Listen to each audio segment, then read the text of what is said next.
And welcome in, everyone, to Semifinal Saturday at the 2025 ITA All-American Championships. Alex Gruskin here. The hard work was accomplished yesterday, as of course we saw our 8 quarterfinalists in both Tulsa and Cary clinch their spots at the NCAA Individual Championships in November. Of course, we also saw our 4 double semifinalists do the same yesterday evening. Today, we got to figure out who our champion of these All-American Championships will be. And on your screen, you see our first 2 singles matches of the day.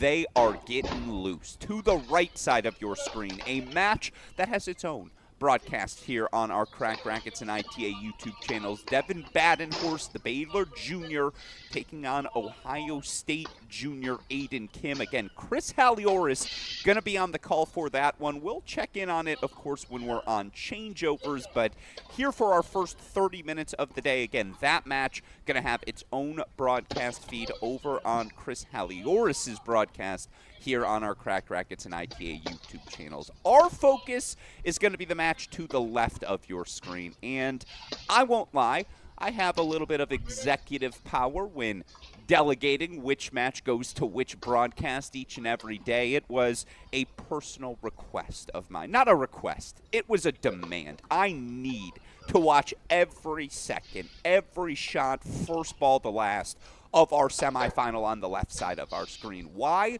Well, of course, it's because it's a rematch from last year's NCAA team event, and yesterday I asked Arizona senior Jay Friend. My question was simple. Does that loss to Dylan Dietrich from last spring still linger anywhere in the back of his mind? He said, Alex, it's not in the back of my mind.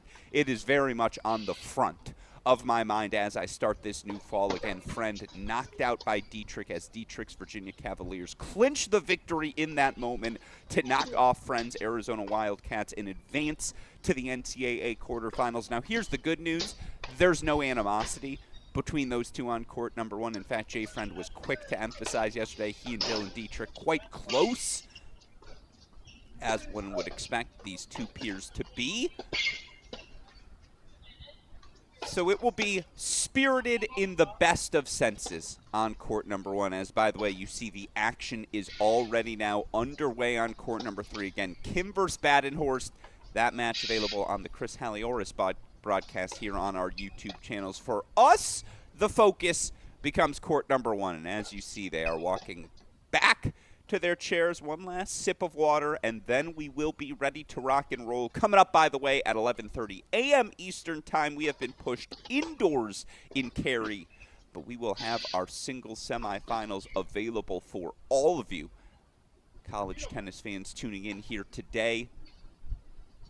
I'll be on the call for the battle between Carmen Hera of Texas, Luciana Perry of Ohio State. Chris will have Taya Chavez of Ohio State versus Stanford's Val Glasman. Of course, we'll have double semifinals later today as well. Semifinal Saturday, ready to rock and roll at these 2025 ITA All-American Championships. All that's left is to say those 4 magical words, folks. Let's play some tennis.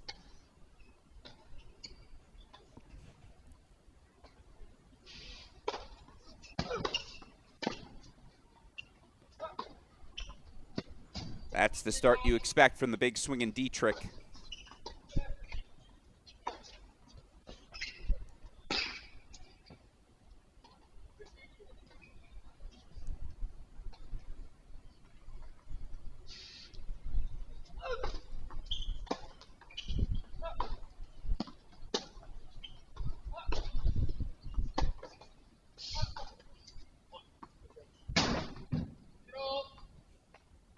Two words come to mind when I think about this match. Pro upside. There's no doubt, if you're making your list, who might be that next player to emerge from this season's collegiate action to find success at the pro level. These would be 2 names very much on the short list.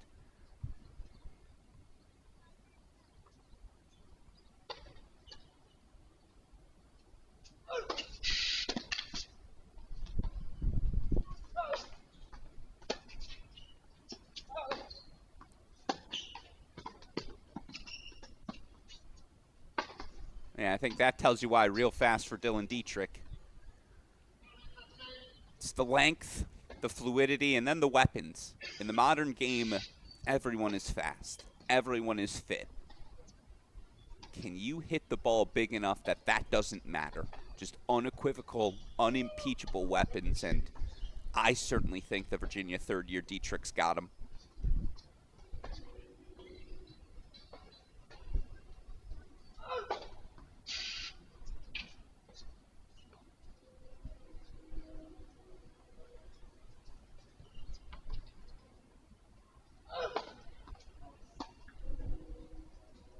But of course, how you refine those weapons ultimately going to determine anyone's upside. And again, these two facing off in the round of 16 in the NCAA team event last season. Dietrich, a 1-6, 7-6, 7-5 victory to clinch Virginia's 4-2 win over Arizona.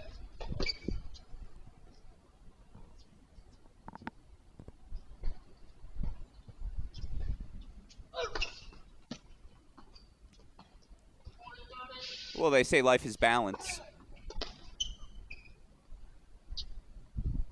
Double fault offset by the ace wide. It will be game point chances for Dietrich to get us rolling.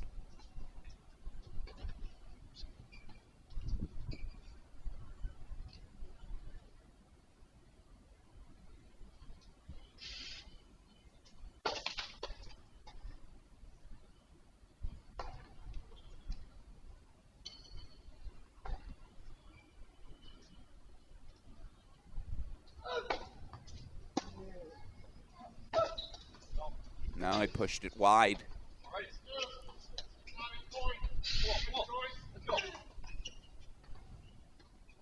Early drama.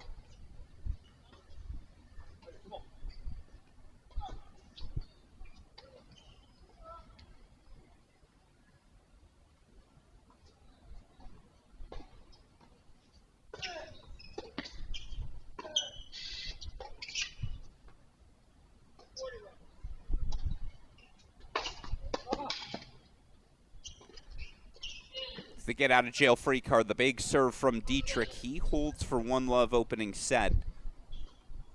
This one's going to be good. No ifs, ands, or buts about it.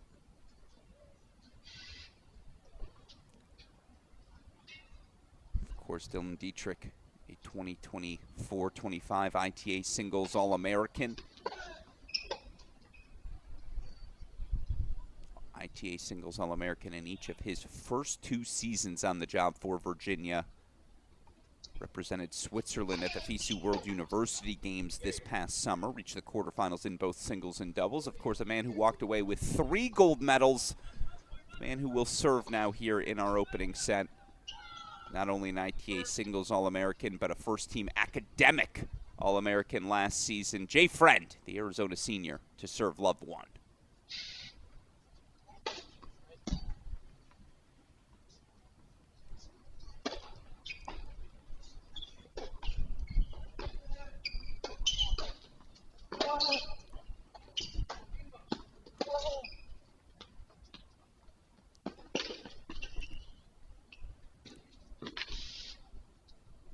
Love the attempt. The soft hands from Dietrich. Scoops the half volley.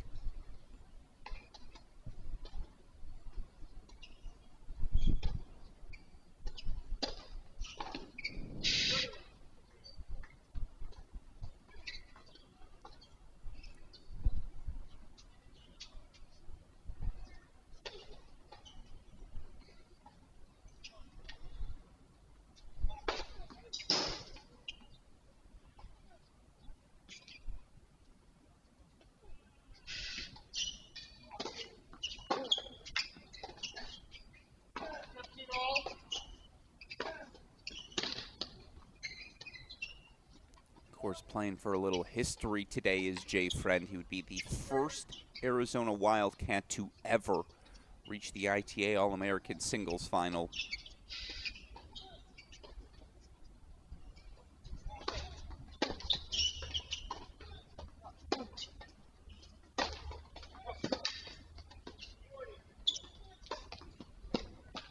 And That's the firepower Friend possesses. Of course, on the other side, rich history for Virginia in this event. I'm old enough to remember 15 years ago. Wow, that was 15 years ago. Back in 2010, freshman Alex Gruskin wins the title. Of course, the next year it was freshman Mitchell Frank. Gruskin and Frank alternating 4 titles between 2010 and 2013.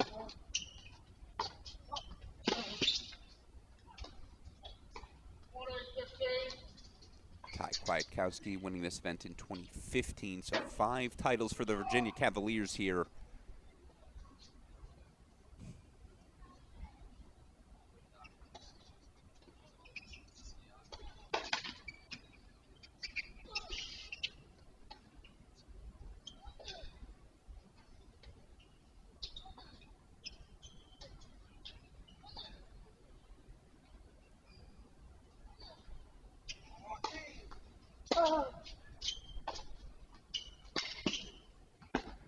I think that's the best ball in Friend's arsenal. When he's stepping into that backhand, able to drive through the court, able to create angle for himself as well. And then all he's got to do is easily knock off the volley. He does. Couple of holds get us started here in our semifinal.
Yeah, beats him to the spot.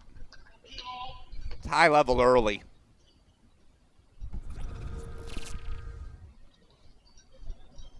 Dietrich had to work a long way to hit a forehand here, just left too much space available. Jay Friend says, thank you very much.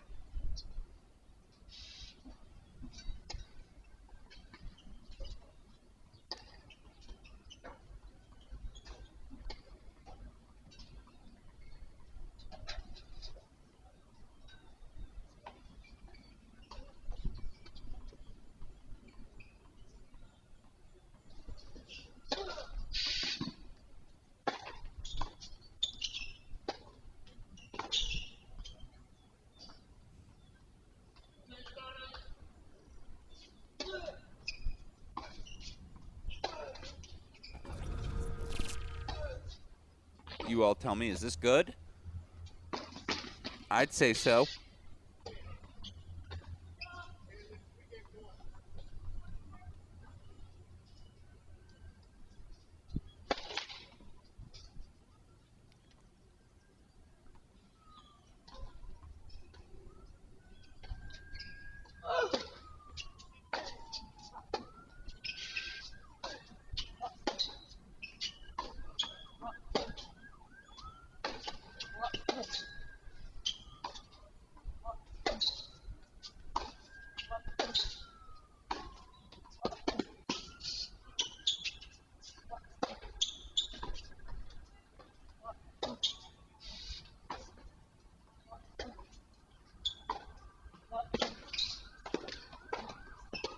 Delicious.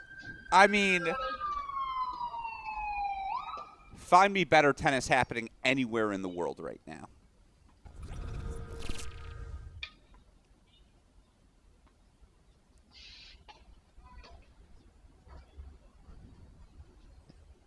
That's what the pros look like.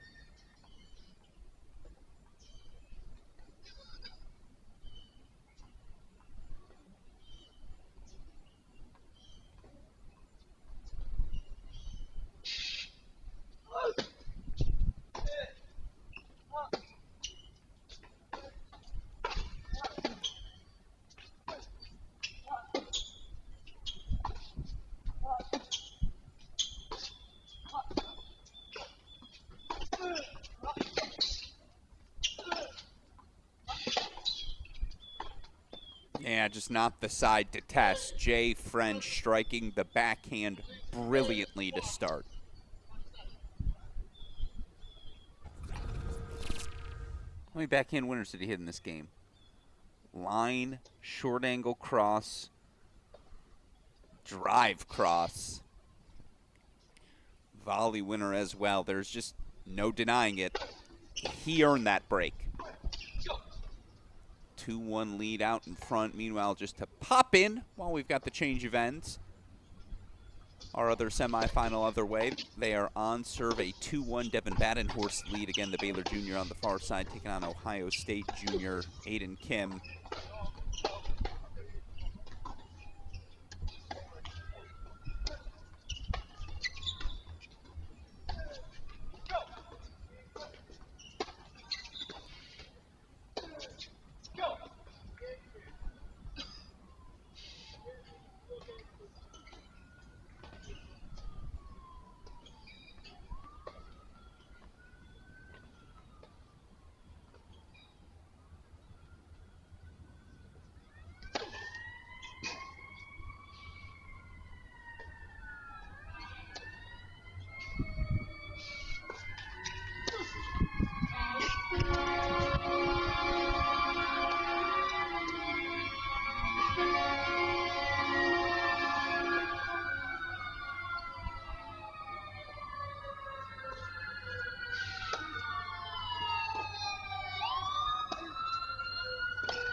He's just firing early.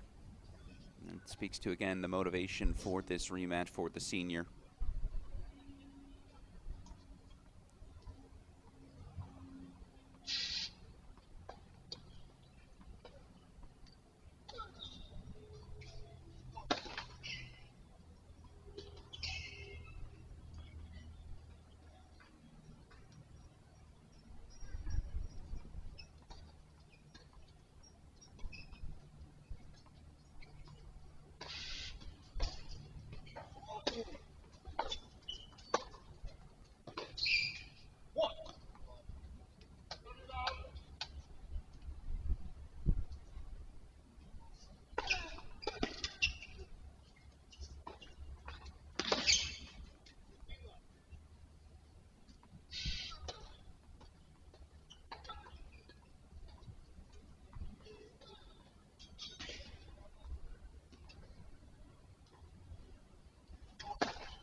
That time it was Friend who looks for the go for broke forehand.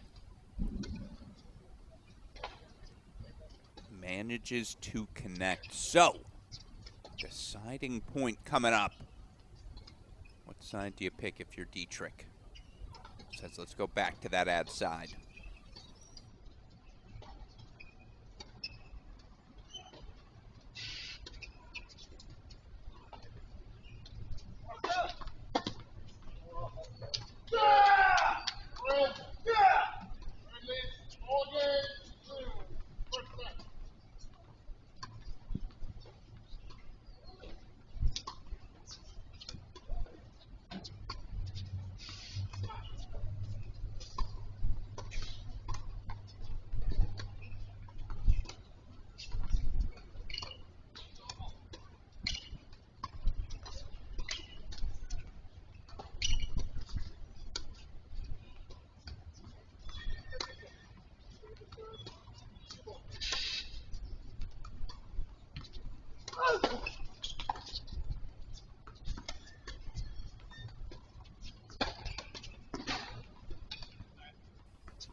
He did indeed find a line. They are striking the ball.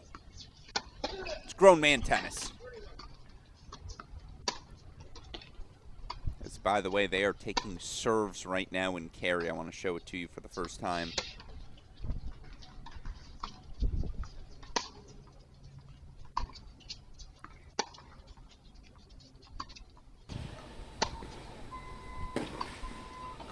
Hera, Luciana Perry getting loose.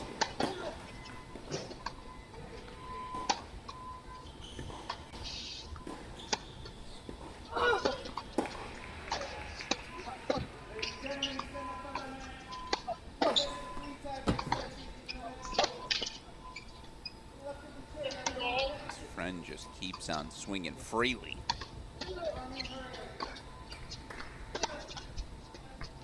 Again, they're taking their final serves. We'll get you back over to it for the start of that action. That's our semifinal. Hera Perry is going to be our focus alongside of Friend and Dietrich.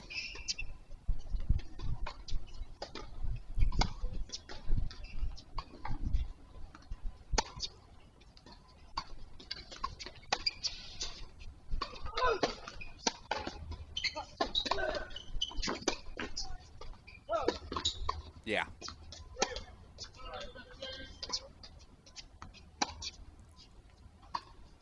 Almost has to be that good right now from Dylan.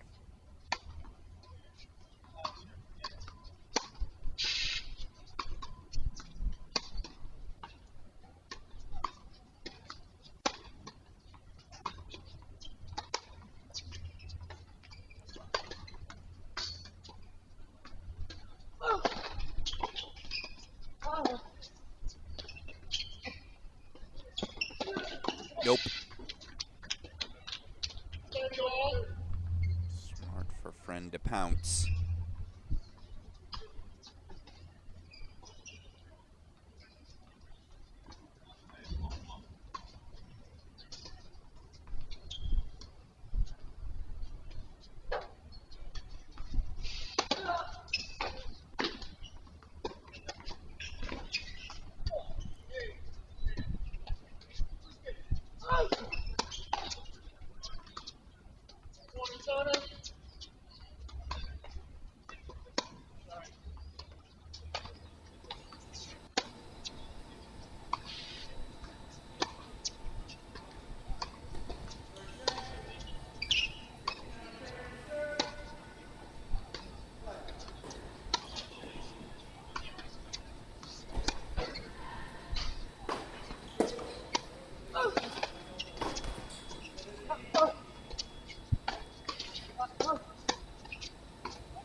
Dietrich holds 4-3-4. So Friend still out that break on court number 1, our men's semifinal, midway through set number 1. Let's go full screen over to Carey. First point, Carmen Hera, the Texas sophomore, Bucharest, Romania.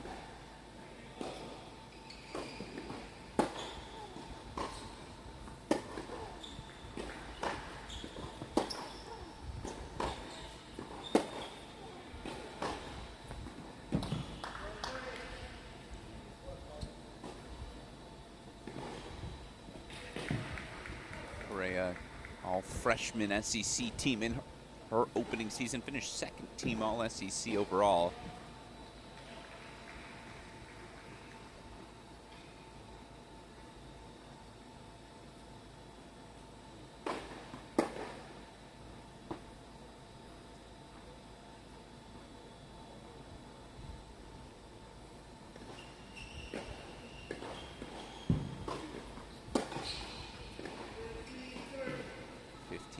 Perry serving again, opening service game. Apologies for no scoreboard. As you can see, we've had to move indoors.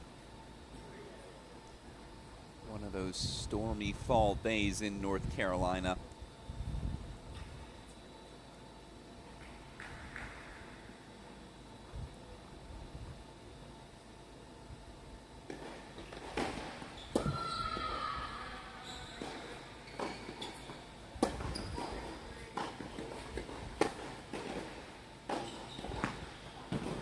Luciana Perry striking the ball brilliantly. The preseason number 5 back to 30 all.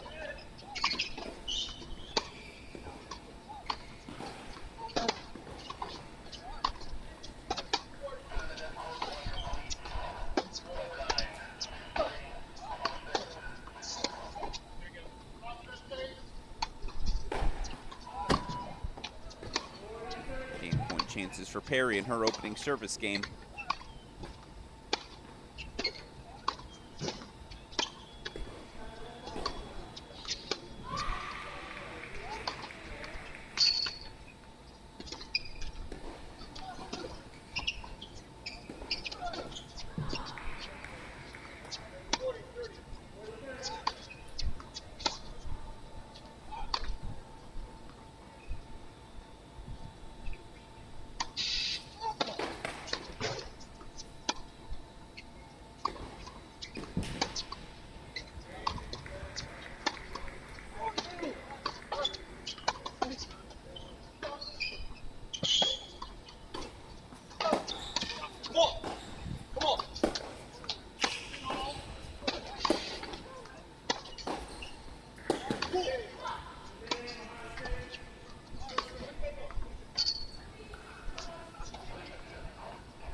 So Luciana Perry hold 4-1 love.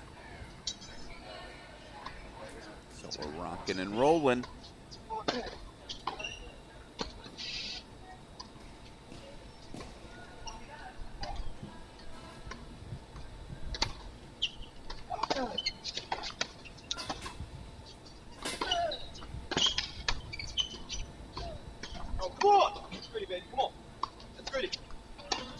It was gritty. The stick save there does just enough.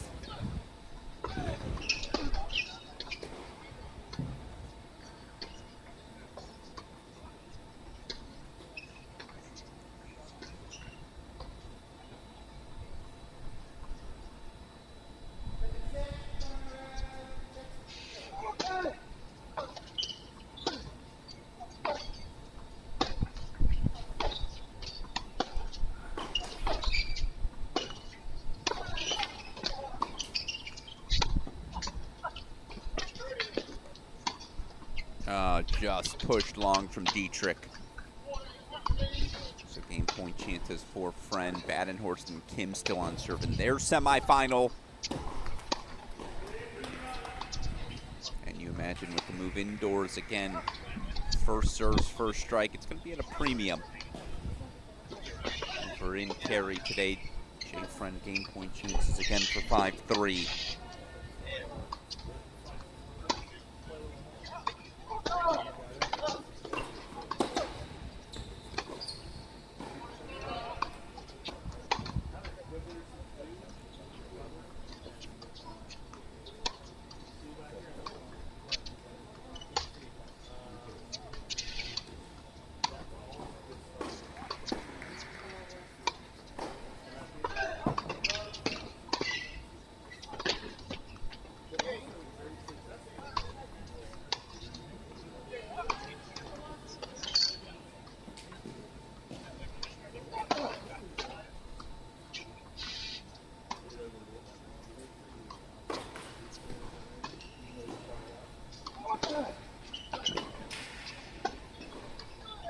Oh, a couple of loose friend strikes.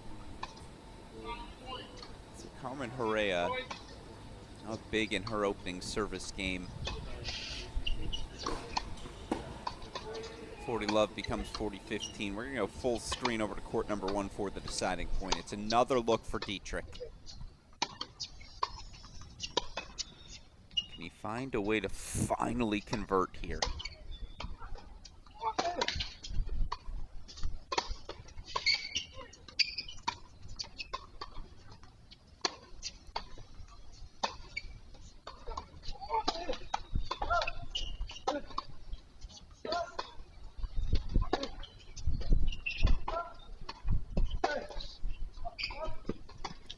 Another bold forehand from Jay Friend. Friend holds 4-5-3. He remains out in front in this opening set. Just a single break separating Arizona senior from the Virginia junior. Meanwhile, is an opening hold for 1-all. Battle between Perry and Hera.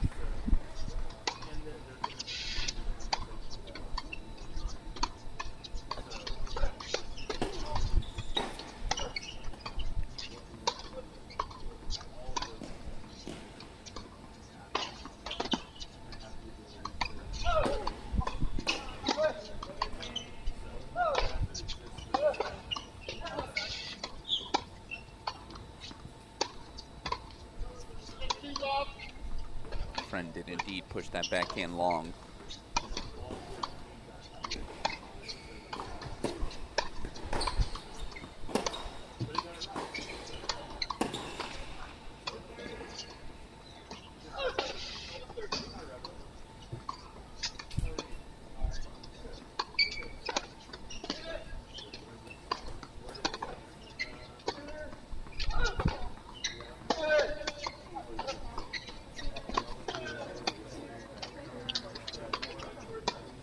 Pushed it a little long. Dietrich going to challenge the call. Electronic line calling available in each of our semifinals here today.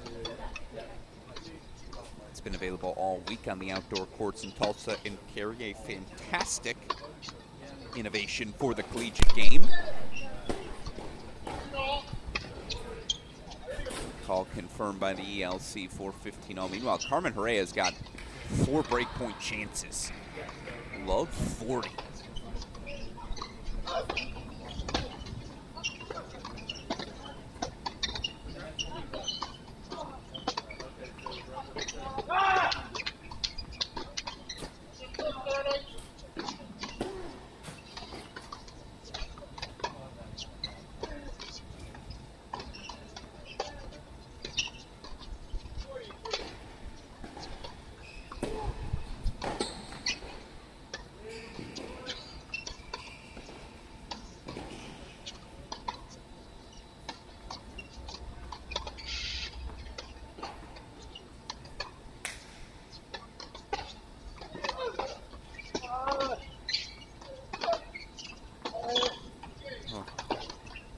That slice is disgusting.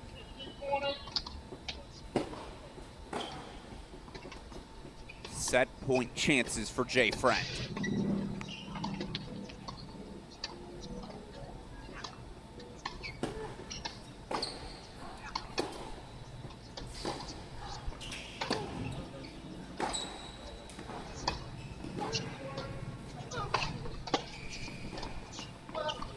Book it.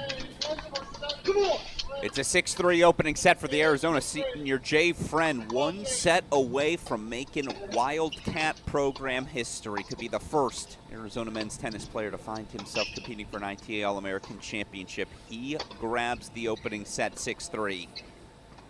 Get you back over to it, of course, for the start of set number 2. In the meantime, Love 40's become 30-40. But it is indeed a break for the Texas sophomore Carmen Hera.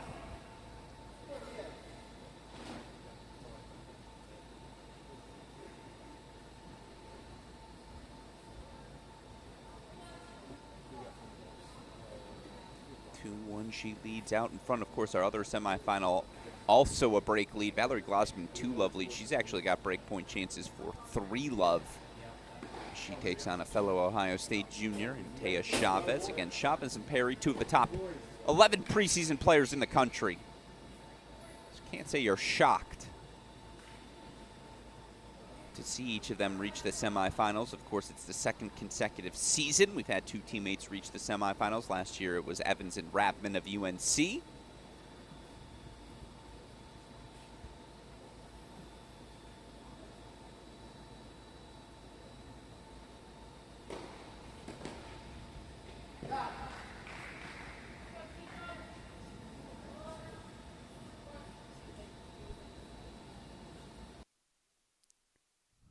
Huh.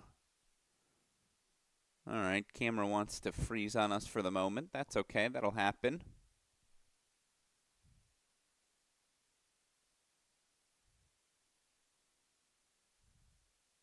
So in the meantime, the good news is we got another match to turn to.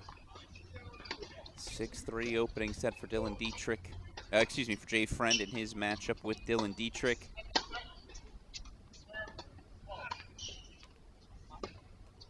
Keep an eye on that camera, of course, as soon as we have it back for you.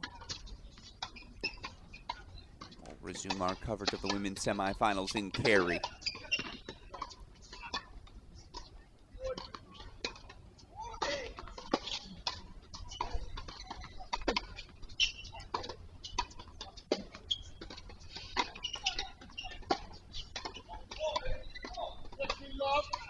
First point to Jay Friend. All right, we've got the action resuming. I apologize, missed the first point there.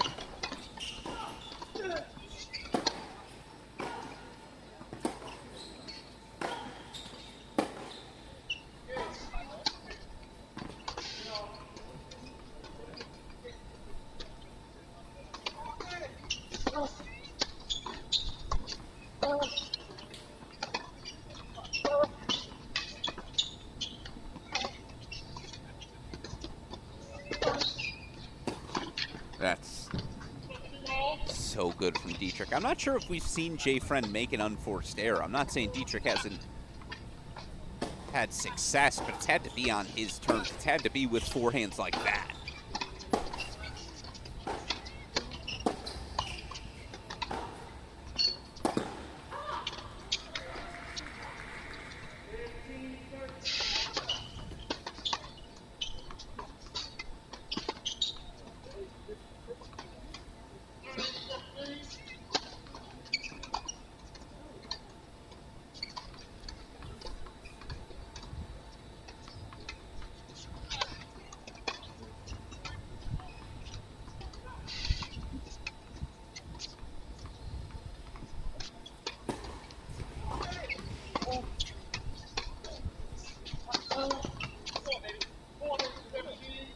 Game point chances for Friend in his opening service game, set number 2.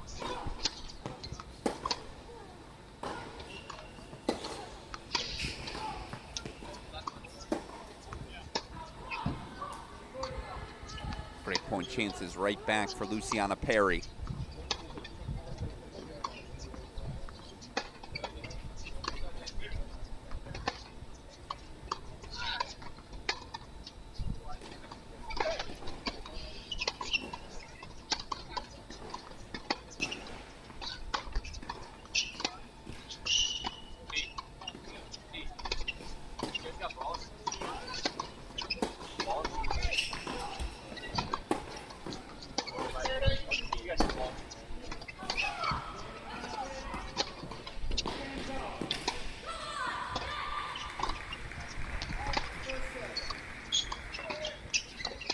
Luciana Perry breaks right back, 2-all.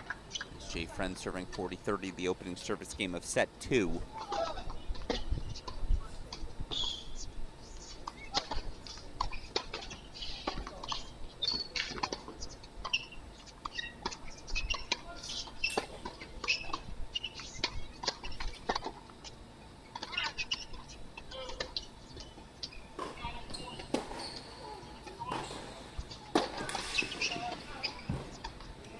Perry's starting to strike the ball much better.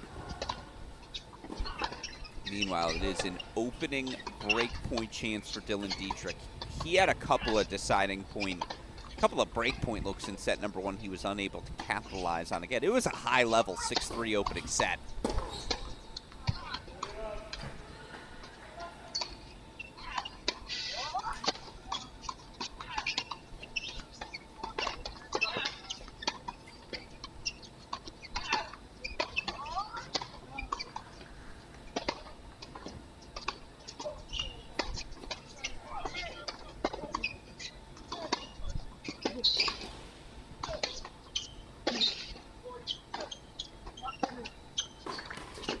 Now we're talking. Welcome to the match, Dylan Dietrich. His first break of serve here in our semifinal. He now out in front, 1 love, and yeah, that's a backhand he's got in his bag, in his toolkit. A brilliant strike. This is why I wanted to have this match on my screen. It's going to be a back and forth tussle. Spoiler alert, we're in the ITA All-American semifinals, but these two are really good.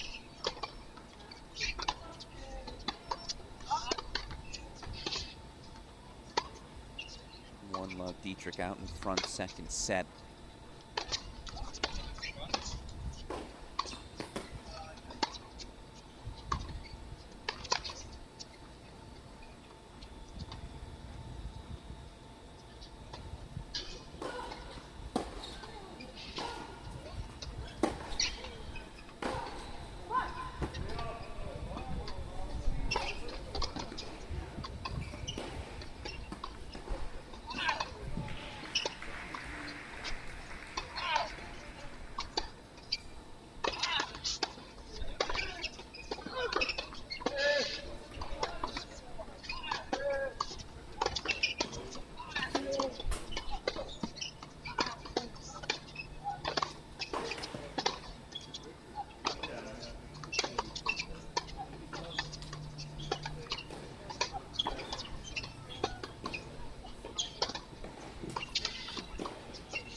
to the split screen we go as Dietrich did hold to consolidate the 2-love second set lead. Hera back up a break.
Saw Jay Friend get on the board, a hold for 1-2. Dietrich up a break, though, in our second set. 6-3 first set for the Arizona senior Jay Friend. By the way, they were in a battle in our other semifinal. It's a first set tiebreak between Badenhorst and Kim. Chris Halliors on the call for that one.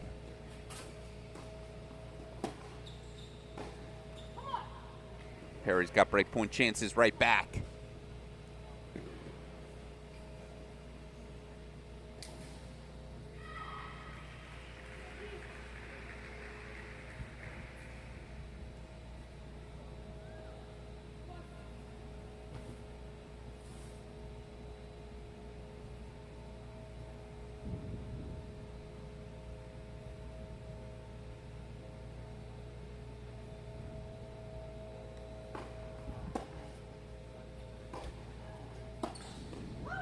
That's gorgeous.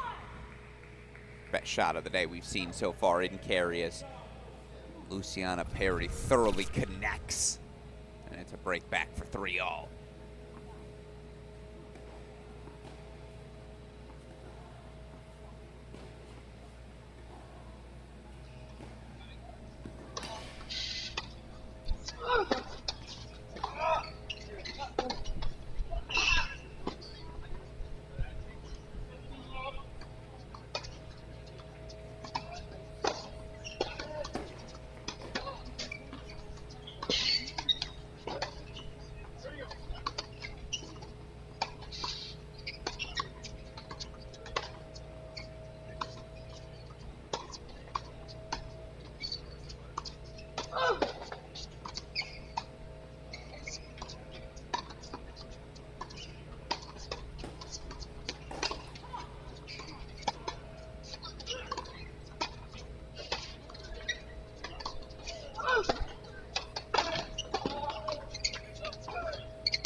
So they change ends. Luciana Perry does indeed grab the hold, and with it, she grabs a 4-3 lead. There we go. We got that scoreboard back up for us now.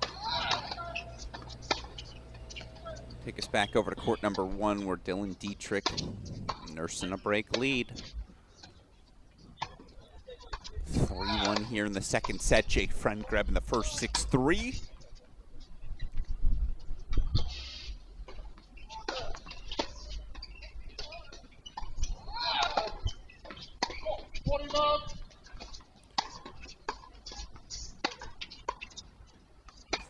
Perry out in front of Hera. Glasman's got a 4-1 lead on Taya Chavez. They are still in a first set tiebreak with Badenhorst and Kim. Just an update on where things stand in our semifinals. Here, game point chances for 2-3.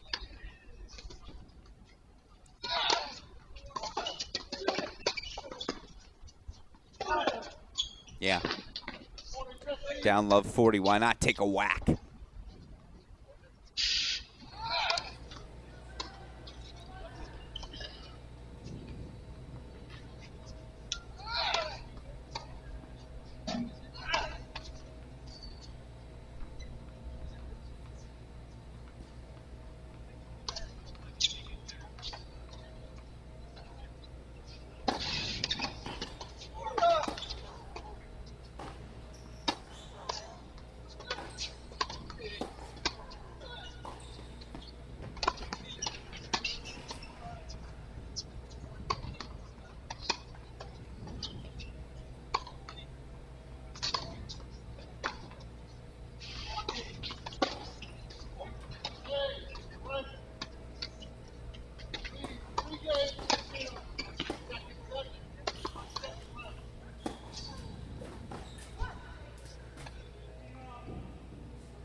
Jay Friend holds for 2-3.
Big swing from Luciana Perry. Can she find a break here? If she can, she'll serve for the opening set.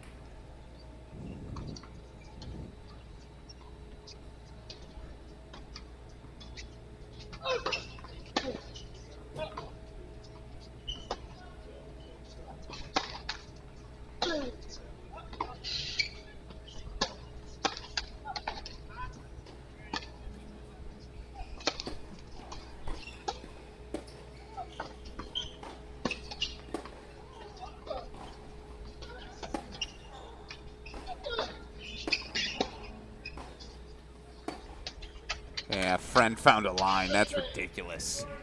As it is indeed break point chances now coming up for Perry.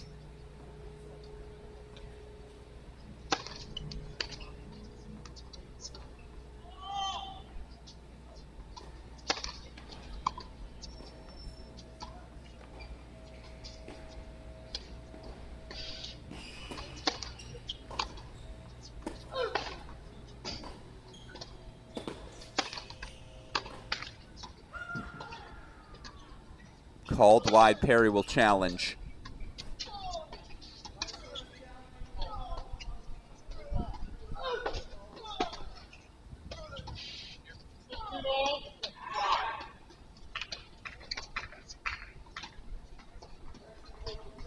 Overruled by the ELC. Carmen Hera doesn't like it.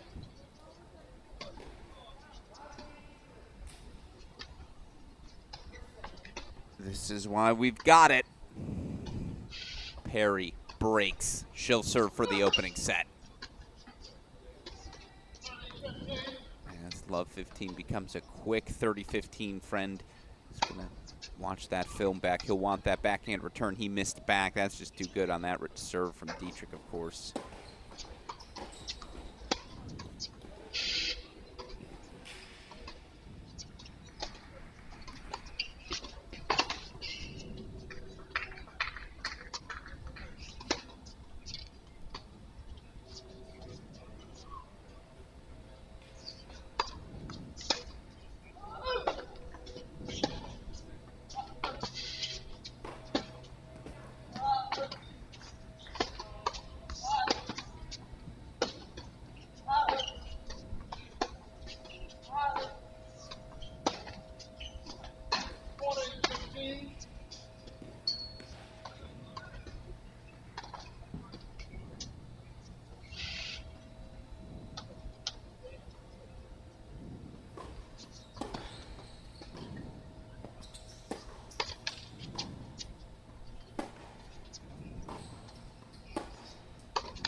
Dietrich stays out in front, finds another hold.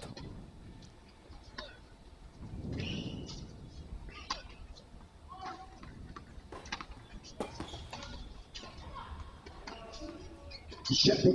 2, 2, 4. Check, check. How we feeling out there? How we feeling out there? Present. It's done. Let's go.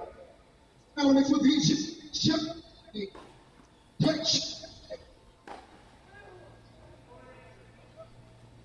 So 30, 40 breakpoint chances. Yeah, they're going to giggle. I don't know who that was. Someone's getting someone excited for something.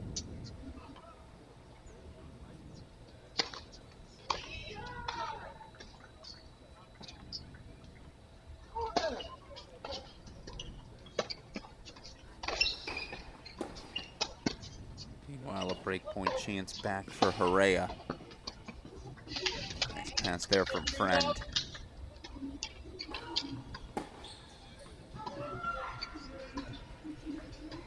Luciana Perry's got a deciding point, set point chance coming up. Let's go full screen for it.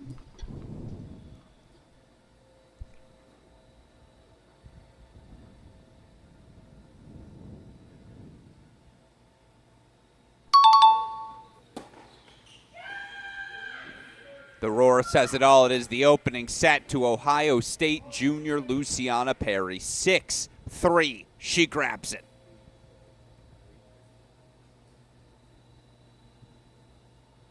One set away from an ITA All-American singles final. Of course, you look at the history of this women's event. Francesca Di Lorenzo, of course, the only Buckeye to win this title. Captured the singles title back, of course, in 2016. In fact, I believe Di Lorenzo is the only Buckeye to even reach the final of this event. So Luciana Perry and, of course, her teammate Taya Chavez a chance to join some illustrious Buckeye company. 6-3 opening set goes to Luciana Perry. All right, I'm going to make a switch. We only have one manual scoreboard, unfortunately, available to us. Showed you that scoreboard for the first set, obviously, of the match in Cary. Let's bring that scoreboard back here now for the home stretch of set number 2.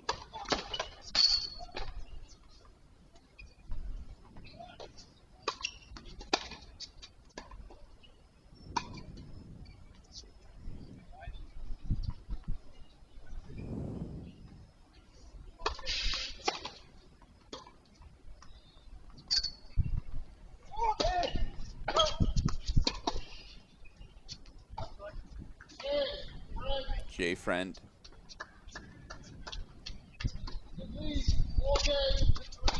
Holds 4-3-4. And again, first set went to Jay Friend 6-3. It's Dietrich. A 4-3 break lead here in set number 2. Again, Alex Gruskin here. Appreciate all of you tuning in here for a jam-packed semifinal Saturday of action. Opening set to Devin Badenhorst, the Baylor Bear Jr., 7-6. He snags it over Aiden Kim of Ohio State. Of course, opening set to Luciana Perry of Ohio State. The junior grabs it 6-3 over Carmen Hera. Valerie Glasman a set point. She's got 5-2 deuce on Ohio State's Taya Chavez. That's our other women's singles semifinal. And we'll take you back to the match that we were covering. Of course, Luciana Perry grabs the opening set 6-3.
Uh-oh. And again, one love Hera in that second set. So let's go full screen for the deciding point.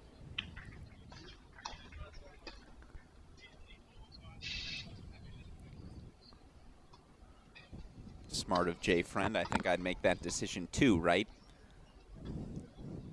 Got to see him make this ad side serve interesting. We've seen him change up his location in the starting blocks on this serve a couple of times, Dietrich.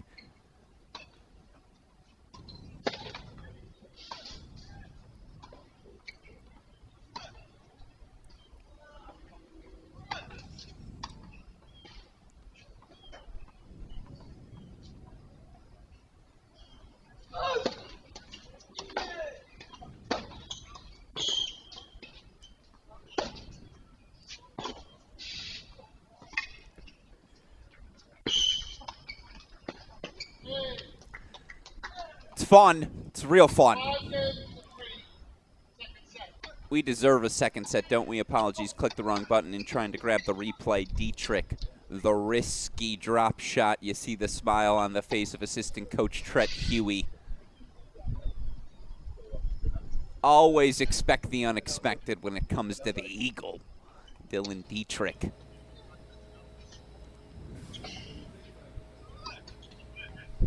Of course, Tret Huey, an illustrious history. I believe interesting, they did not. This is the one him and Devarman did not capture together, did they? Hold on.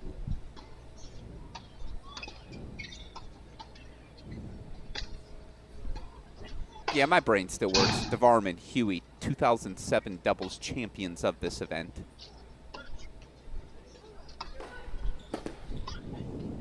One former ITA All-American champion trying to lead his new his charge to a fellow title.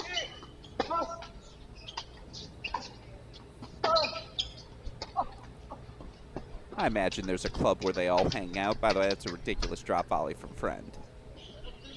Little half volley scoop.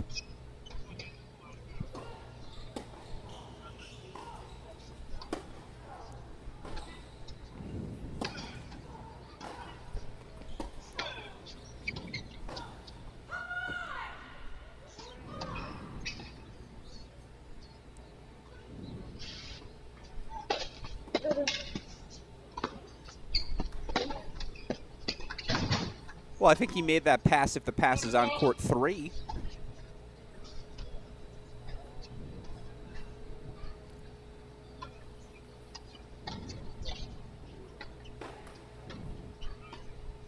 Crunch time in that second set on 1. That's why it's got, oh.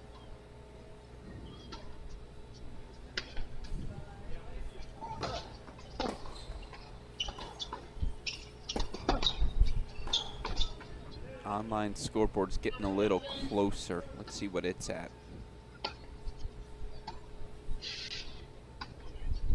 It's a little behind, so we'll keep it on the manual for now.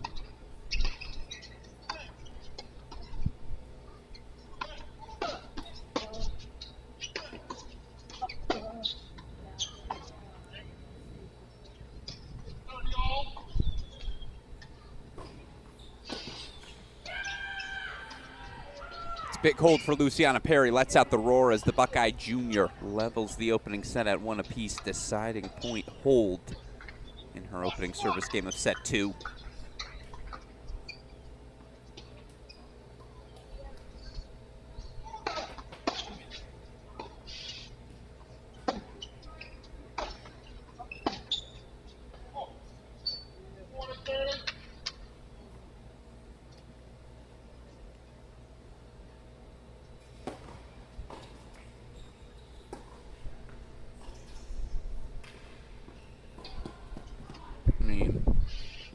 Come on now. What a lob from Perry.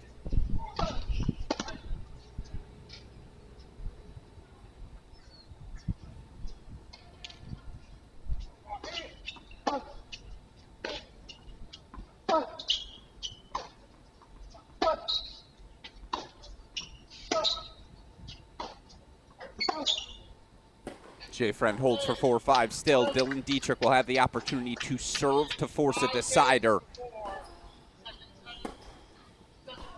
a change ends in Tulsa. Love 30 look for Luciana Perry here in the 1-all service game of Texas sophomore Carmen Hera.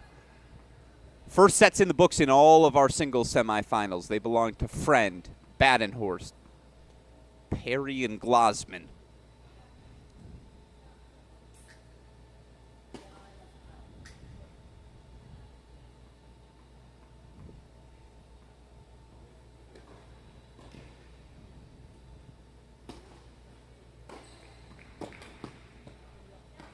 Break point chances for Luciana Perry.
Ohio State's Luciana Perry, set and break lead.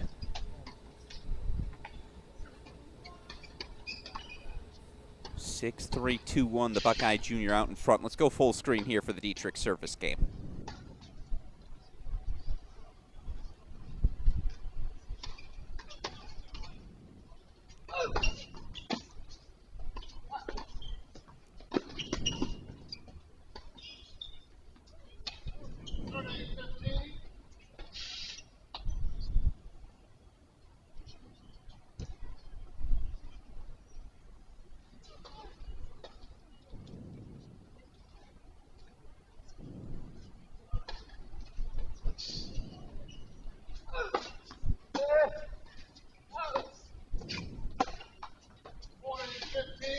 Set point chances coming up here for Dietrich.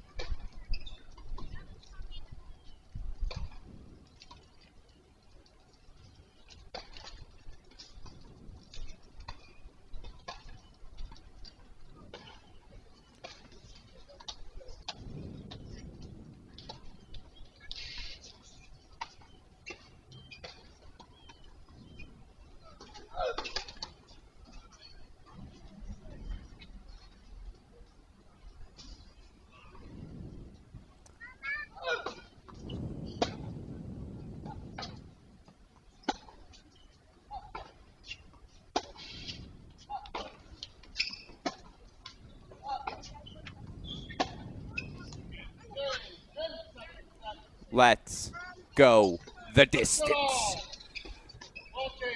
It will be a third set on court number one as once again, Friend, Dietrich, deciding set.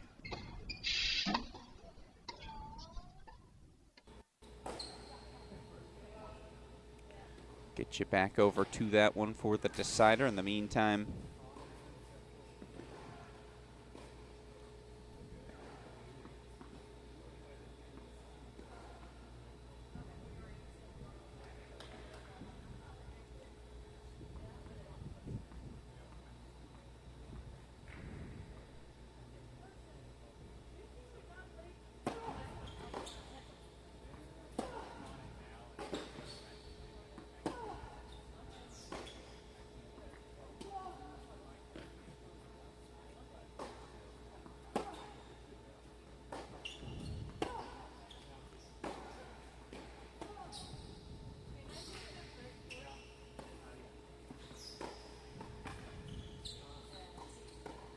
Ugh.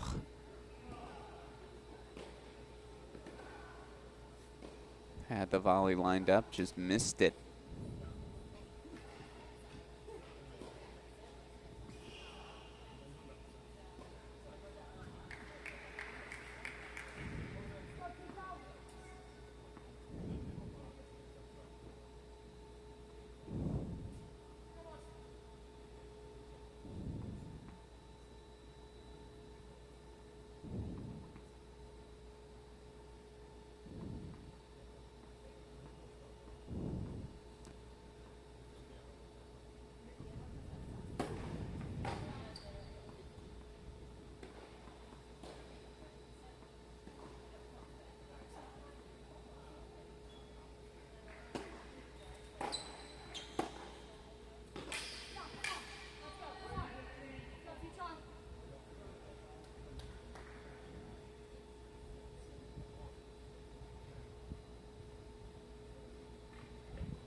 Game point chances for Perry to extend her lead.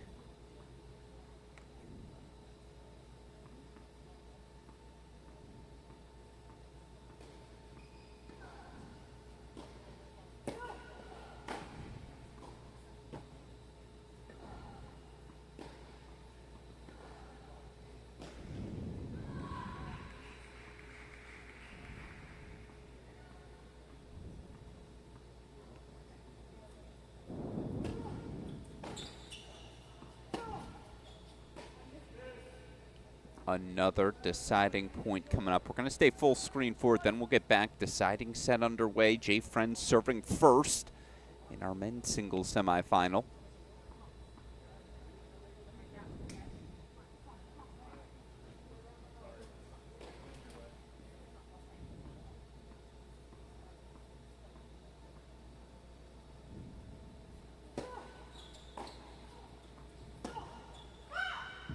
Hera breaks right back. 2-all second set as we go back to the split screen.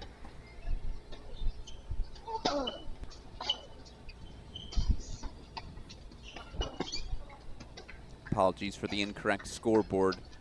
Opening service game 40-30.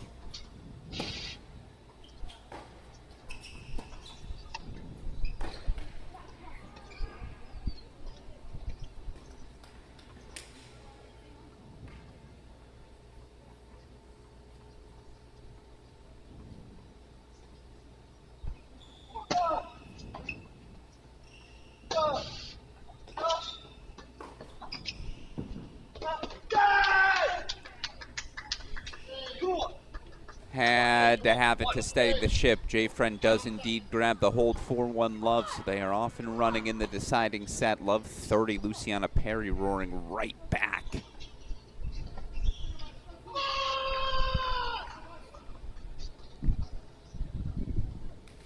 That roar you heard, Aiden Kim, a break.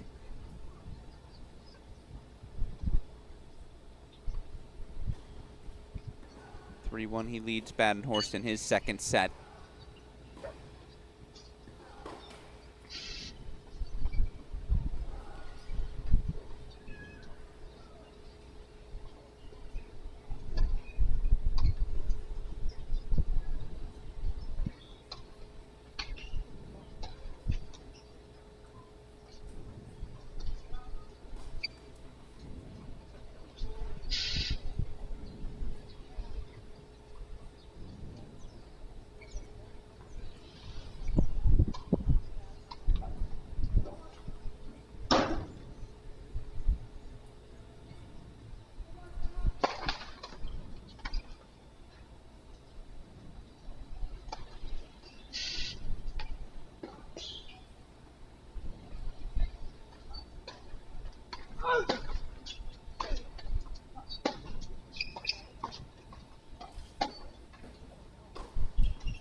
I love the cut, though.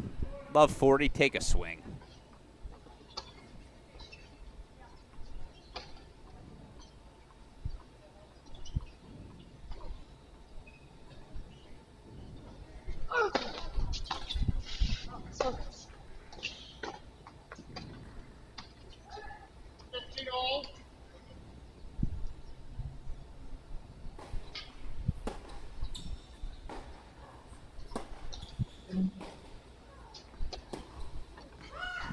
But a couple get loose.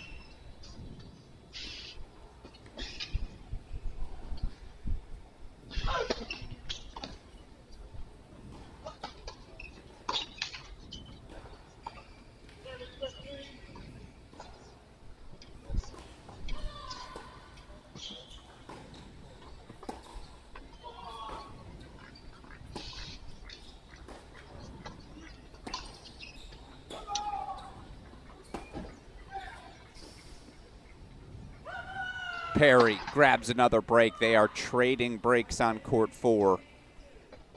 Out in front stays Perry, 6'3", 3'2". Val Glasman, a 6'3", 3-love lead over Taya Chavez.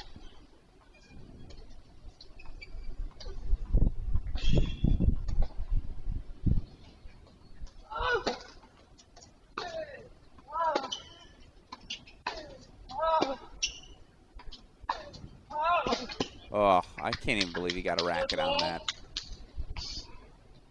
Jay Friend is striking. He's got himself another look, yet a couple looks. It's a very interesting script, this match, right? It was Dietrich who failed to convert his breakpoint chances in set number 1. Friend couldn't convert his in set 2. Dietrich serving love 130 all.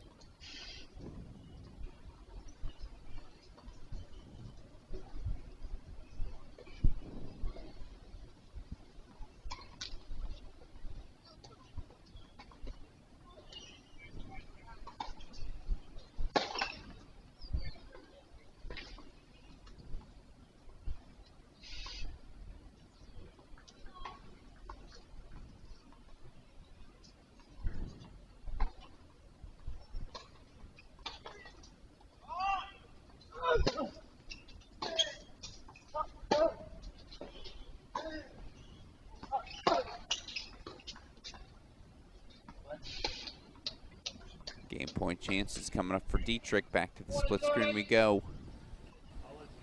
Luciana Perry consolidate this break lead.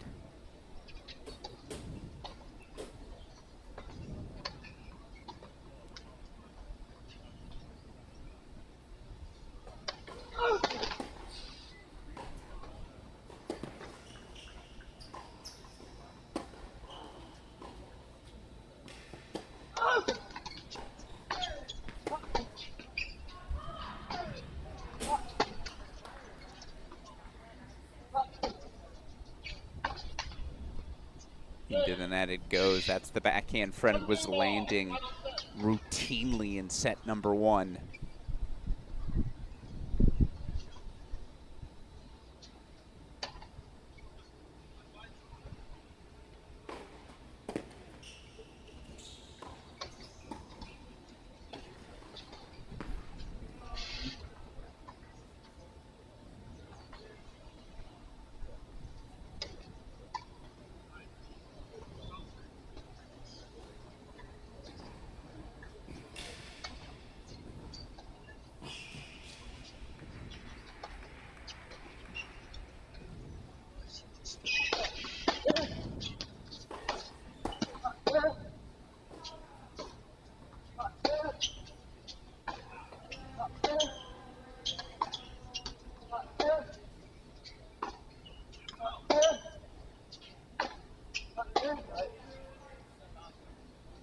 Point to Hera. The ELC does its job, 15-30.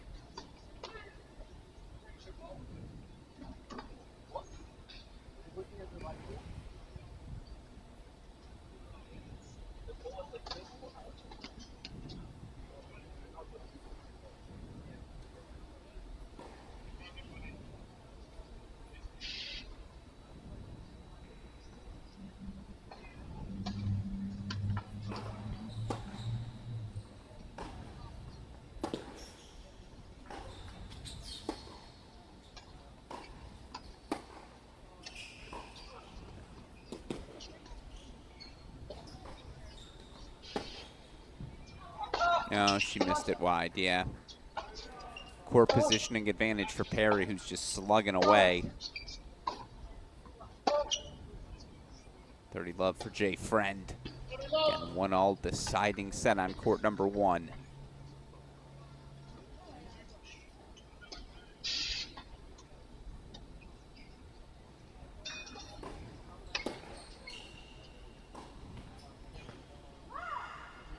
Break point chances right back for Hera.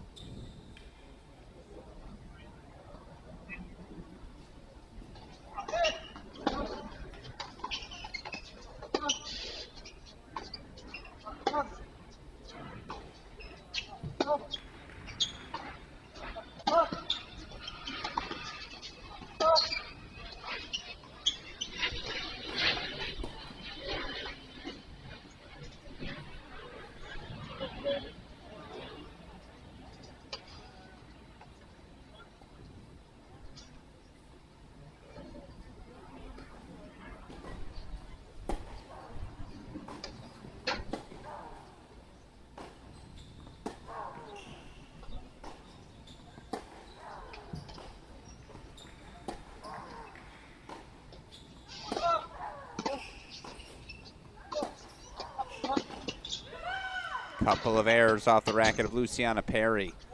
It's 4 straight breaks. 3-all on court number 4. Meanwhile, Val Glasman 6-3, 5-love.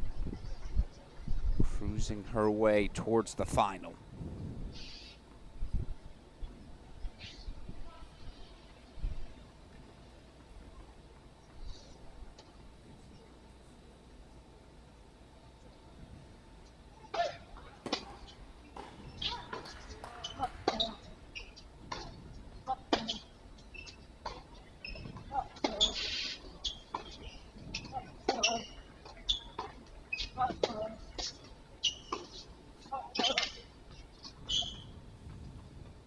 Oh, he almost got a racket on it. Instead, it's Jay Friend hold for 2-1.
You know Perry's never going to lack the energy, lack the fight. She'll just keep on attacking.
Four-three, they're on serve in that second set. 1-2, that scoreboard is accurate.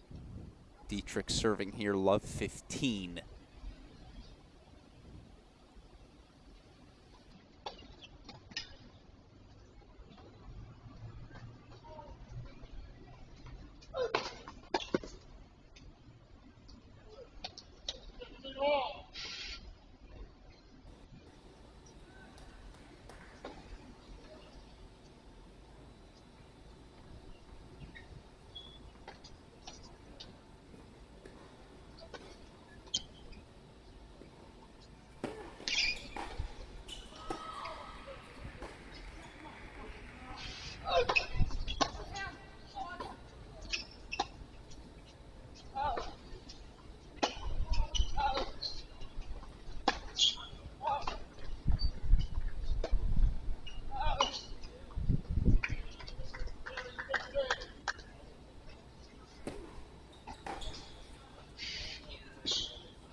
Dietrich holds for 2-all, 30-all in a pivotal 3-4 service game for Luciana Perry.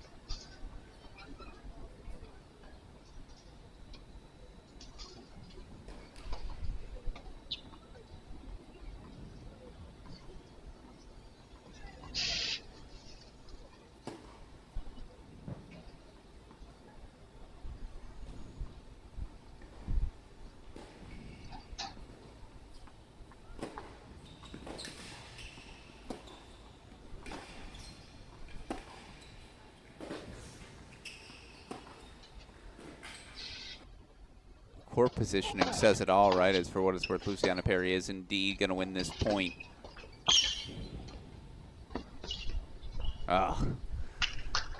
Again, Jay Friend so soft with those half volleys.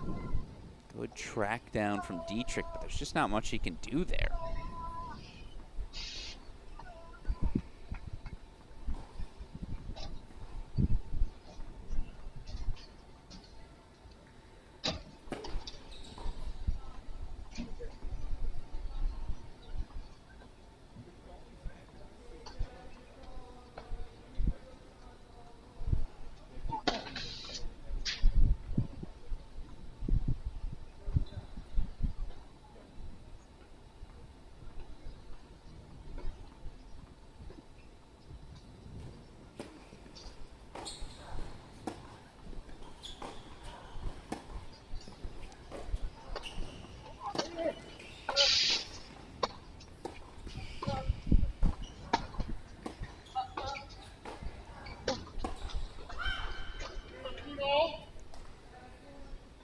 Deciding point, a pivotal one. Might we be going the distance in both of our matches?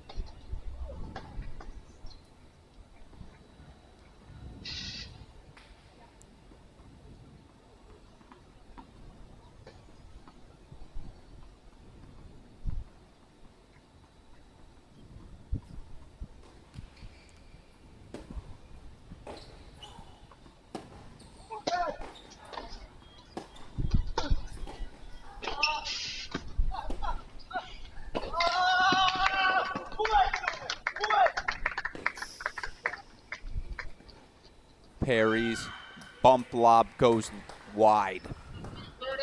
Hera breaks, she'll serve to force a third.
Friend fights off a break point, deciding point coming up. Gotta stay in the split screen. Big moment in our deciding set on court number 1 as Hera looks to force a decider herself.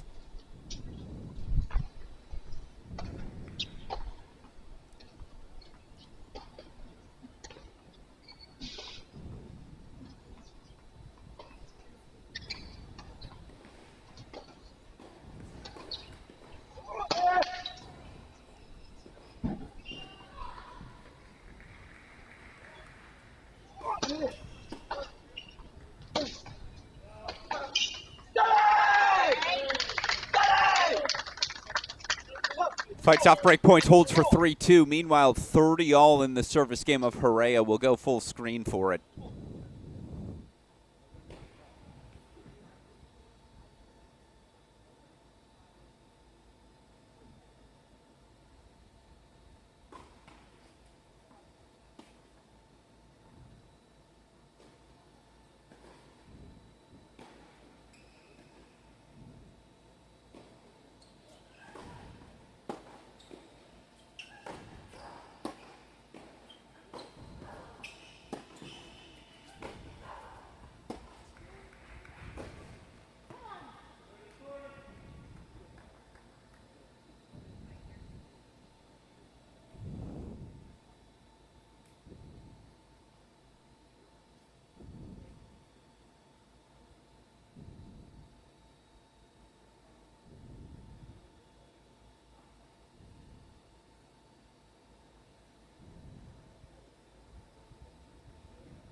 Of course.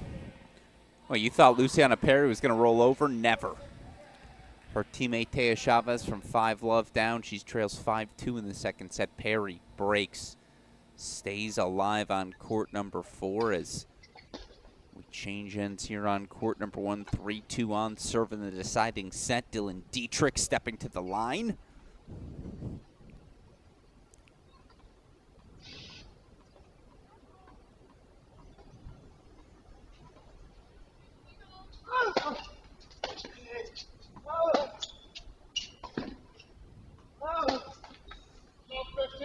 First point, Friend.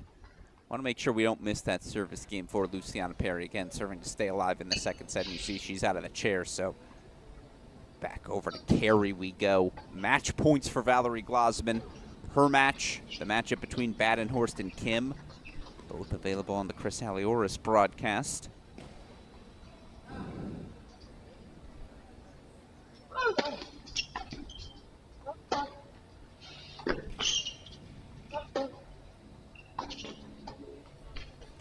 Soft touch from Dietrich, a great close.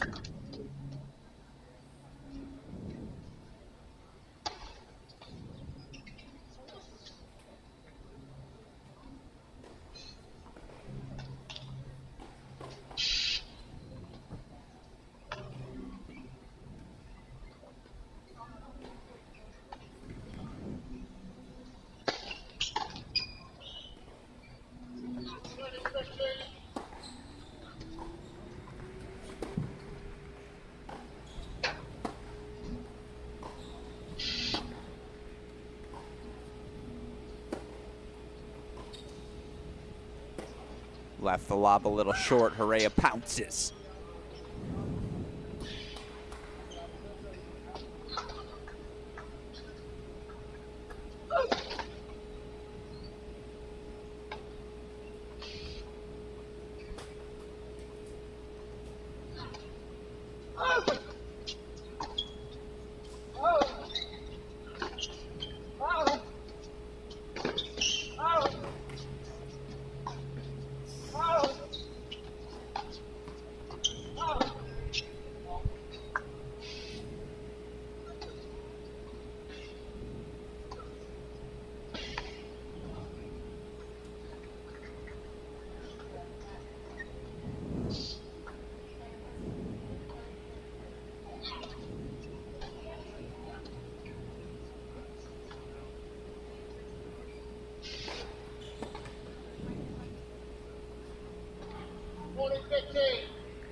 Set points, Carmen Hera.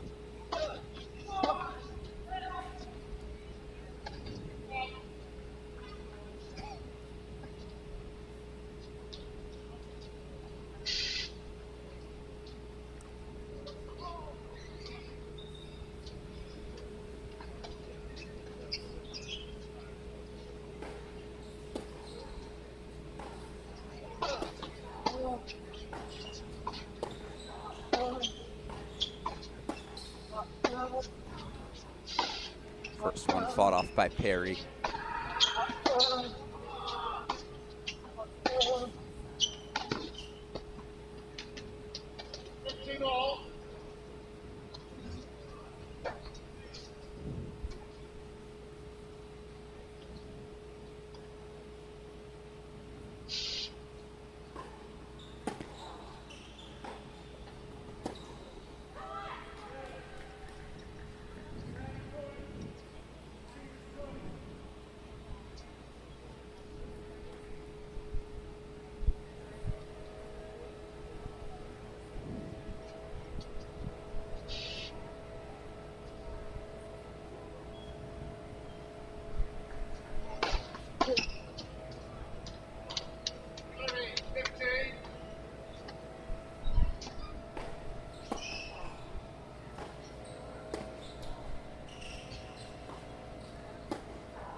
Yeah, I think she missed it long. We're going to get a challenge, no doubt. But I'm pretty sure that missed long. Luciana Perry is too. All right. Going the distance on court number 4.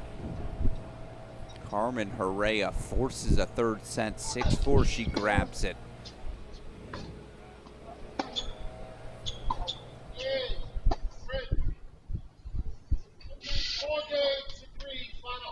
As Jay Friend leads 4-3, we are on serve in the deciding set. All right, we're going to switch over our scoreboard to this one, so we'll have it accurate the rest of the way for you. This is what you expect, right? This is what we deserve as college tennis fans to kick off the 2025 college tennis fall. 3-set battles across the board. Of course, our first finalist through the ITA All-American Singles Final, Val Glasman, the Stanford sophomore. Straight set win earlier today. Knocks off Taya Chavez through to tomorrow's championship match.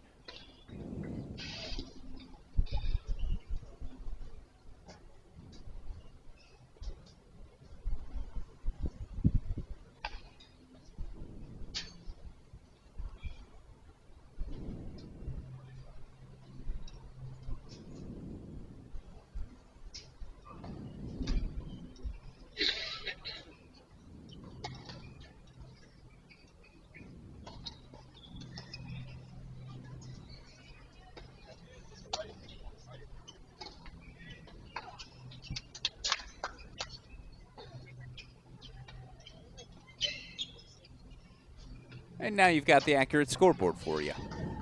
4-3 here, deciding set.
Games off. Final seconds.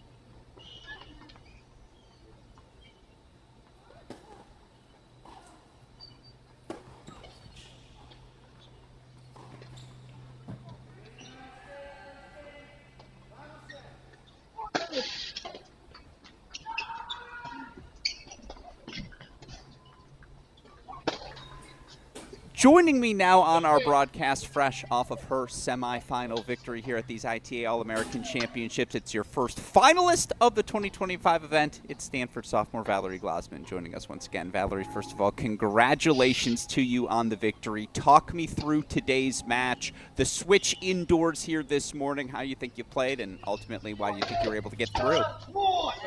Yeah, I mean, it was a good match. I knew beforehand that she was going to be a pretty aggressive player, and she looks very solid off all wings. I know she has a pretty mature game just based on like some of her previous matches. So I knew it was going to be tough competition, and I really only had one option. I didn't really want to scrap too much because I'm pretty sore at this point in the tournament. And ultimately, I'm working on my more aggressive gear. And I knew if I gave her time to calibrate, she would probably start running me around a lot and hitting some big winners. So I tried my best early on to put a little more pressure on her and really look to attack. I got a little shaky here and there, especially towards the end of the match. I think it got in my head a little that I was like close to closing it out. And then I think she stayed a little calmer near the end and I started to panic. But I'm really glad I was able to close that out and not have it get too complicated near the end. But I think I did a good job overall of like when I would drop a game from being too passive, I would really try to step in the next game and just hit a few big shots early in the point to set myself up. So I think I played a pretty controlled match, though I'd have to probably watch it back to see because I never know in the moment. But yeah, I'm really happy I got through today and I get one more round of singles because I think every match makes me a little better. So. Yeah, no, it was very impressive, and again, to get off the straight sets in any sort of semifinal, I know that's a result we would all be rooting for. How difficult is it to make that switch all week outside to move indoors? I know they have the covered courts now at Stanford, but when's the last time you played a full indoor match? Full indoor match.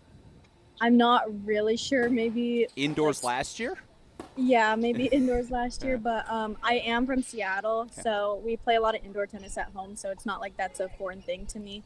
I actually like indoor tennis, but I feel like sometimes it tends to favor like really big hitters, and then for me, it kind of depends what gear I decide to use that day. So sometimes if I'm scrapping, it doesn't necessarily favor me. So I knew again, that was more reason to be a little more aggressive in this match.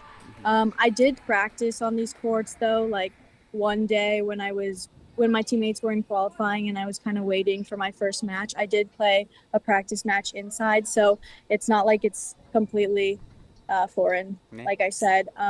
But we did have to warm up on the UNC courts this morning. So it was a little weird.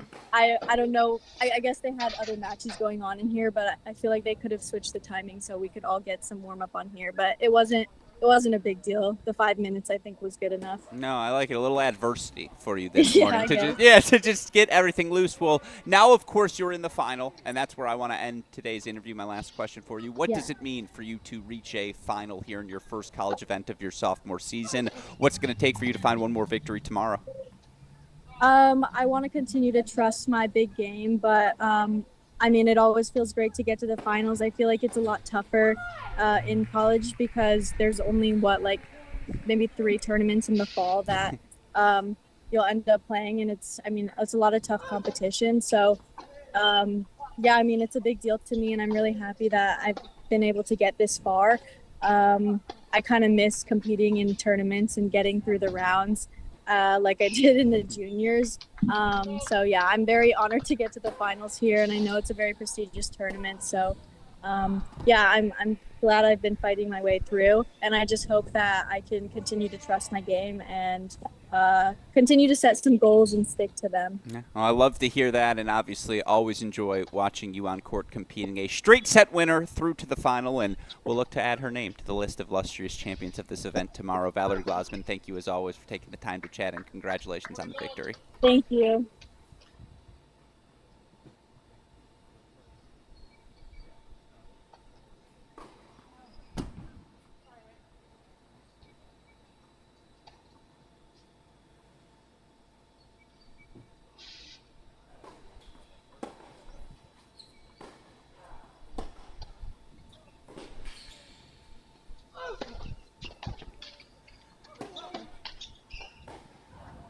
Got to say, no one gives more detailed answers in the best sort of way than sophomore Valerie Glasman. It's just a pleasure to get the chance to listen to her break down her own performance, the detail, the care with which she overlooks every aspect of her game.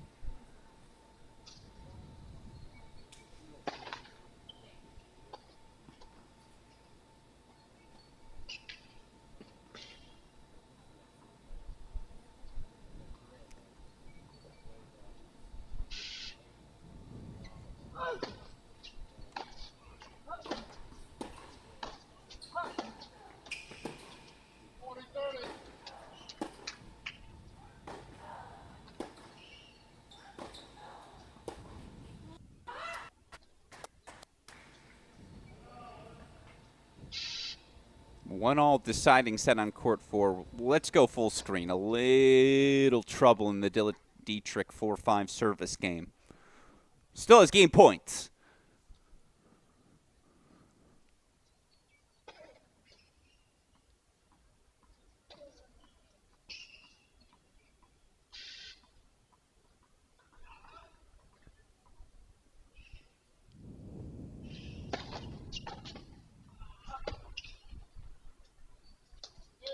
Dietrich finds the line. Of course he does.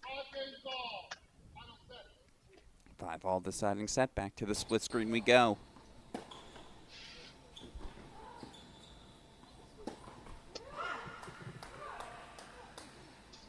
Hera serving 1-all, 30-all.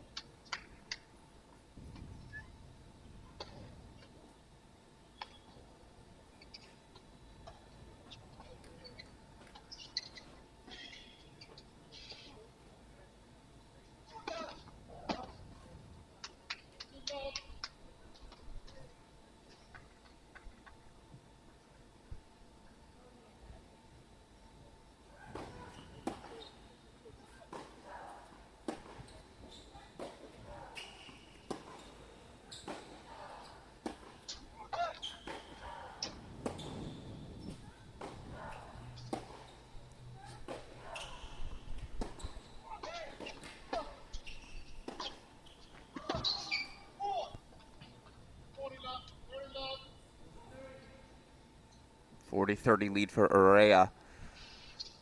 30 love for Jay Friend. Give us a third set, Buster. We deserve it.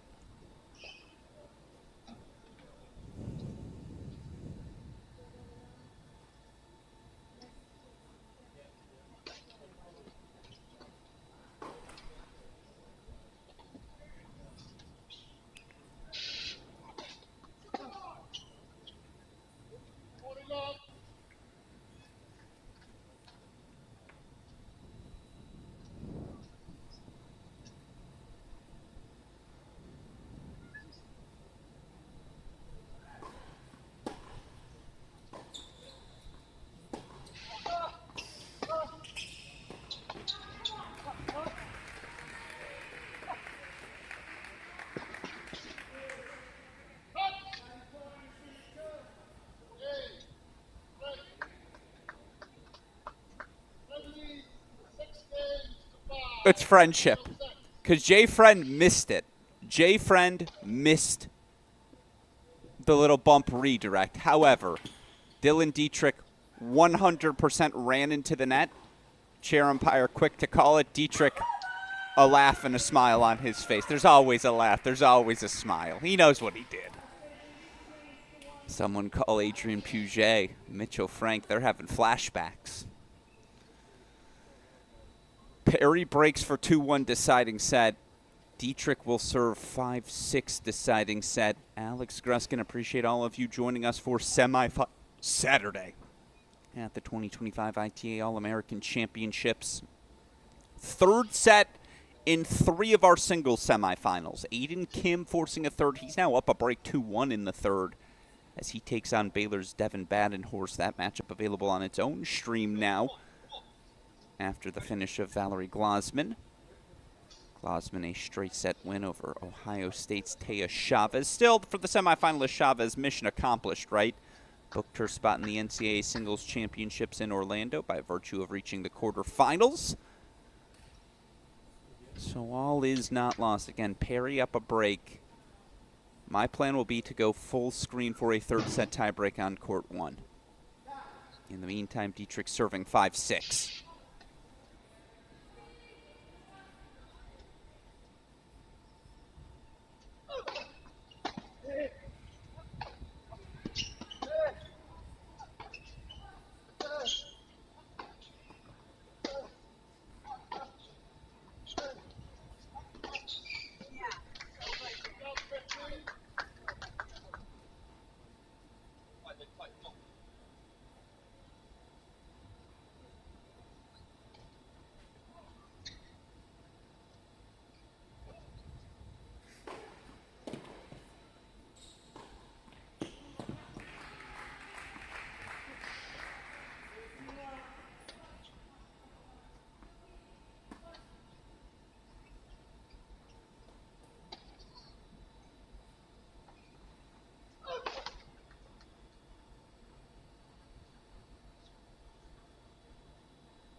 Perry goes wide for 15-30. Dietrich serving 15-all.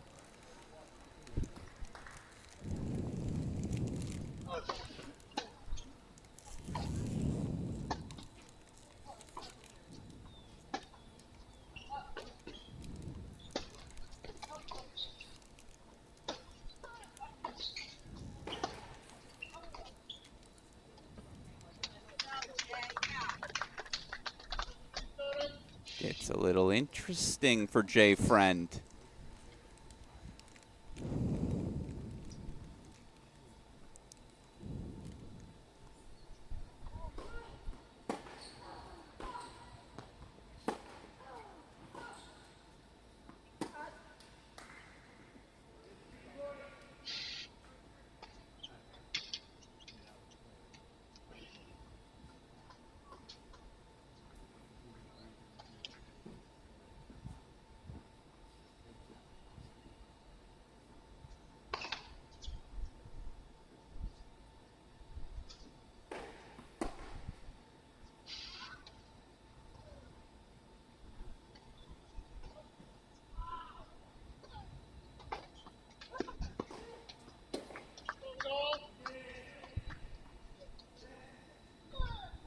There just has been no separation on court number 4. Hera breaks right back.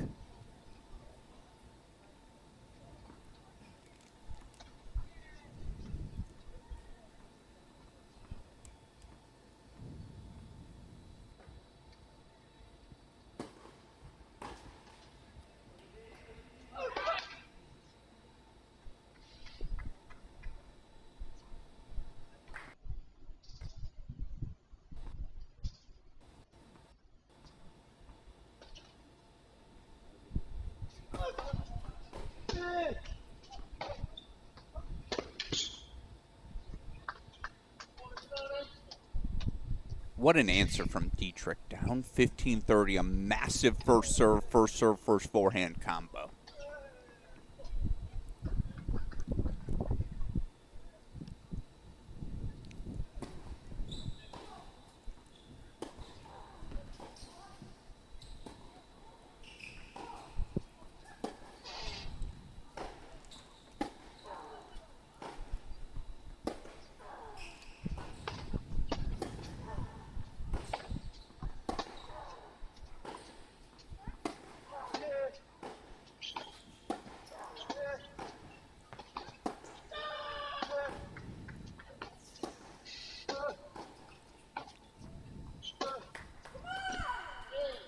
friend sprays long.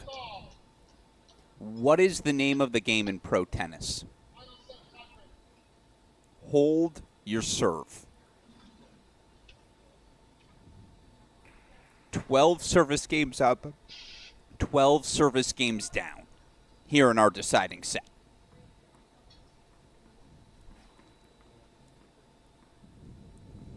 It will be a third set buster for a spot in the final.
Hera out front, 3-2 deciding set. We'll get you back over to it.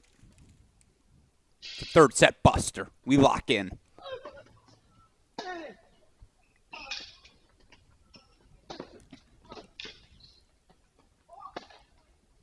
Ridiculous. What a point.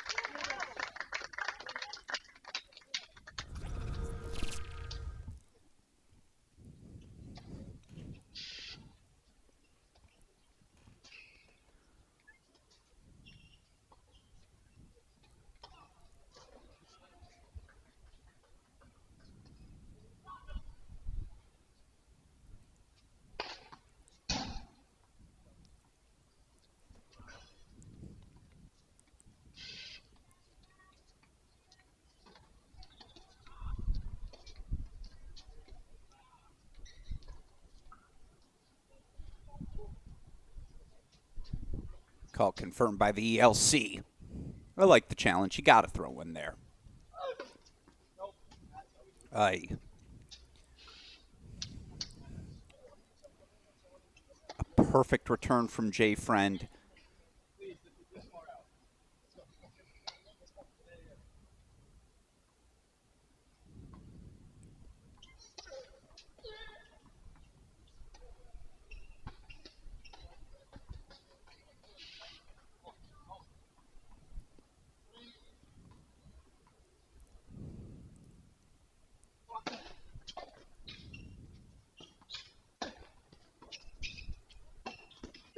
Yeah.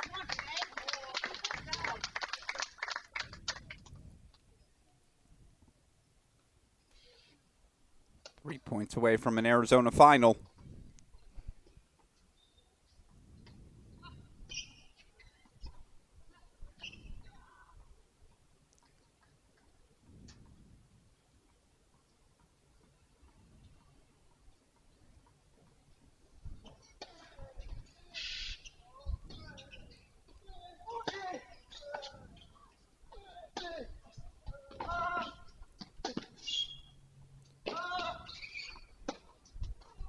What do you do? What do you even do?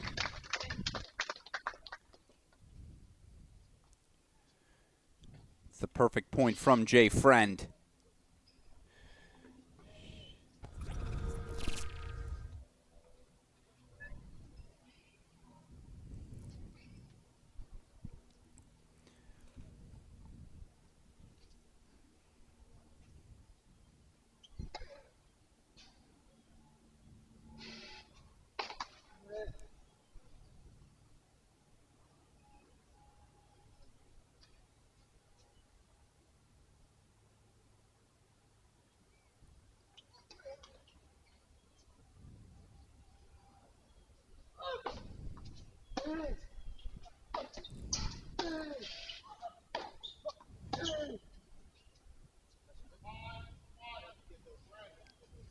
Had to have one.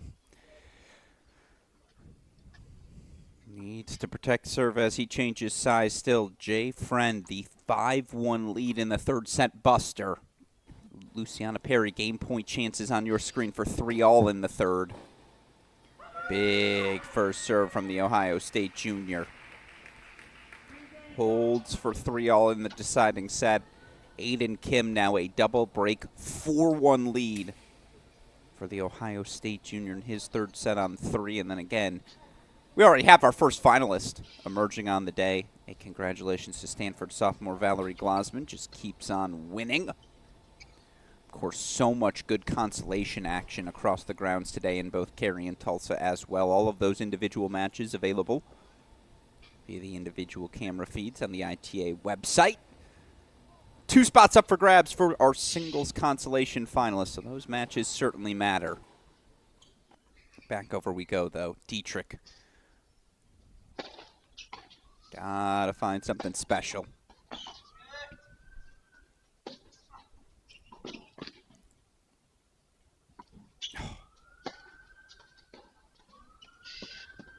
That's special.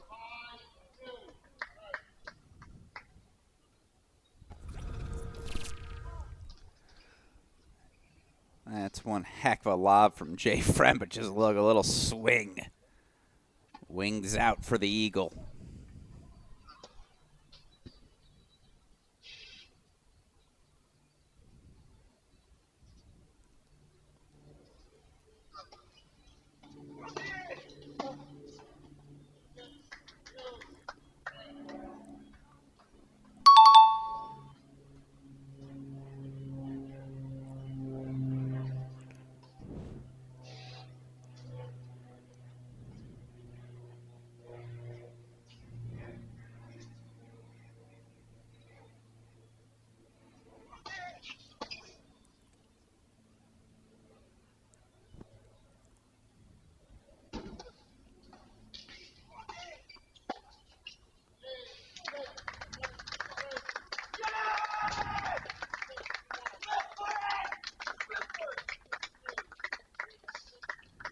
Going to be a lot of respect between these two here in the handshake. Again, grew close at the College World Games this past summer.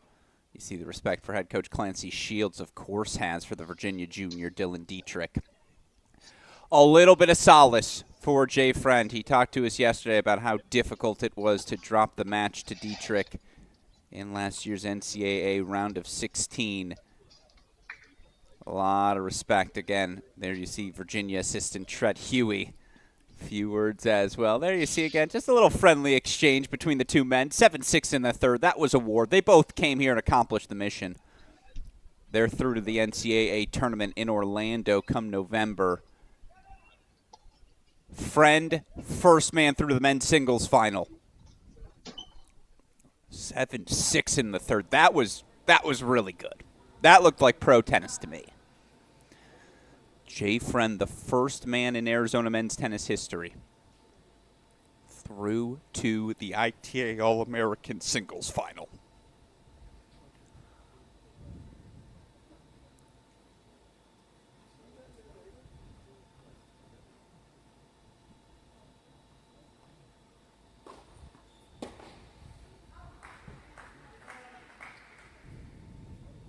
Good news is we only have to do a little bit of adjusting here.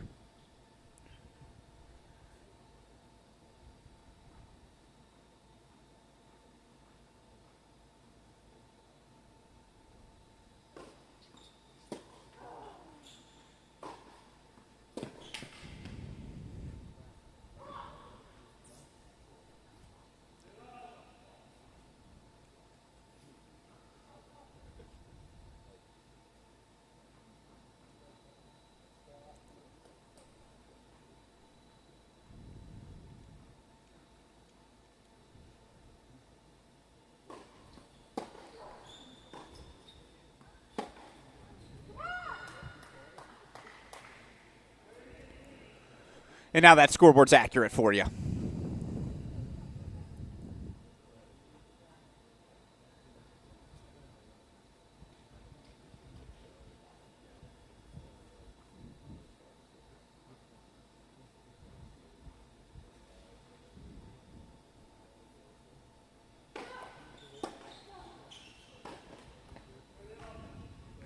Uh-oh.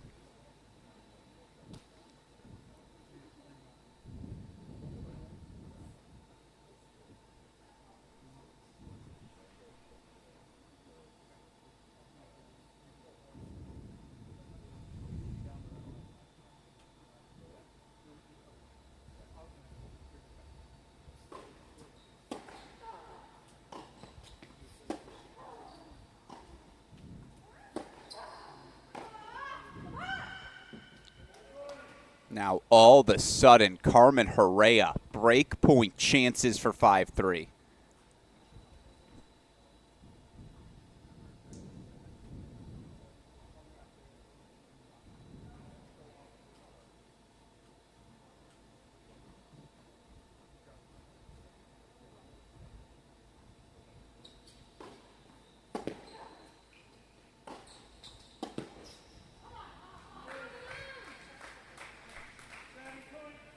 How's this for a big moment? It's been a little streaky for Perry, but when she's connected, that firepower has been present throughout the course of this match.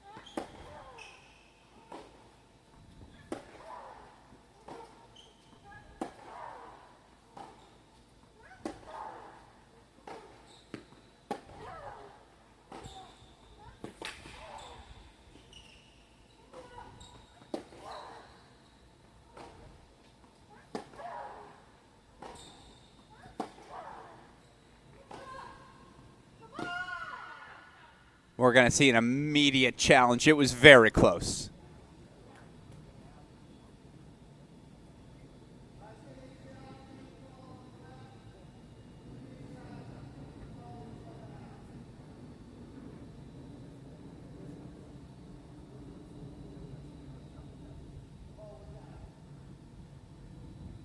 Call confirmed by the ELC. And again, this is why we had to have this. Just the most wonderful innovation.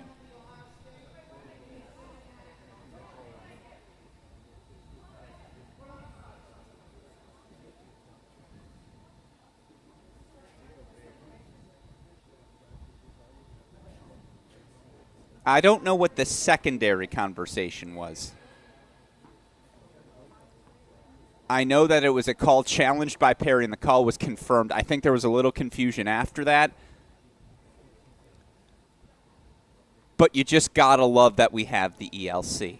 And the defense from Hera there. Scrapped, clawed, she'll serve for the match.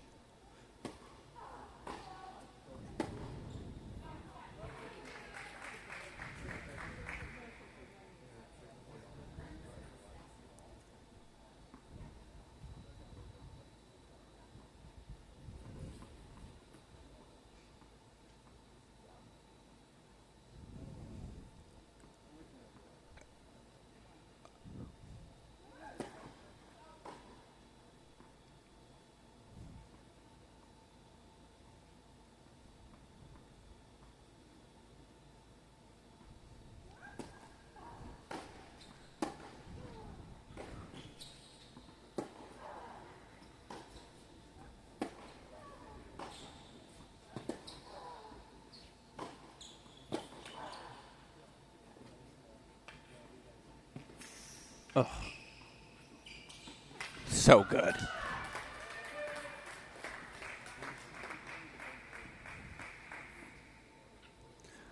Herea's got the speed, no doubt. But Perry continues to stay on the front foot. She's had her opportunities. Heck, on that deuce point, you just wonder, had she been willing to hit a volley, had she been able to be on the right side of it?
Oh, the exact sort of left court luck she needed. Not going away yet. The junior Luciana Perry's got breakpoint chances to stay alive.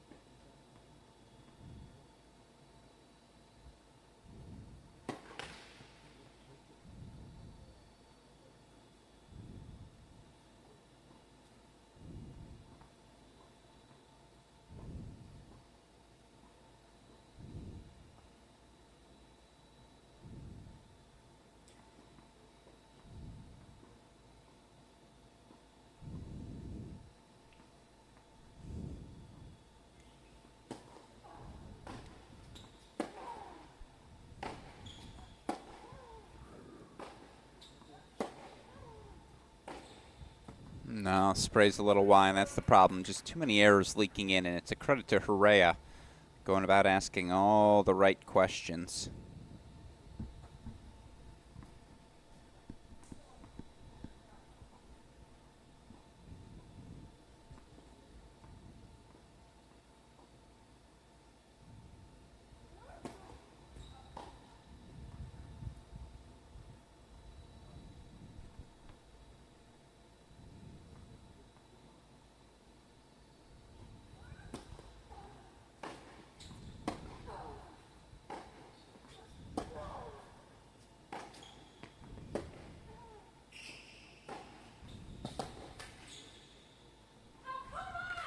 Let's play on.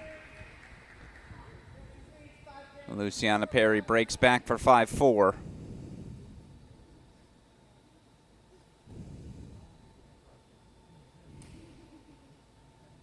We will play on.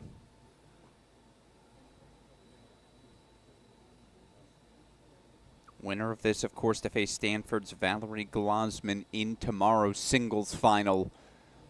Looking at the history of these ITA All-American Singles Championships on the women's side, haven't had a finalist from Texas in my lifetime. You'd have to go all the way back to 1994. That's the last time a Texas Longhorn reached the ITA All-American Women's Singles Final. Kelly Pace winning the 94 title. By the way, that was on the back of Lucy Ludvigova winning the 93 title. Of course, we had a Stanford Cardinal in the final every year from 1987 to 1992. Though the last time we had the Stanford Cardinal in the final, it's been a while. Hillary Bart, all the way back in the 2010 fall, so 15 years. That's the streak ended by Valerie Glasman in reaching the final with a straight set win earlier today. Stanford tied with Florida for the most singles titles, 4 in the history of this prestigious event.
That one sails on Perry, so Hera works her way into the game for 30-15.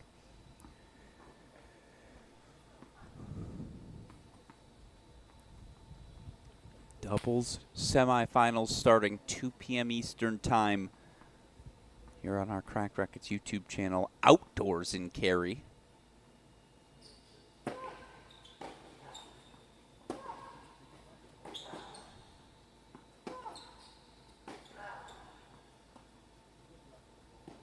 cheeky.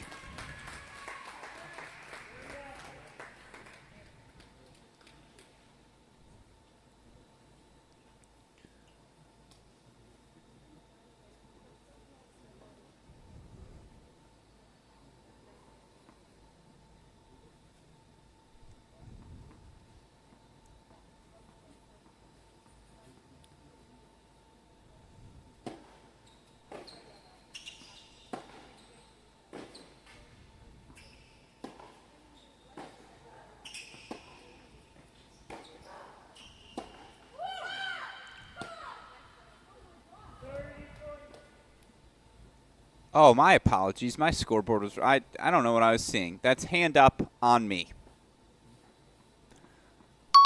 These are 2 match points for Hera, and that explains the celebration.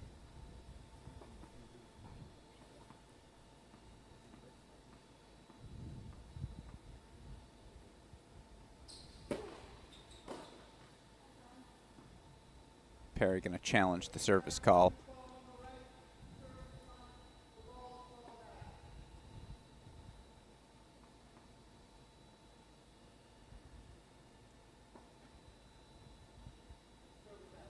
Serve was indeed out.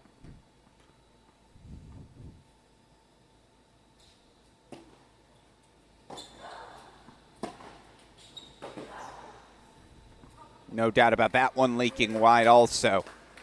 So here we go.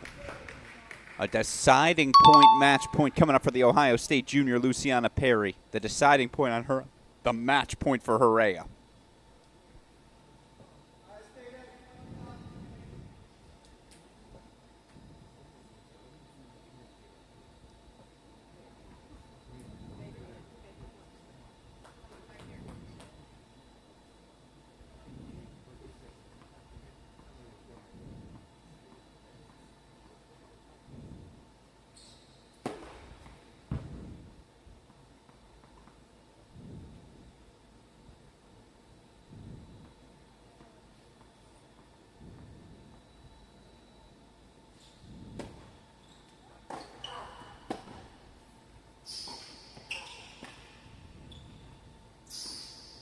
Exceptional.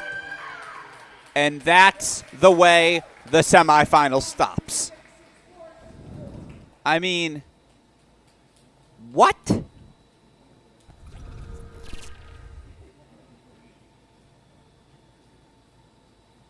For the first time since 1994, Texas Longhorn will compete for the All-American title.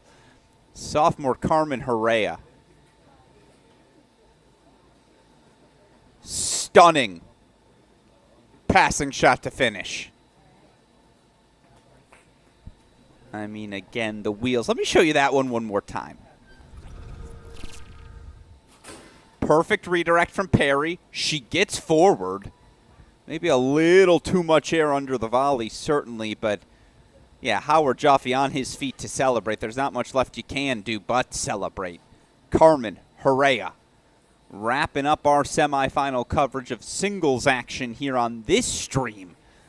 As Hera, 3-6, 6-4, 6-4, the sophomore, going to take on her fellow sophomore Val Glasman in tomorrow's singles final. It will be Stanford, Texas.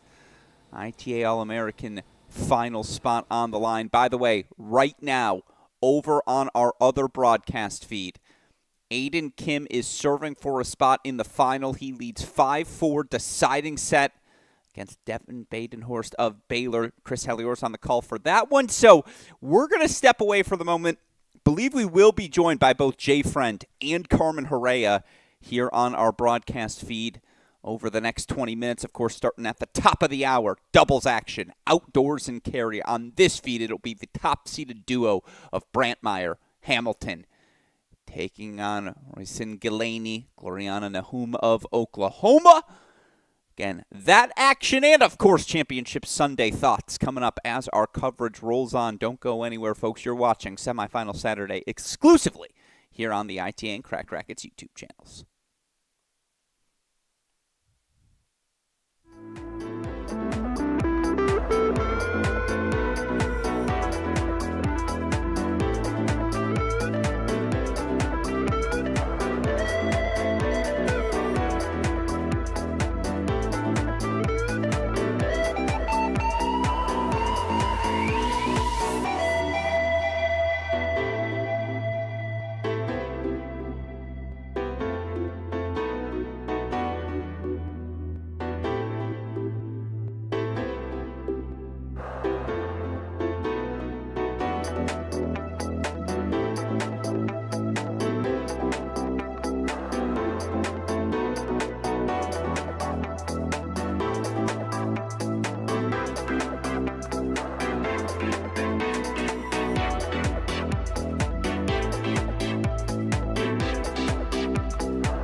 And joining us now on our broadcast, fresh off of what might have been the most thrilling match thus far on Semifinal Saturday, he's the first player in University of Arizona men's tennis history to reach the ITA All-American Singles Final. It's Jay Friend joining us once again. Jay, first of all, congratulations to you on the victory. Talk me through that match. We'll talk about, obviously, the environment surrounding it again in a second, but just 7-6 in the third, no breaks of serve in the deciding set. Talk me through your level and what you had to do to ultimately get over the finish line. Yeah, this was definitely the best level I've played all week, and Dylan also matched that. I thought the level was very, very good from both sides. And then in the third set, just both serving well, playing our service game smart. And then once we got into that tiebreak, I kind of let loose and felt free. I almost felt high. Yeah, I don't know, something just clicked in me, and then everything started to go my way. Yeah, and I'm very happy with the win. Yeah, it was a remarkable level, and I turned to the game you broke for your first break in that opening set. You ripped 3 backhand winners. I think it was 2 of them line, 1 a little short angle backhand pass. It was just like, it's on. And I'm curious how focused you were at the start, how important it was to get off to that fast start, given, again, you were looking for a little revenge here today. Yeah, very important. You can see a little trend in my matches this week. I win the first, I play really well, and then go down the second pretty easy. But yeah, in the first set, man, I was just super locked in. I wanted it so bad, and everything was flowing into the other. Once we got into that second, it was a little bit of a different story, but he played much better as well. And then from there, yeah, the third was crazy. When you're dealing with someone who has the weapons of someone like Dylan, what are the things you have to focus on within your own game to keep pace, right? Because to your point, you blink for a second, it feels like he's the sort of player that can just jump on you. Yeah, for sure. Throughout the match, I changed my return position a lot because he was really feeling the slice wide in the first one on the deuce side in the first set, and I started stepping up, and then he was started to really feel the big T. So you really have to change when it comes to these big hitters. And yeah, mostly against him, I just have to play my game and find forehands. You know he has that kick serve. I'm going to nerd out a little bit because I am curious. He has that kick serve on the ad side. By the end, you were taking 3-4 steps over and looking for forehands on that return. Was that just an aggressive posture by you? Was that something you got a read on his serve? Like, what led to that sort of aggressive move by you? Well, I usually do that. Okay, true. I like to find my forehand on the second serves. And he rarely went T on the second.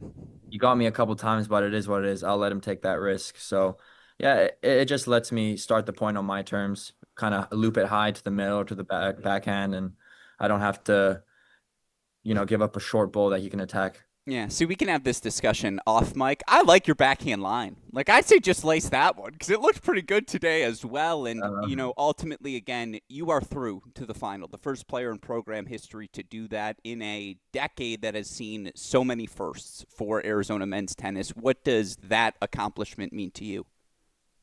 It means so much to me because, you got Colton Smith in the program as well, and he's done basically everything. So it feels kind of nice to be first in something in the program. Yeah, it's very well deserved, and obviously now you've got a championship match tomorrow against Aiden Kim. I don't know what you might know about his game, but what's going to take in that matchup to be the first guy to bring home the trophy?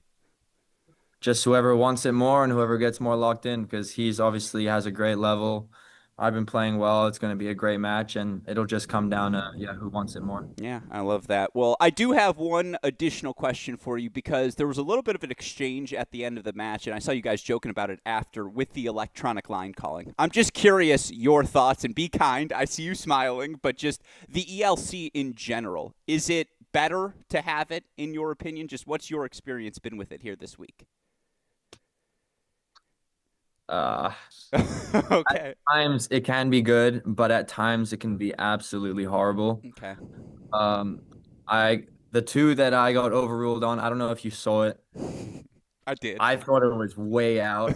And once we got into the tiebreak, it's like if I make a call and it gets overruled, I lose the match, even though I'm up 5-0. So basically at the end of the match, Dylan came up to me and was like, "Yeah, sorry, bro. I just had to challenge everything because if I win when I'm 5-0 down in the tiebreak, I win the match. I don't care." Fair enough. Is it the certainty of it, I guess, to not have to dispute with the line judges? Like, that's got to be nice, right? To just know, like, the call's the call. The call's the call. Yeah, you don't see these blowouts like Yeah. last few years over at regionals and everything. You see guys screaming at the umpires. It gets a little nasty, but I mean, we get pissed at the electronic line calls, so they don't get any verbal abuse from the players. Yeah, exactly. It's better to get mad at the machines, I suppose, than the man itself. Well, certainly not a lot to get mad about today because, again, extraordinary level, and you thoroughly earned that victory today. 7-6 in the third. First man through the All-American final in program history. Arizona senior Jay Friend. Congratulations, my friend, on the victory, and obviously good luck to you in tomorrow's championship match. Thank you so much.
And joining us now on our broadcast, the other half of tomorrow's ITA All-American Men's Singles Final. Of course, the Ohio State Junior earned a 3-set victory today to advance to the final. It's Aiden Kim joining us on our broadcast. Aiden, first of all, congratulations to you on the victory, my friend. Talk me through the match. I imagine it is always difficult to face a big server like Devin. What'd you have to do to hunker down sets 2 and 3 and ultimately find yourself over the finish line?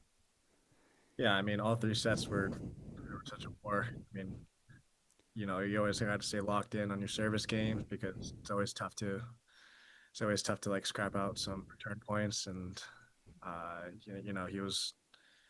he's super long, so you can't really hit too many winners off of him. And he was playing really well and returning great. I couldn't really find that many spots, so I had to fight like every single point pretty much. So found some lucky deuces, and that's how it goes. Yeah, no, it was a job well done by you. And, in that deciding set, you're able to get off to an early break lead. What goes through your mind in those service games? You kind of alluded to it there, but is it spot serving against a big guy like Devin? Is it just trying to find your particular plays? What does the focus have to be that allows you to execute on serve as well as you did in that decider?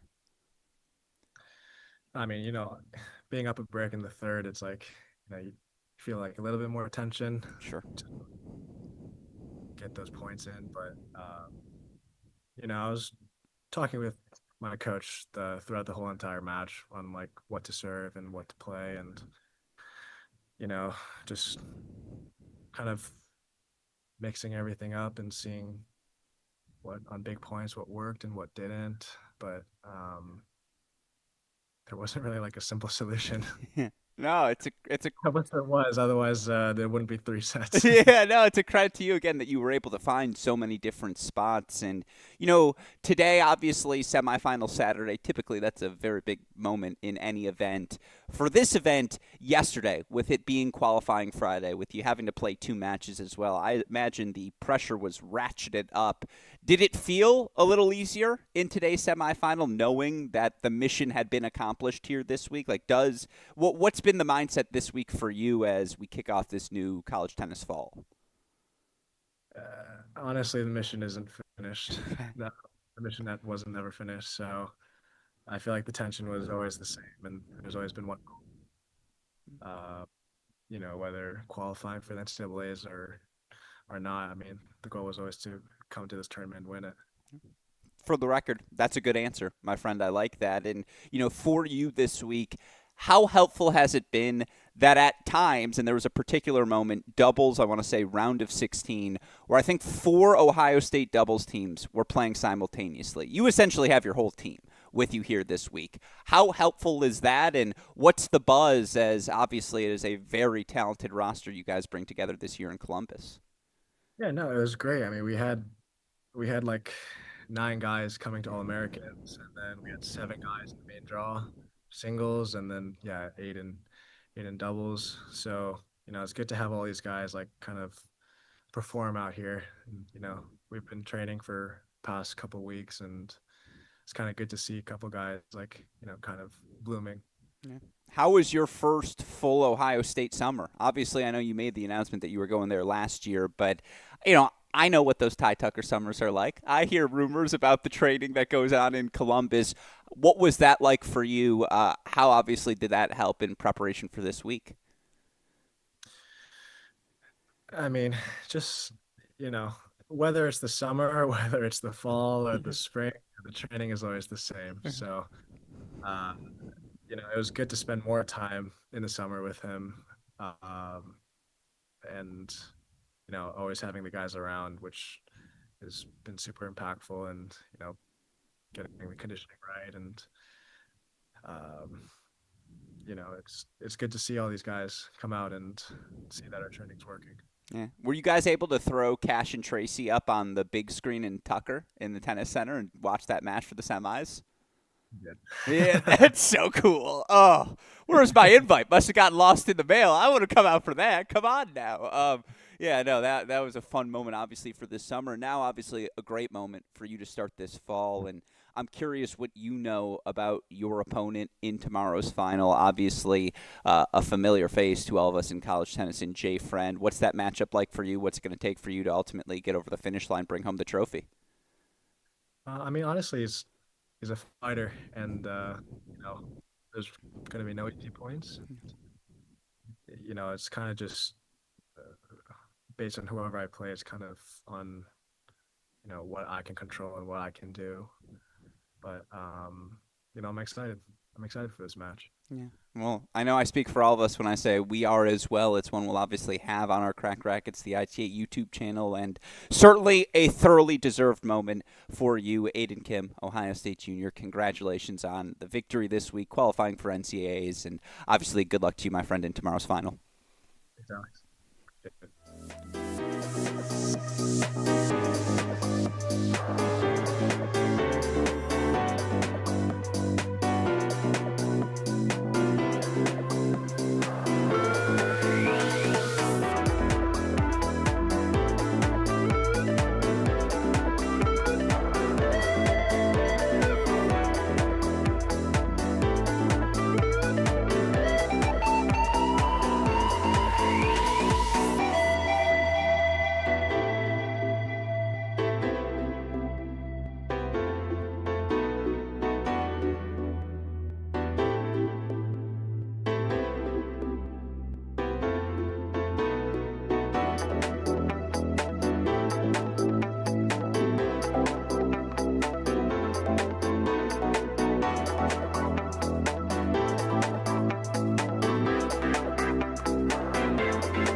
And welcome back in, everyone. Alex Gruskin here.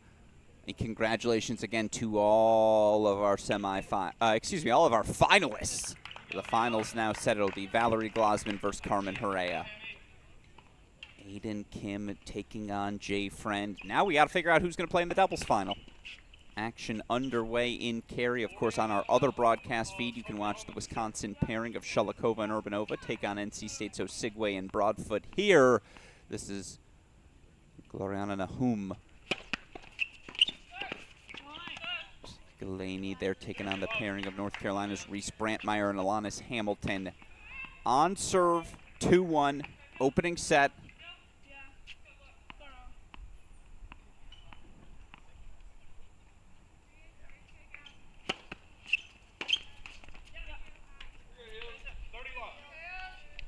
Thirty Love Glow serving here on the near side.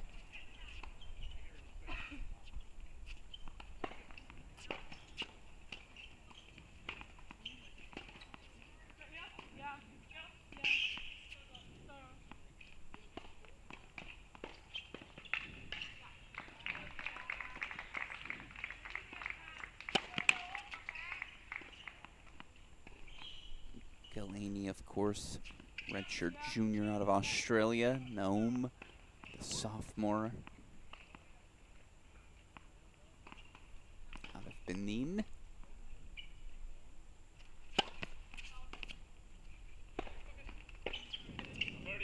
Brantmeyer, the senior. Hamilton, the sophomore on the far side. Of course, Reese Brantmeyer.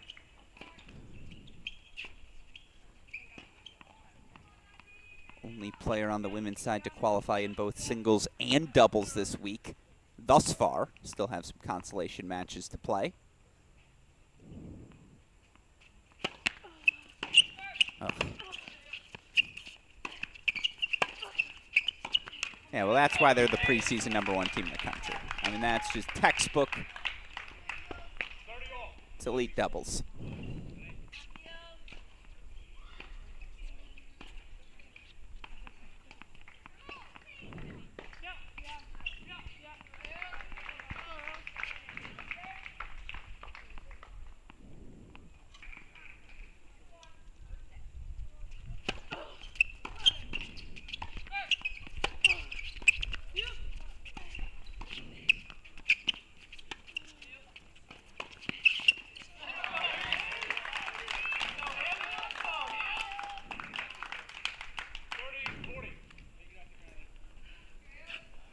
And just like that, it's breakpoint chances for UNC.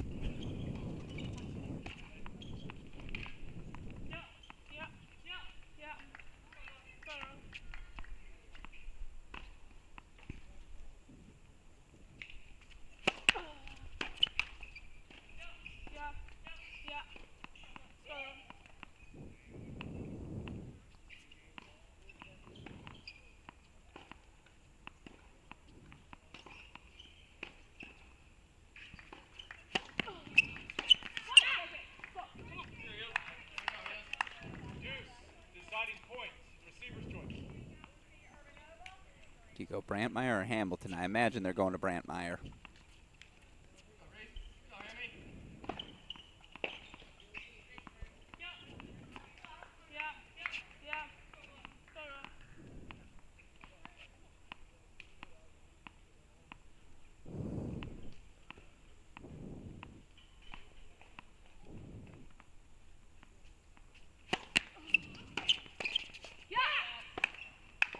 Oklahoma holds. We stay on serve. 2-all opening set.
solves the riddle.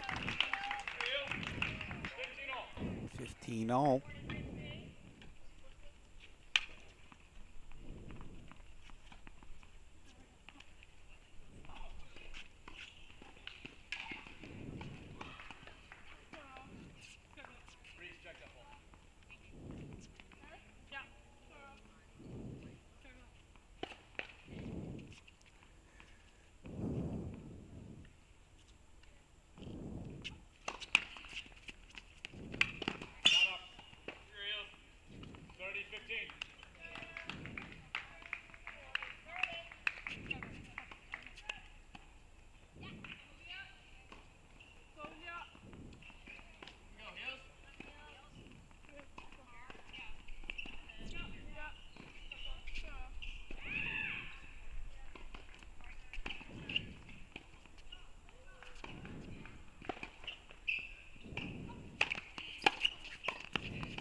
Game point chances here for the Tar Heels, 4-3-2. Heels stay out in front. It's a hold for Brantmeyer, so no damage done anywhere thus far. 3-2, we remain on serve. Again, our other match currently underway, main draw style here at the 2025 ITA All-American Championships. 2-1 lead for Shalikova and Urbanova. They're up a break. They've actually got a deciding point, break point here as they take on defending champ Gabriela Brownfoot, her new partner, NC State freshman Victoria Osigwe.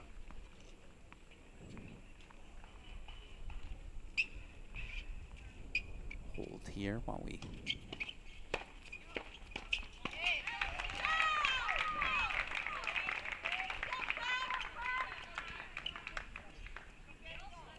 wait for the action to continue. NC State, Wisconsin, 2 games apiece. And they're out of the chair in our match, so back we go full screen. Again, a 3-2 North Carolina lead. On serve, Hamilton on the deuce side, Brantmeyer on the ad side. This is Galaney serving on the far side for Oklahoma.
So advantage to the server still, 3-all, 30 love. Hamilton, Brantmeyer leading.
You pay more for the frame than the strings. A little bit of a miss hit on the volley. The intent was pure.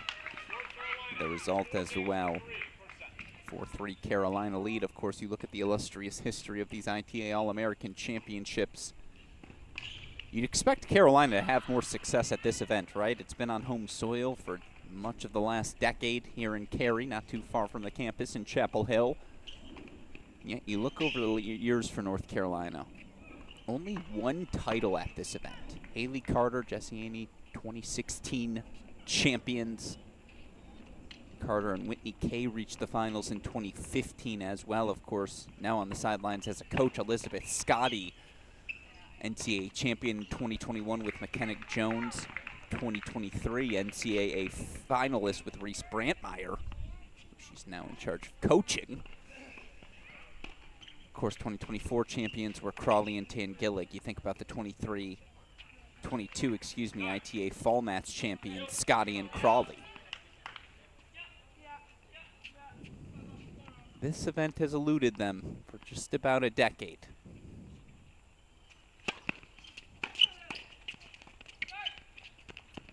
But maybe, just maybe, the preseason number ones can get Carolina back on the board. Meanwhile, on the Oklahoma side of the equation, all you got to do is go back 2 seasons. Donna Guzman, Alina Shaherbanina, 2023 champions of this event.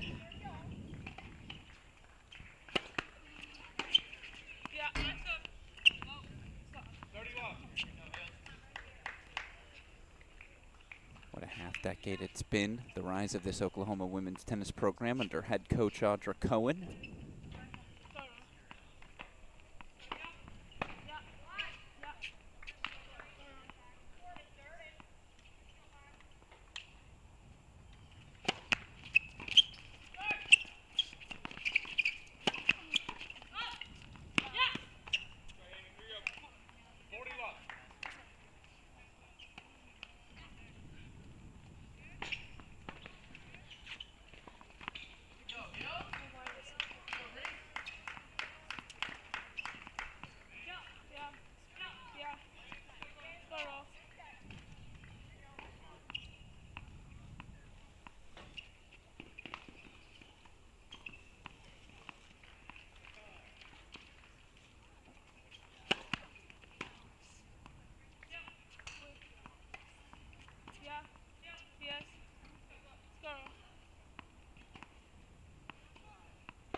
of a sudden, it gets a little tricky. 40 love becomes 40-30.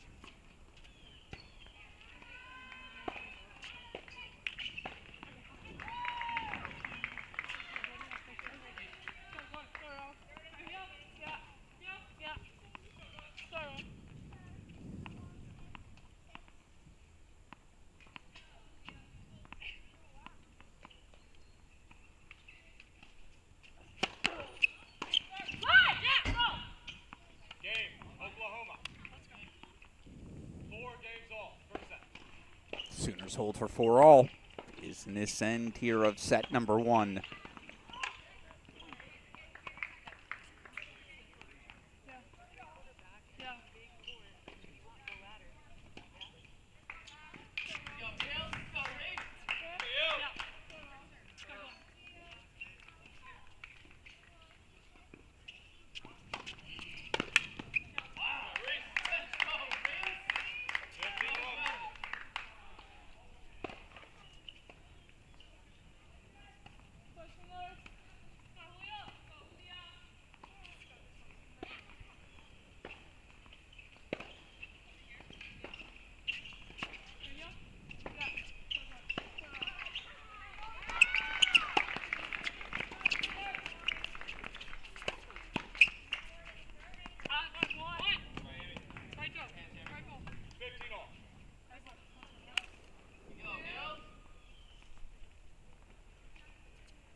Well, that's half the fun. Call stands, call confirmed. Again, it's the new era.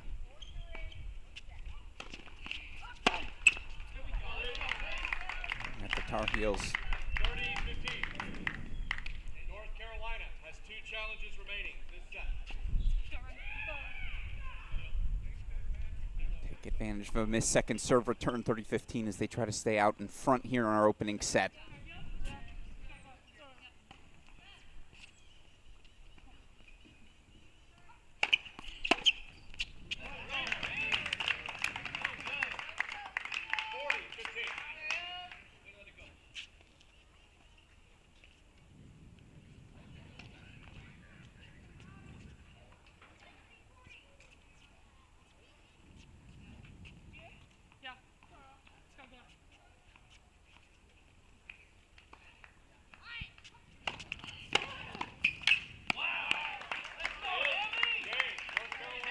Carolina to hold 4-5-4, so they stay out in front.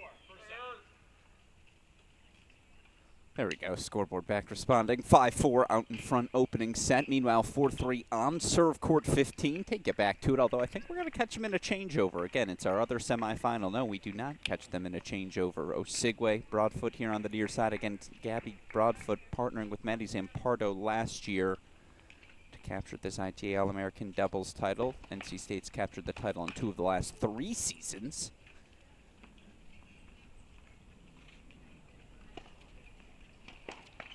Can they make it finals in 3 out of 4? Fast changeover, so we'll go back full screen to our matchup. Again, Chris Hallior is on the call for our other double semifinal. Men's double semifinals, by the way, coming up later today. I believe they are slated for a 5 p.m. Eastern time start. We'll have coverage first of all, the last of them, here on our Cracked Racquets YouTube channel.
break-point chances for 5-all. What is a routine service game and what feels like a routine set.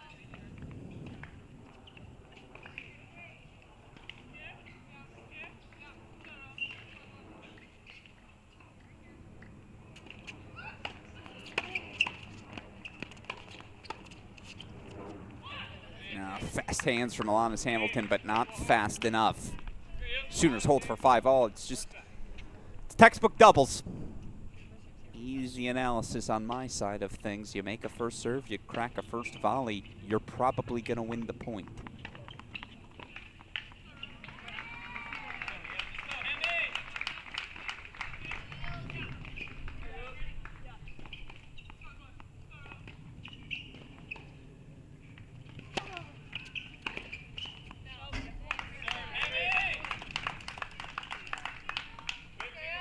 A little bit of a home crowd atmosphere, as one would expect in Cary for these Tar Heels.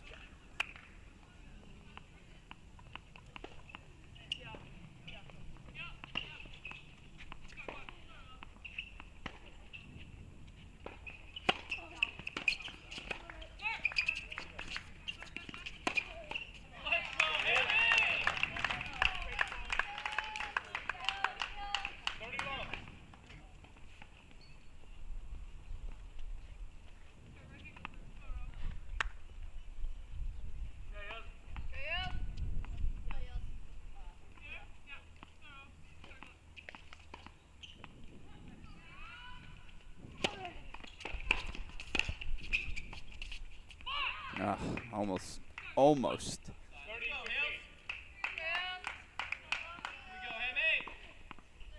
Able to draw that volley in. My apologies. Oklahoma forcing the error for 30-15.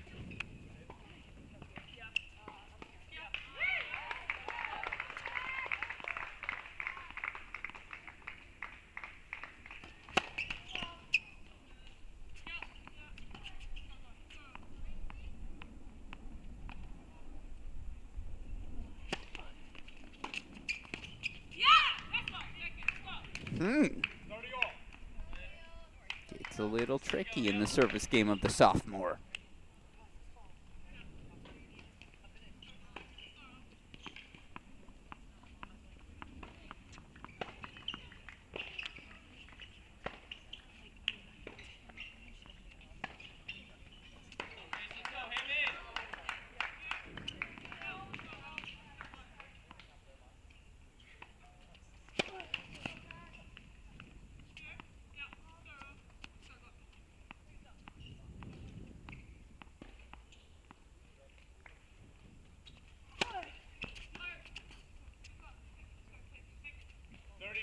Double fault off the racket of Hamilton, and just like that, it is breakpoint chances for Oklahoma.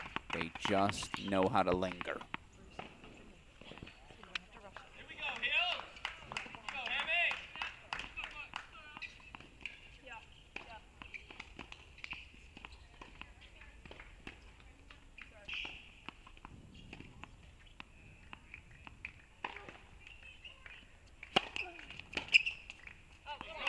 Had to have it. A big first serve for the sophomore Hamilton. Deciding point coming up.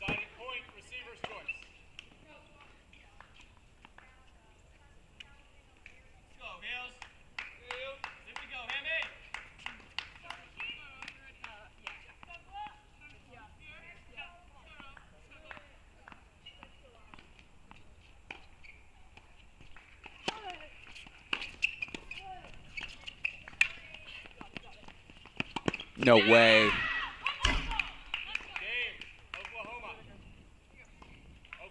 Lob over the head of Brantmeyer. Show you that one more time. Soft hands on the half volley, and she kept it low, but you all know what I'm thinking. You've been stuck with me for 4 days. Good loses to great. That was great.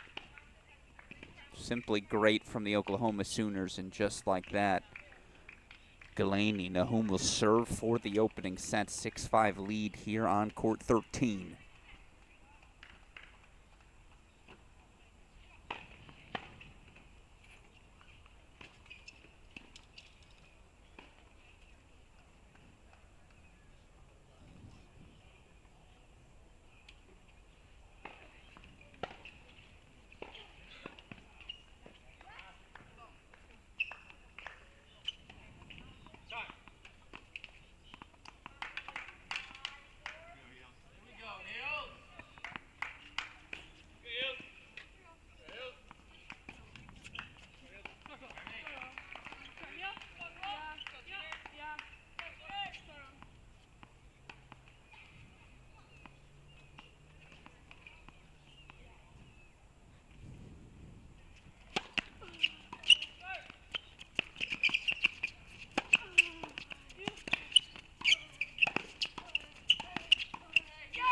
Back, forward, come the heels.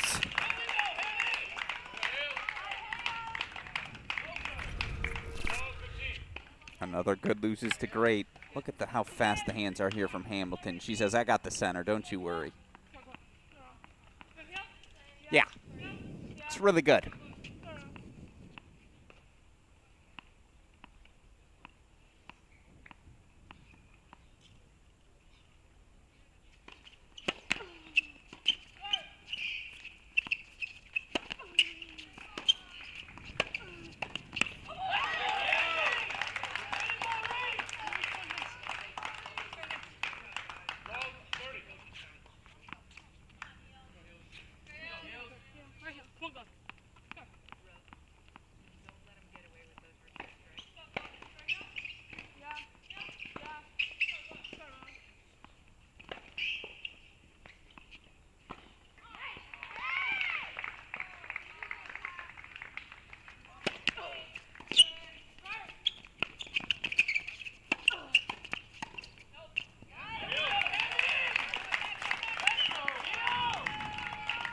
The old lob and chase. And the soft hands again on display from Brandmeier. Come on, that's textbook.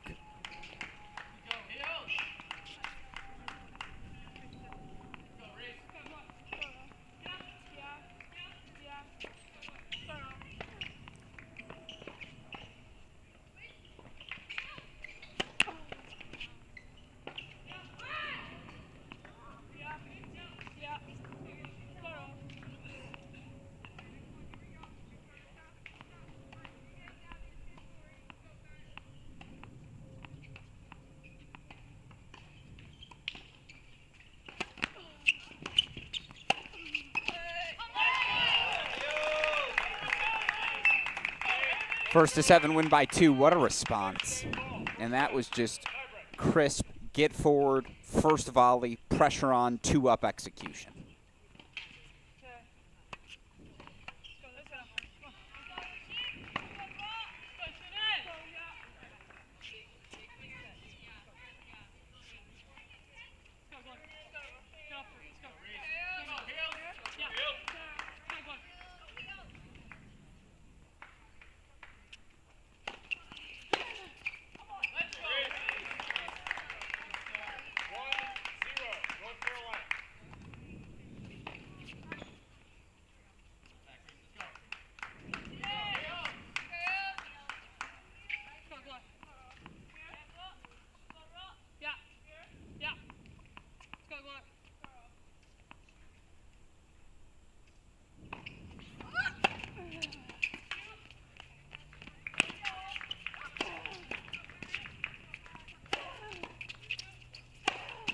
Oh.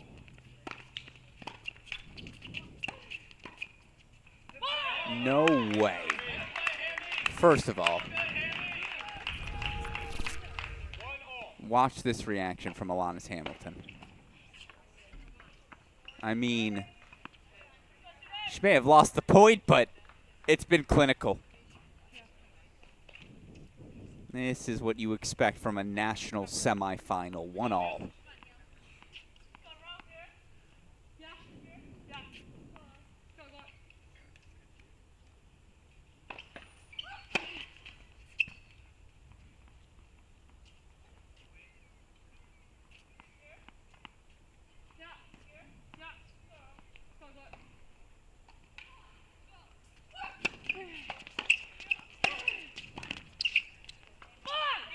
That one sails a little on Hamilton, so Oklahoma out in front 2-1.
Tried to take the overhead as a volley. Bold.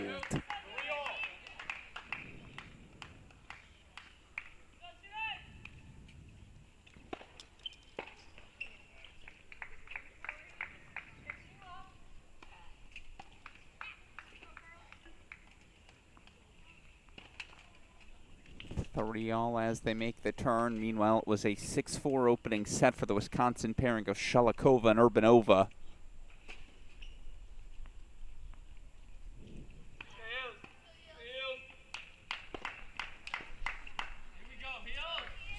Badgers a set away from an All-American final.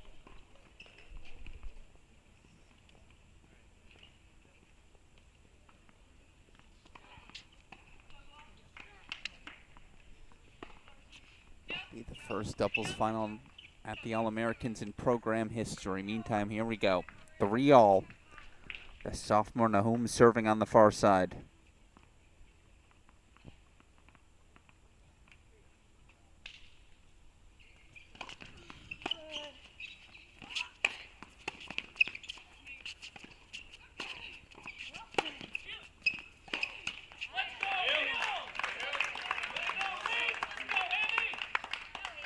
She's got to play. Stick with it.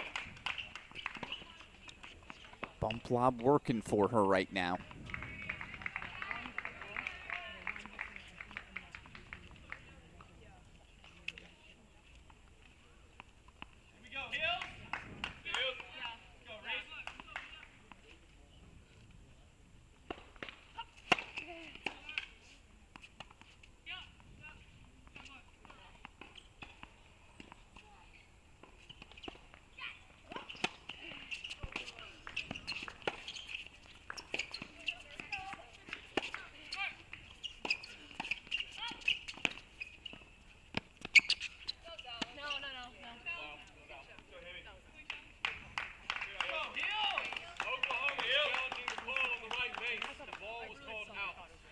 Call gets challenged. We'll wait for the confirmation. Yeah, chair agreed with the call from the Tar Heels as well. So 5-3 out in front, North Carolina. Coach Scotty with the play call for Reese.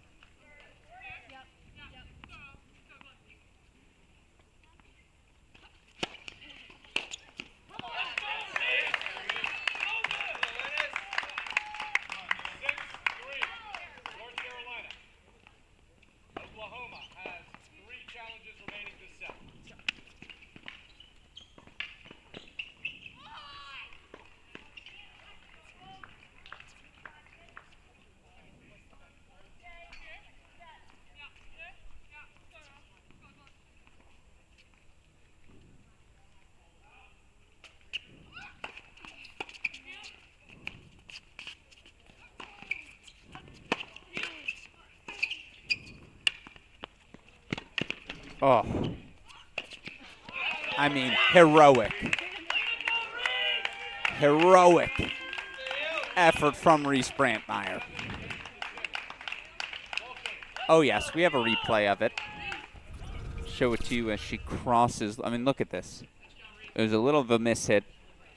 Brantmeyer hadn't moved a single step before the ball was struck, and Coach Scotty loves it. I'm going to show you that one more time. Watch Coach Scotty during the course of this point. Look at her reaction when the ball gets over the head of Hamilton.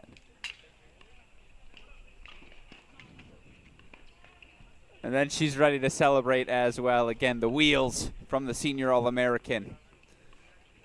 First set belongs to the Tar Heels. Alex Gruskin here.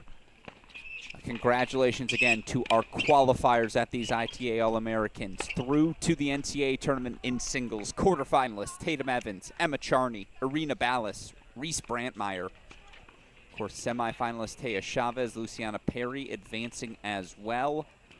Very much looking forward to the battle of sophomores in our women's singles final tomorrow. Texas's Carmen Hera taking on Stanford's Valerie Glasman. Of course, all 4 of the teams you see on your screen qualifying for the NCAA doubles competition in November by reaching the semifinals. Nice poke from Victorio Sigway. Of course, on the men's side, qualifying for these NCAA championships. The quarterfinalists: DK Suresh, Ozan Barish, Matt Forbes, Sebastian Gorsny. Semifinalist Dylan Dietrich, Devin Badenhorst through as well. And then blockbuster final tomorrow, senior Jay Friend of Arizona taking on Ohio State junior Aiden Kim. Those are two of your top 10 players in the preseason rankings. Wouldn't have it any other way. As we go back full screen, set number 2, ready to rock and roll.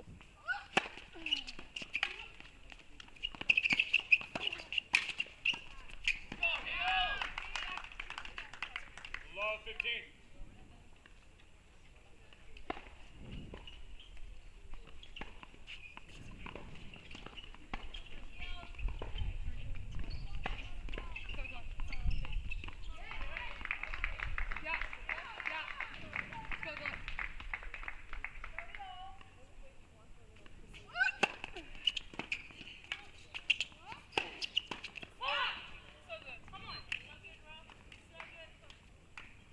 It was good. 15 all.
Oklahoma holds 4-1 love. Second set.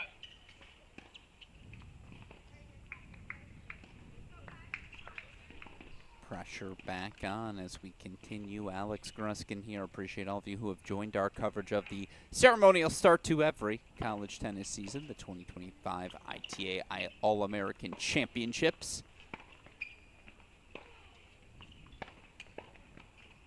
Of course, on court elsewhere here in Cary, pivotal consolation quarterfinal matches. Remember, your consolation finalists booked their spot in Orlando as well.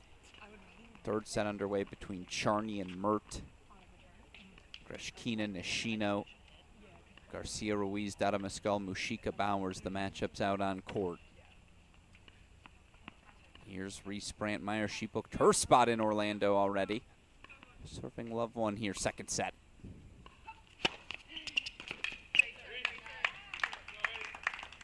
15 love.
Everyone's hands are so fast. They're scooping half volleys off of overheads.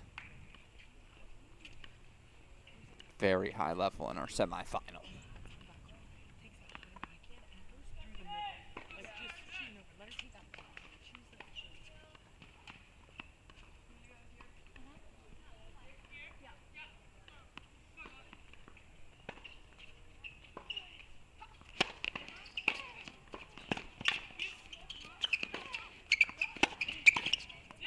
Yep, middle solves the riddle. It's a good close from Glow.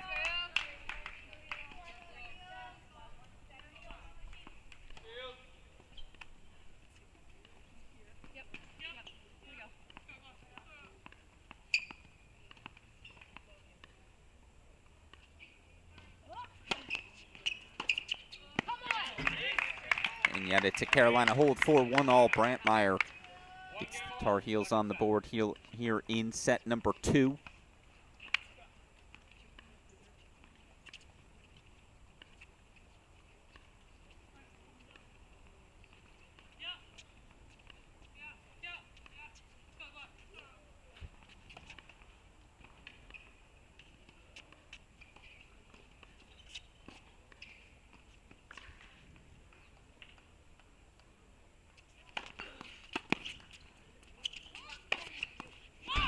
Great overhead. Just knocked off brilliantly by Galani.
Sailed on her.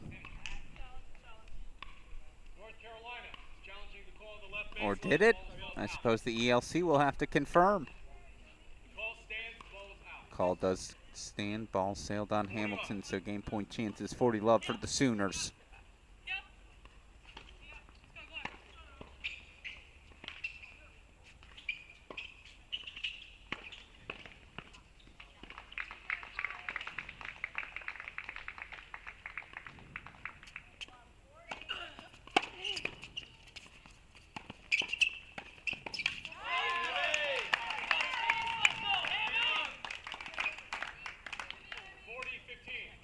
North Carolina has 2 challenges remaining this set.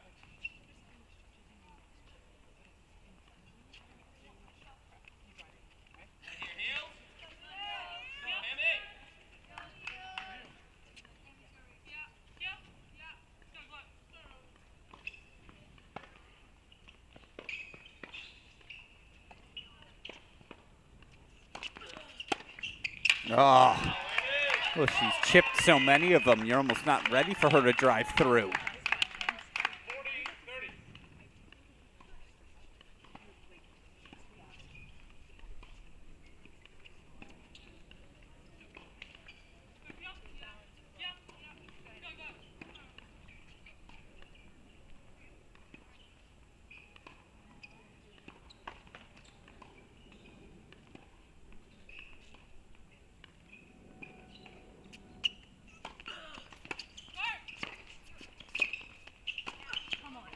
Huh. Deciding point, receiver's choice.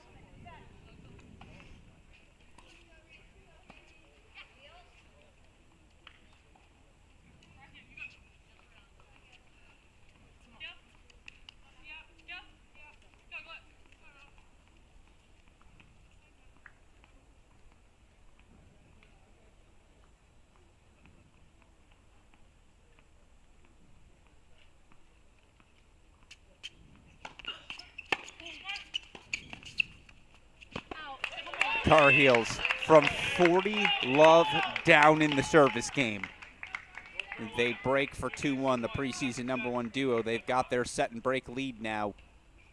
Out in front here in our semifinal. Again, show you the score line, or show you at least a look at our others. Score line 6-4, 2-all there.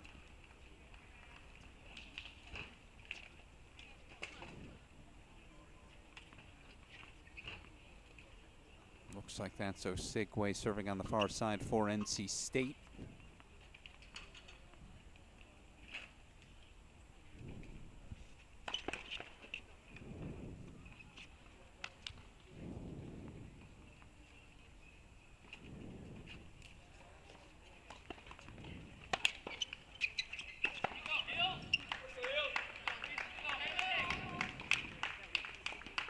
All 15 all in that court 15 match. Again, if you want to watch that one in its entirety, you can do so over on the Chris Halioris broadcast. We're going to go back full screen to court 13, where again Tar Heels looking to consolidate, set and a break lead.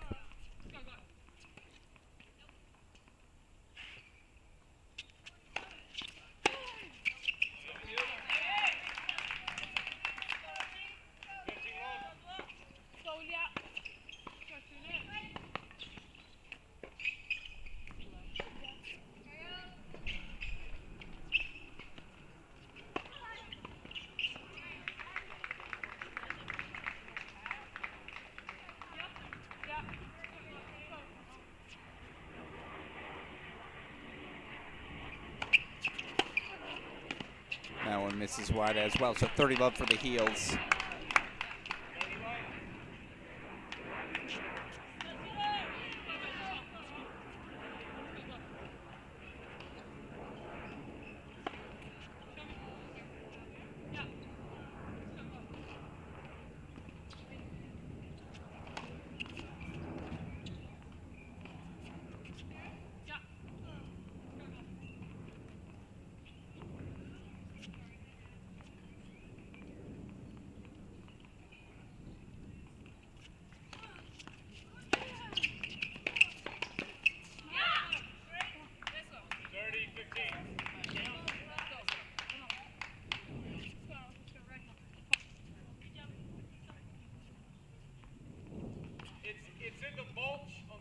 It's in the mulch right in front of the fence. Thank you.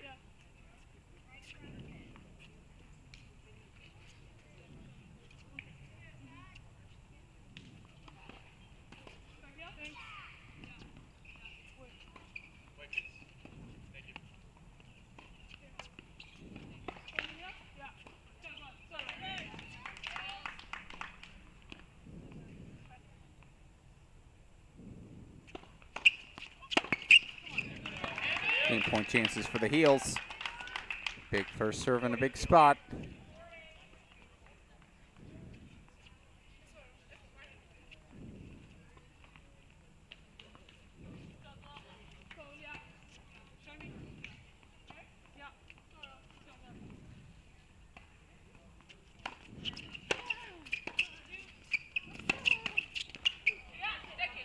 They'll take it. Right intent, would have been a tricky volley anyways.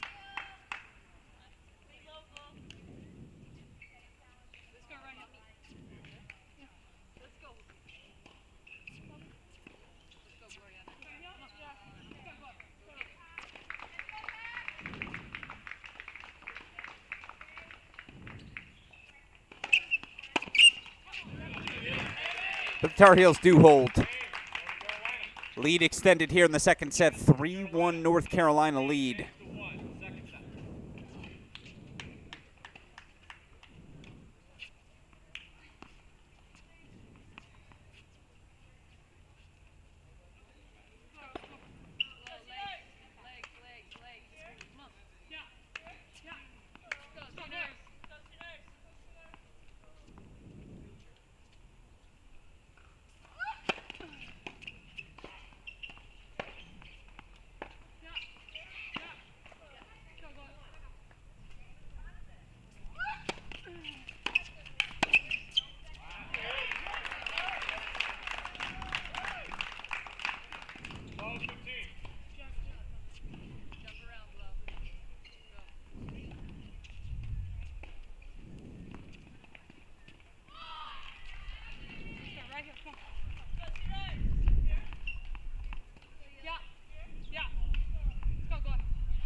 clutch.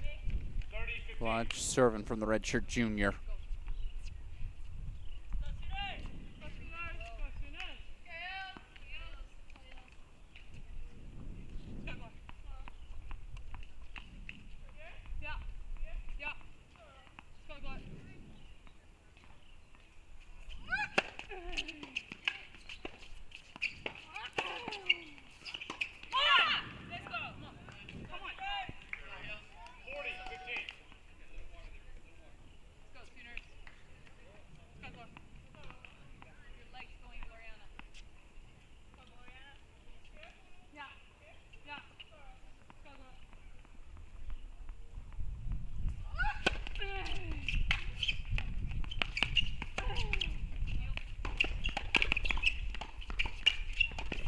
Yep, that's routine.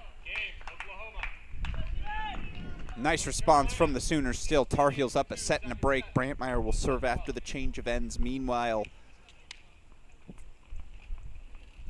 our other Devils semifinal, of course, available here on the Cracked Racquets and ITA YouTube channels. It is Shalikova and Urbanova, the Wisconsin senior freshman duo. 6-4, 3-2 set and break lead. They're serving on our screen right now.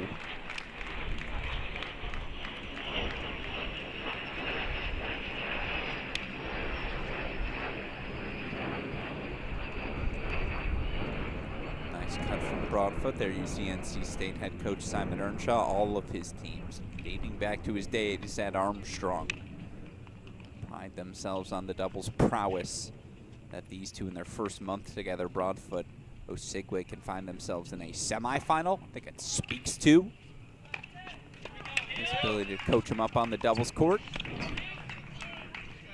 Chris Hallior's on the call for that one. We'll lock back in on 13. Brantmeier serving, set in 3-2.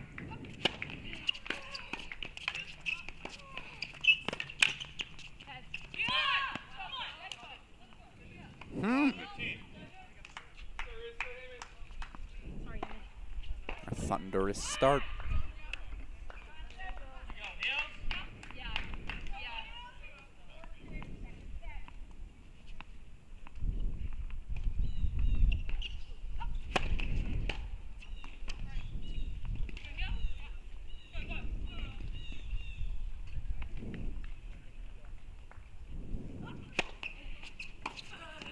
Yeah, uh-oh.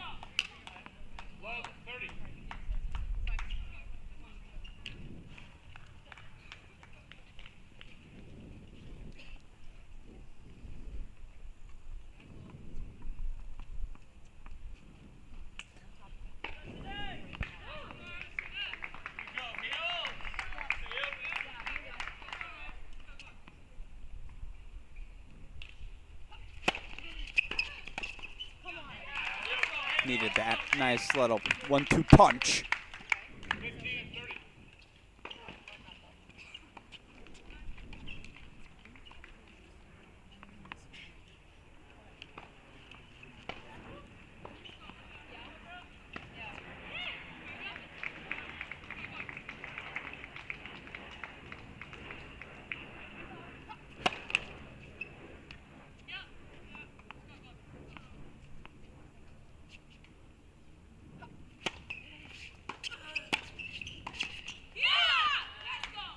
Break point chances for Oklahoma.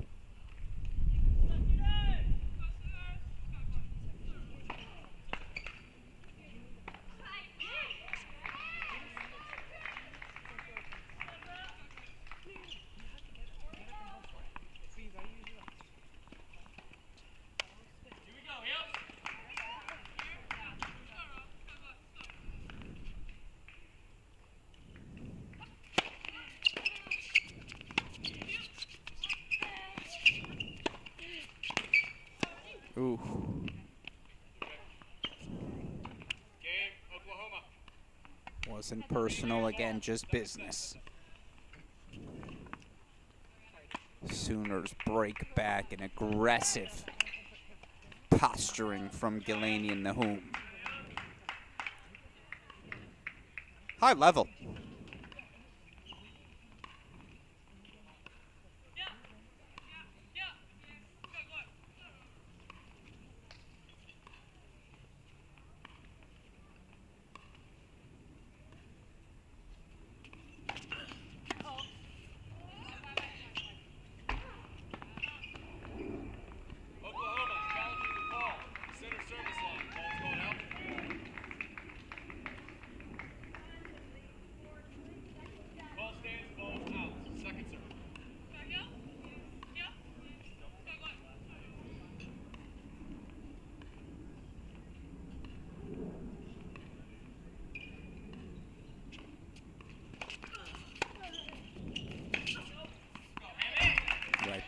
come. At least you know what play calls to expect, right? What tactics we'll see employed. Tar Heels always trying to get two up, trying to overwhelm you with their aggression.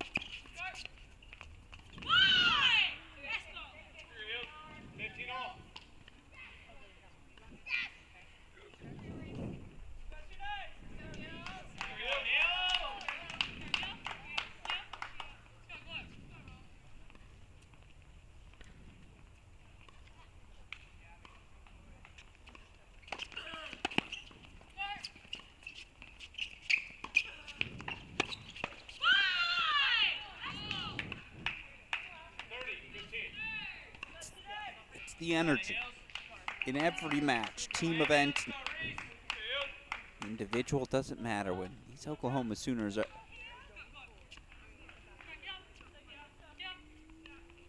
if they're out on court competing, you're going to feel their presence.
Breakpoint chances for the Tar Heels. They come answering right back as preseason #1 so thoroughly do.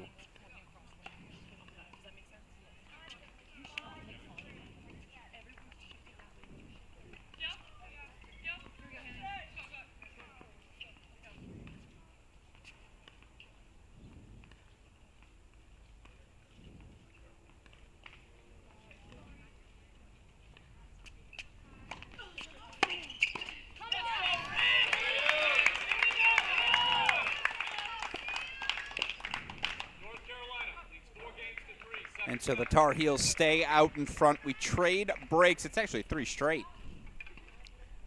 Here on court number 13. The Tar Heels maintain their lead, though. 7-6, 4-3 out in front again. Here's the development. We'll go over back to court number 15, where it's a 6-4, 5-3 lead for Wisconsin, Shulikova and Urbanova. Osigwe serving on the far side. This is Shulikova on the deuce, the top 220 newcomer. Urbanova on the ad side returning.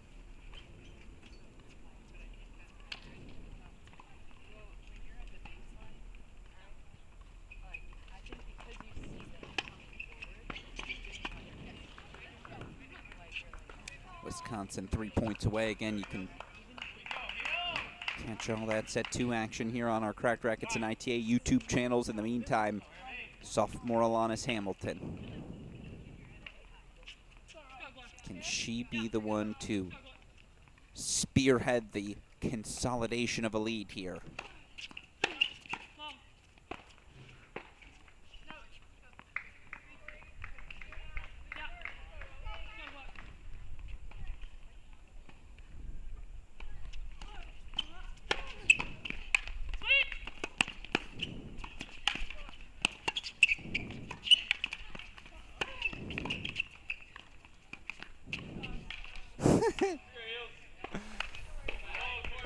Good. It's really good. It got a great lob. And I just not able to do quite enough with it. Again, good half volley from Hamilton. She tried swinging.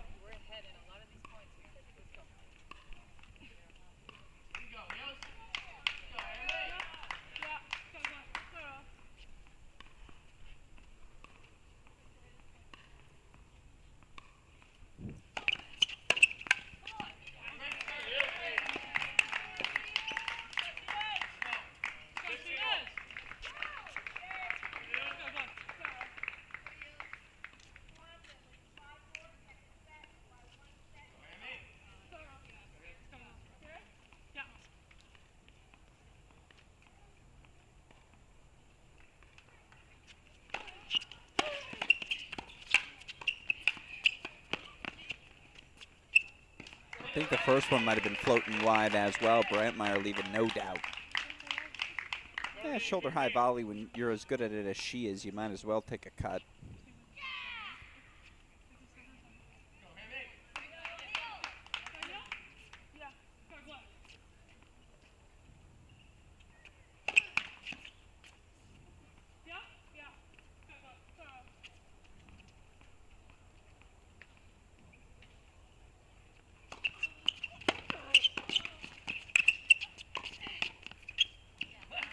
Yep. Game point chances for the Tar Heels. 40-15.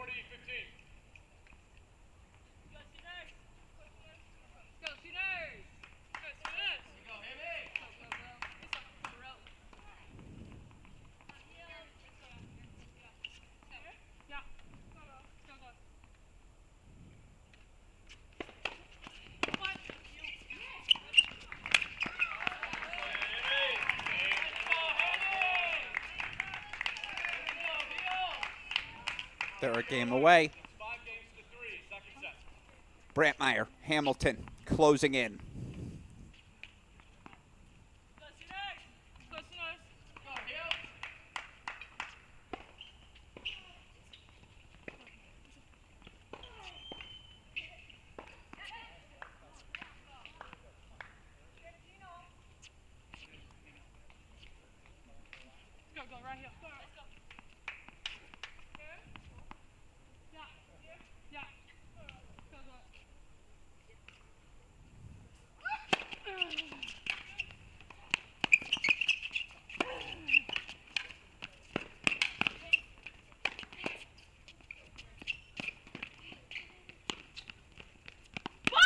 Yeah, missed it long.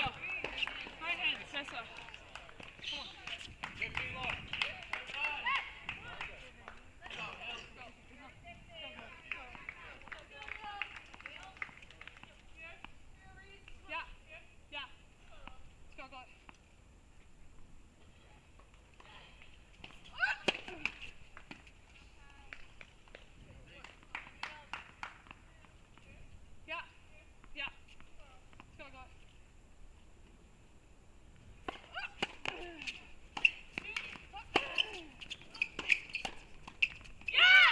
Hamilton's hands are always up. She's always ready, always anticipating something, but again, when it's coming in that fast at you, nothing you can do. I love the aggression of this Oklahoma team. They've matched the pace, matched the intensity of your preseason #1 duo, just about shot for shot.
Yep. Gripped, ripped, hold. North Carolina. Yet after we change ends, it'll be North Carolina's Reese Brantmeyer serving for the victory. On the other side is the match in the books. It officially is a 4-4 win for Urbanova Shalikova. And for the second straight season, Wisconsin's Maria Shalikova will compete for an All-American title. The singles winner last year. Who's the last player to capture both the singles and doubles titles over the course of their careers?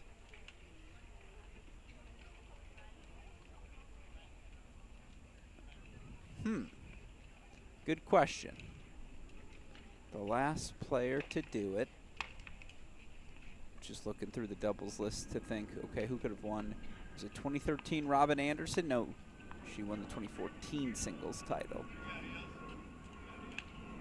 Burdett and Gibbs, 11. No, Allie Will won the singles title. Hillary Bart, 2010, final answer. That's the last player to win both the singles and doubles event. Well, I guess no, it would have been Robin Anderson, even if the years were off. Anyways, let's go full screen.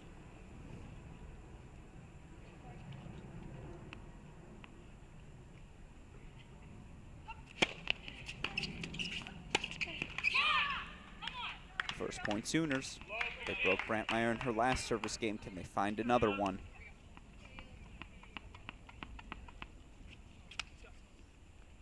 Just to clarify, Robin Anderson. Again, 2013 singles, 2013 doubles, 2014 singles.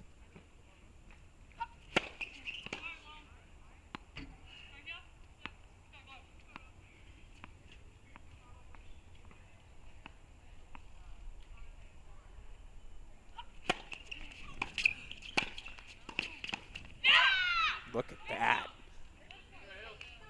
Proactive.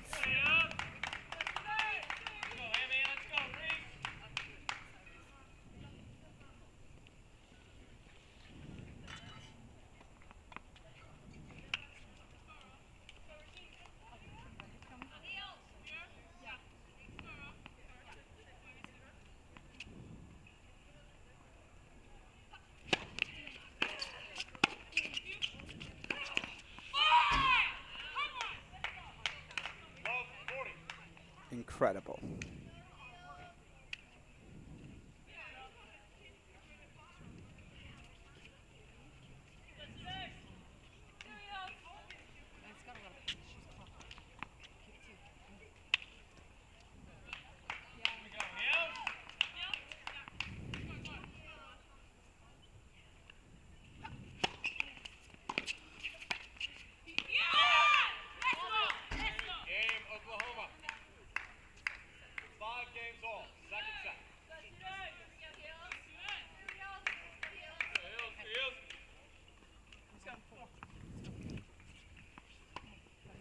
We'll play on.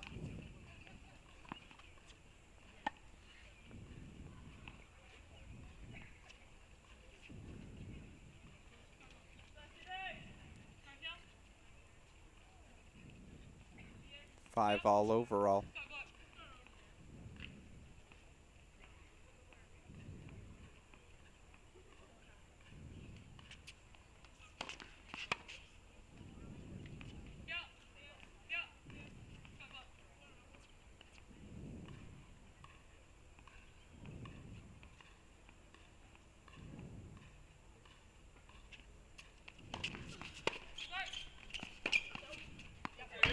Right back they come. Maybe the question is who can hold serve down the home stretch of this set, and can anyone?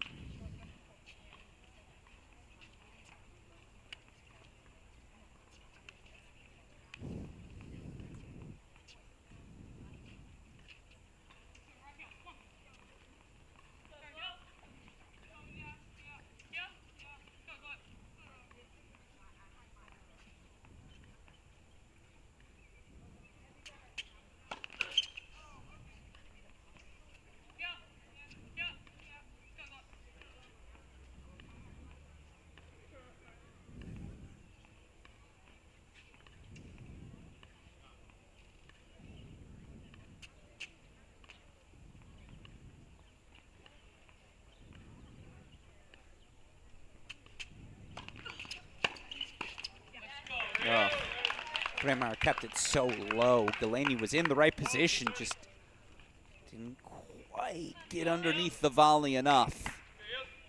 Maybe a half step closer to the net, but she was pretty close.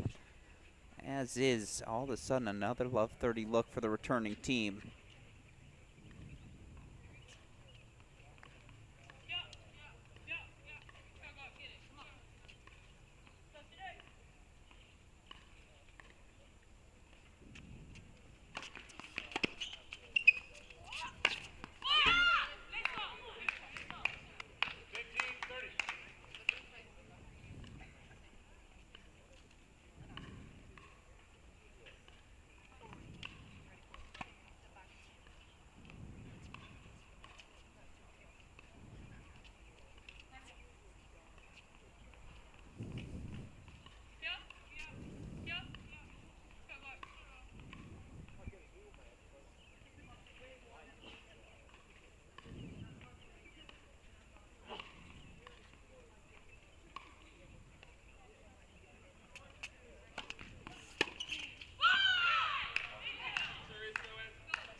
Drama intensifies.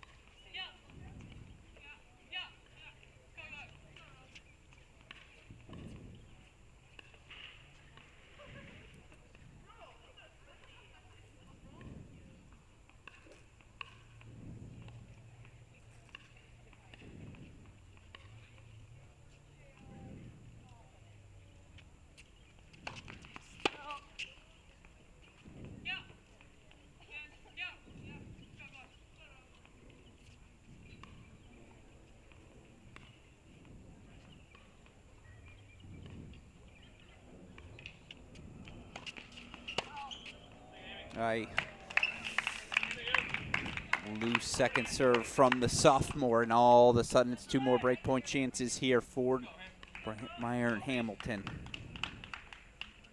Real conversation between former doubles partners. What's the play call here on the return?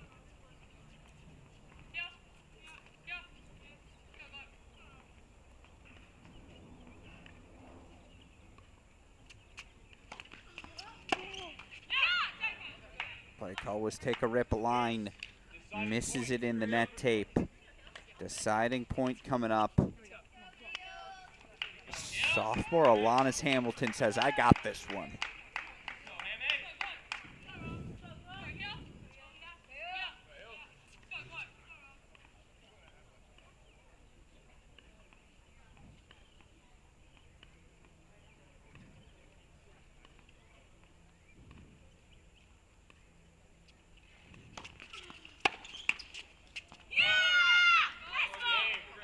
The home court bounce, not to the home state North Carolina Tar Heels. No, it's the Sooners. See the net ball hit the net tape, bounce back on the side of Carolina, so it's a Sooner hold for 6-5. They do find themselves a hold. They find themselves 1 game away, and so the question is, will it be 1 tiebreaker, 2? Third set breaker, of course, in these semifinals. That would be first to 10, win by 2. The question is, can the Tar Heels force a second set tiebreak? Alanis Hamilton will serve on the far side as it's a quick change of ends here for the Oklahoma Sooners.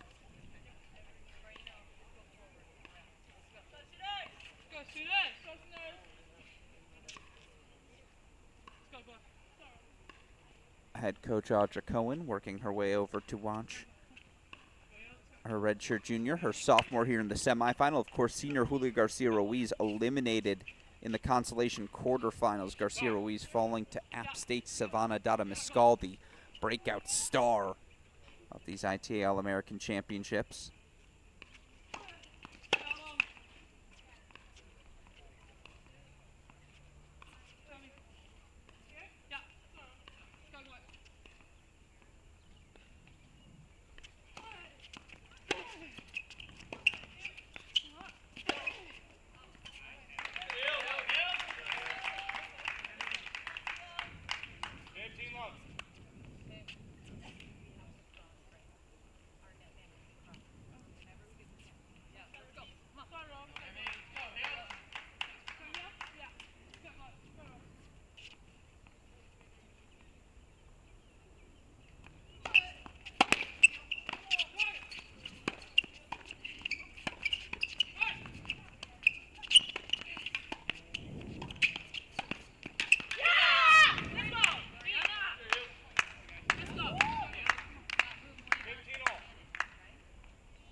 That's really good. Gets forward as well. That volley just running away from Noam.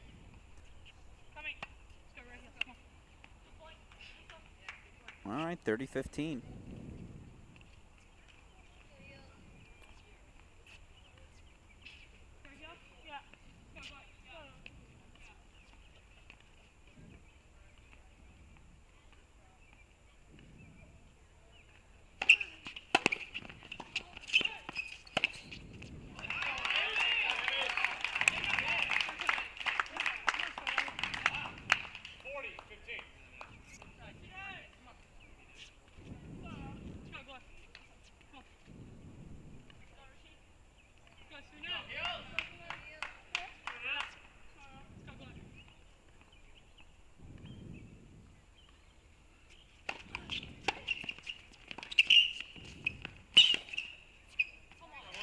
It'll be either 1 or 2 tie breaks. This one will be the 7 win by 2. If the Tar Heels take it, they're walking into the final with a 6-6 victory. If Oklahoma can take it, buckle your seatbelts. We'll have a third set decider on our hands. Change sides, of course, every 6 points. First serve here for Oklahoma, then they'll alternate every 2 points on serve the rest of the way. This is Gillaney, the redshirt junior for Oklahoma, serving here on the near side.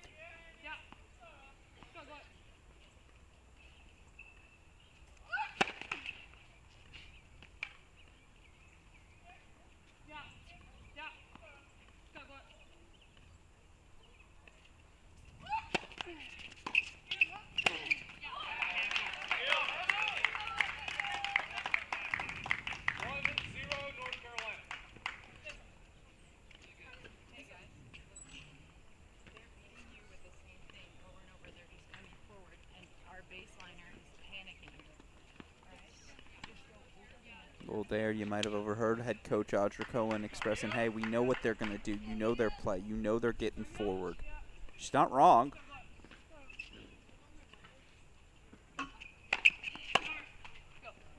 Going to about disrupting that rhythm, a lot easier said than done, certainly.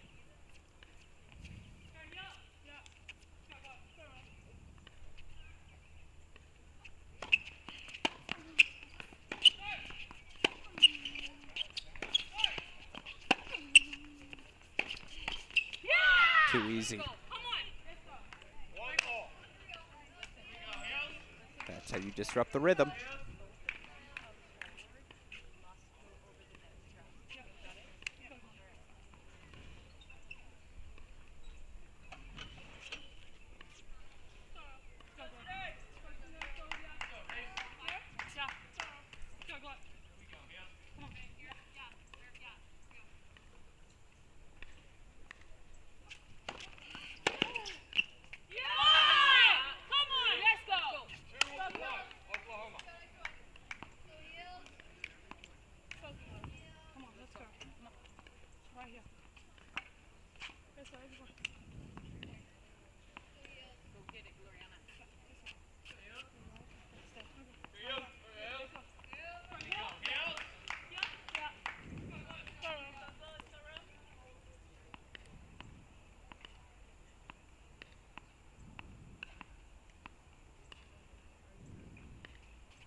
Brantmeyer says, nice line ball. I'm going to try that.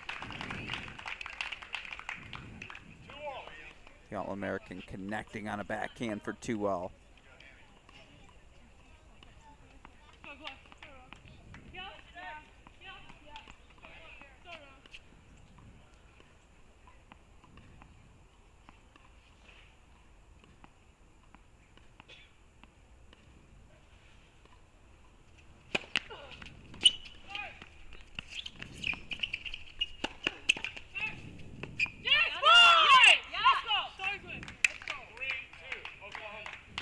Change sides after this one. Finally, a point goes to the server. Oklahoma taking a 3-2 lead.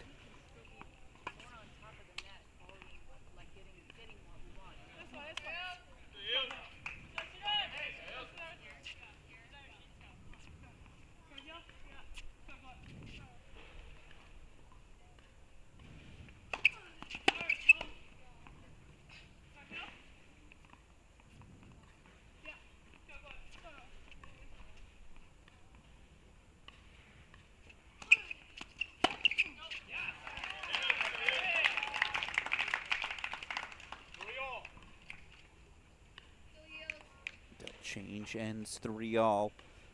Winner of this to face Shalikova Urbanova of Wisconsin.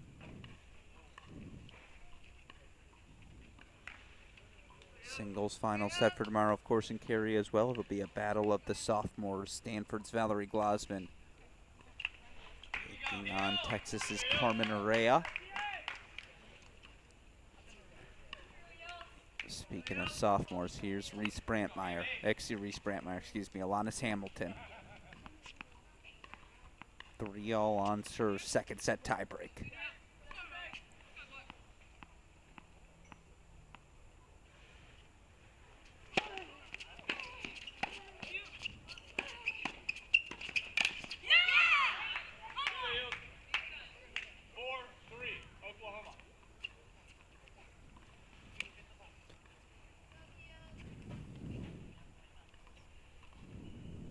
Middle solves the riddle. Low middle, it's just there's not much you can do with those volleys, right? No easy angle available to you. Kept low, so no easy power to bunt down on.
Back on serve. That's been her play when she's driving through it. She's going line. And now the chess match begins. As much Brantmeyer, Hamilton, Nahum Gilani as it is Scotty versus Cohen.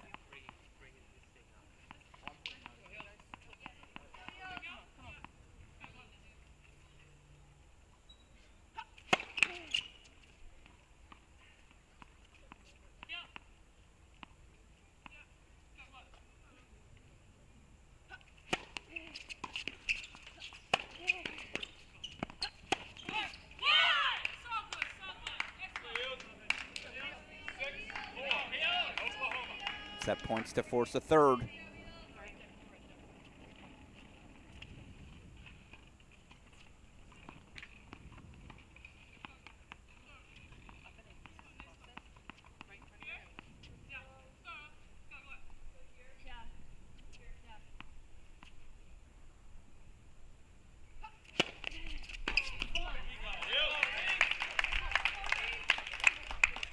Easy rolled in first serve. Tar Heels say not yet. They fight off the first set point still. Here's another for the Sooners.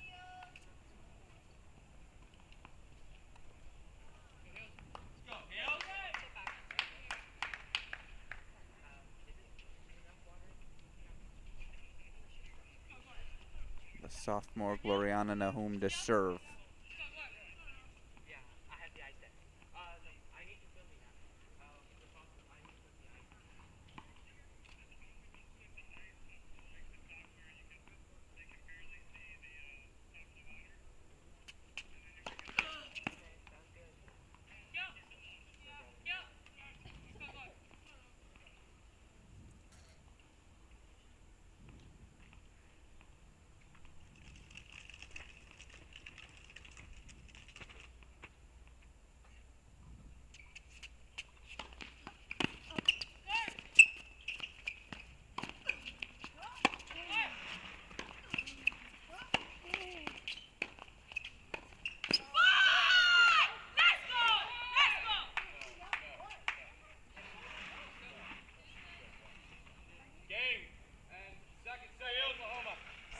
Not sure what the conversation was there from Elizabeth Scotty. But the Hamilton volley goes wide. How is this for a scoreboard. Oh, a limping Julia Garcia Ruiz. Certainly a couple of singles matches for her at the end of what was an extraordinarily long week of play. You understand the gimpiness as she's going to go grab something for her teammates. This is my sort of semifinal scoreline. 7-6, 6-7, third set breaker to decide things. It'll be first to 10 win by 2. Coming up 4:30 p.m. Eastern time start for our men's doubles semifinal number 1. Top seed Benito Sanchez Martinez. Peter Jovanovic going to take on the Florida pairing of Tenapet Narundorn and Henry Jefferson. Coming up after that 5 p.m. Eastern time start for my doubles semifinal, it'll be Paul and Shaspe Landon Ardilla of Princeton taking on DK Suresh, Andrew Delgado of Wake Forest. One more set of matches to come again. 4:30 start on the Chris Hallior's feed, 5 p.m. start on ours. Of course, we still have this one. And if we get an hour-long third set tiebreak, wouldn't that be special?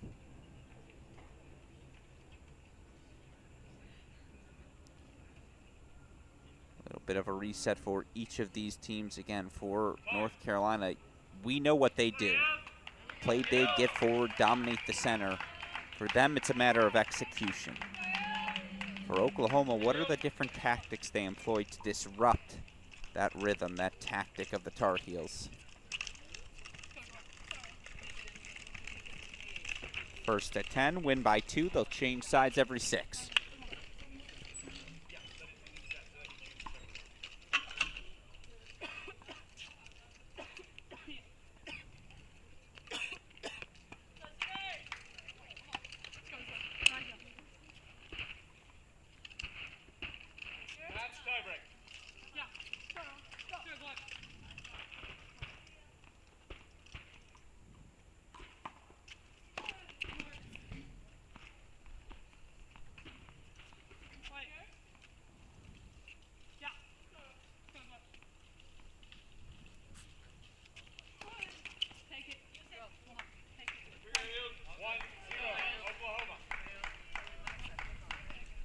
To start, One Love Sooners.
Well,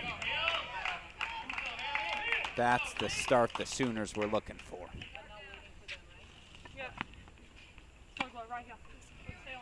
A bunch of free points off the racket of the Tar Heels. 3 Love Sooners.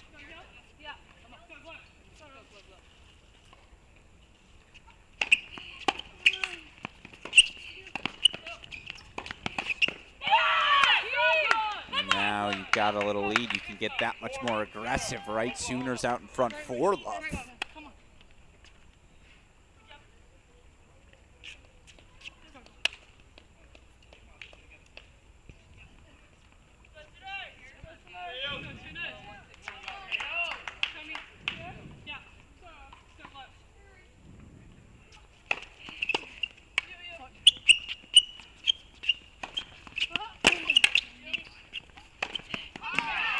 That one will feel good.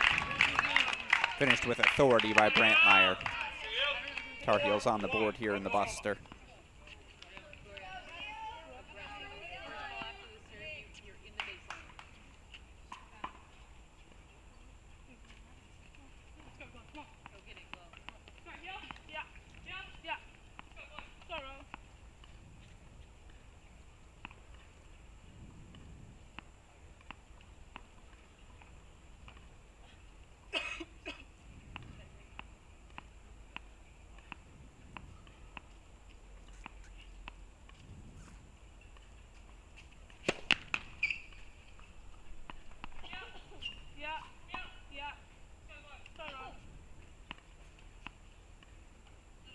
Check that ball.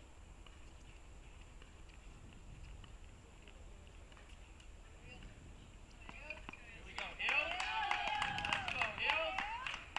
Show me again. Yeah. Turn up.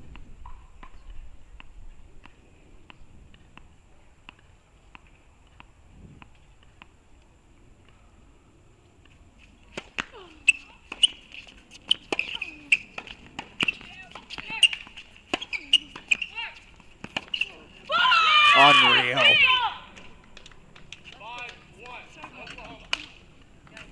As they change ends, show you that one more time. First of all, every volley was snapped well. I thought that was going to be a winner from Hamilton. Fast hands from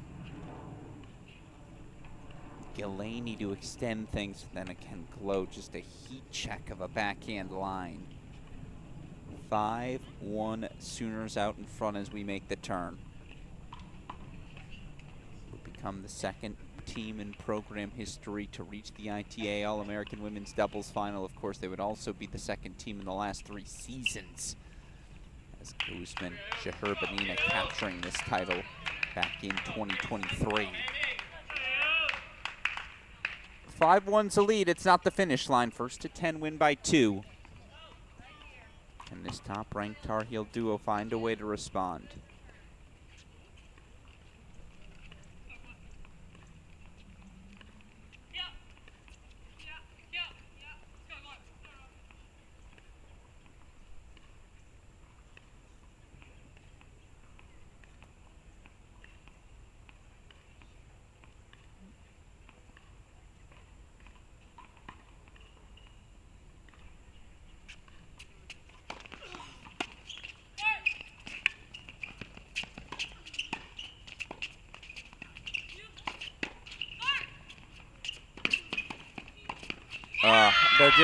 They're everywhere.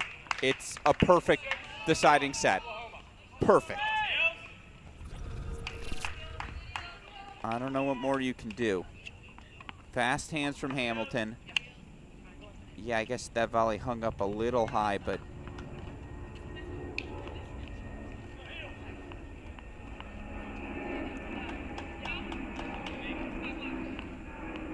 that's a ridiculous level.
Seven, 2, the bounces, everything. It's going the way of the Sooners. Here we go, Heels. Let's go, Reese. Heels. Heels.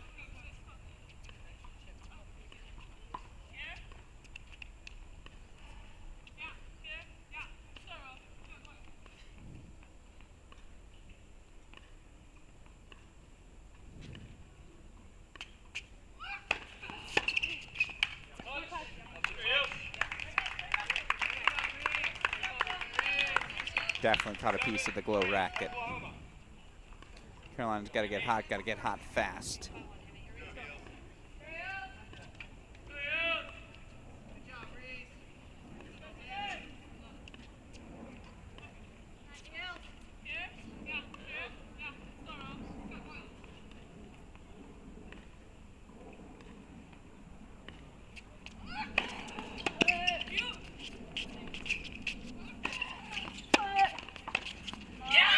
They just keep pressing. 8-3, Oklahoma.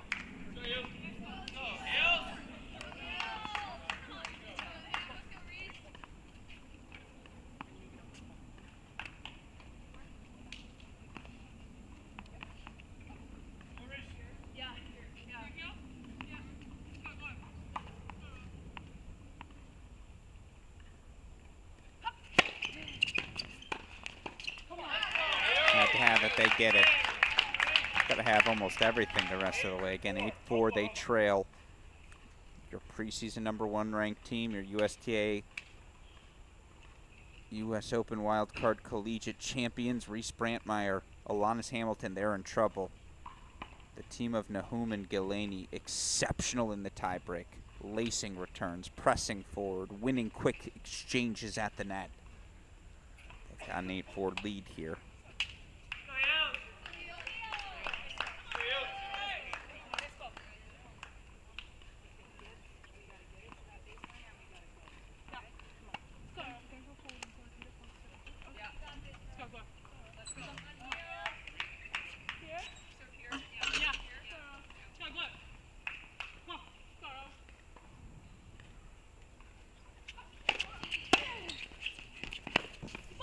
Match points, Sooners.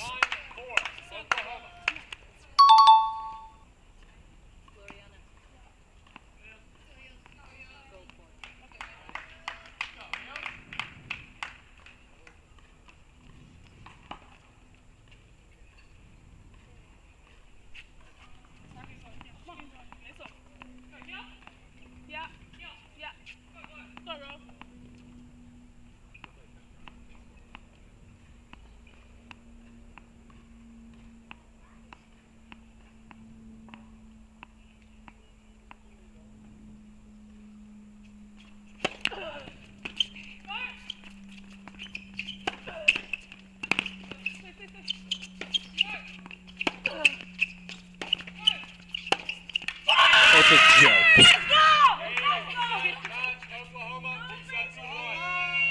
Anytime there's any sort of lapse in confidence between these two, just show them this tape. I mean, that is as flawless as a deciding tiebreak can look. And she did this twice.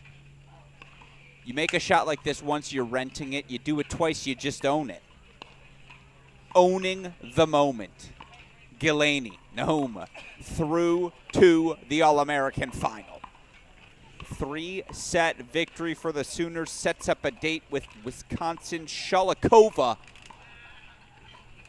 and Urbanova in tomorrow's final. Championship Sunday schedule set. Again, it'll be Oklahoma's Gillaney and Nahum against Wisconsin Shalikova and Urbanova. It will be Texas's Hera taking on Stanford's Glasman. Of course, our men's singles final set, it'll be Arizona's Jay Friend taking on Ohio State's Aiden Kim. Only one final left to set. That, of course, our men's doubles final starting in 23 minutes over on the Chris Halioris stream. Benito Sanchez-Martinez, Peter Jovanovic, the top seeds, the preseason's #1 team, the Mississippi State duo, taking on Florida's Tanapet Narendorn and Henry Jefferson. Coming up next on this stream, 5 p.m. Eastern time start. It will be the Wake Forest pairing of DK Suresh, Andrew Delgado, taking on Princeton's Paulin Shaspe, Landon Ardilla. One more match to go here on Semifinal Saturday. We hope you all will join us for it at the start. In the meantime, grab yourself a snack, hit the restroom, get comfortable. One more semifinal match to go on our stream. Don't go anywhere. You're watching the 2025 ITA All-American Championships exclusively here on the Cracked Racquets YouTube channel.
welcome back in, everyone, to our final match of Semifinal Saturday here on this broadcast. Alex Gruskin here. For what it's worth, we've got two matches going on right now on the grounds here of Tulsa, home to the 2025 ITA Men's All-American Championships. Right now, looks like they are on serve 5-4 opening set. Mississippi State taking on Florida. That's Narundorn Jefferson taking on Jovanovic and Sanchez Martinez. Chris Halioris on the call on that one. On this one, we get to focus on the action happening here on court number 6. It's the Wake Forest pairing of redshirt freshman Andrew Delgado, senior DK Suresh. 3-set win last night for them. They're going to take on the Princeton pairing. Paulin Shaspe, Landon Ardilla. Ardilla, the junior out of Plano, Texas, and Shaspe, junior out of France. So we're ready to rock and roll. Wake Forest to serve first. Let's play some tennis.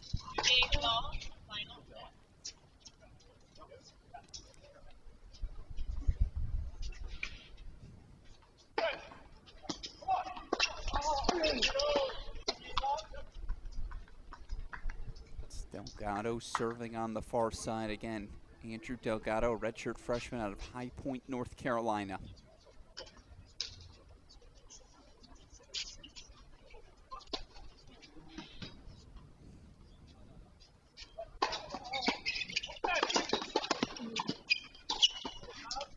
In a year when they're replacing all sorts of pieces at Wake Forest. Dostanic, gone. Silas, gone.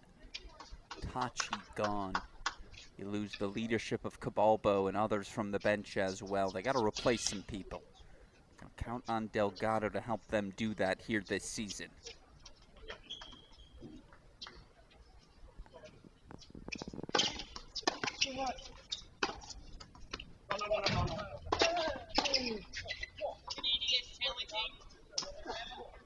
Two out of 3 sets, no ad scoring. Third set, a 10-point tie break. We have electronic line calling, of course, available. Each team 3 challenges a set.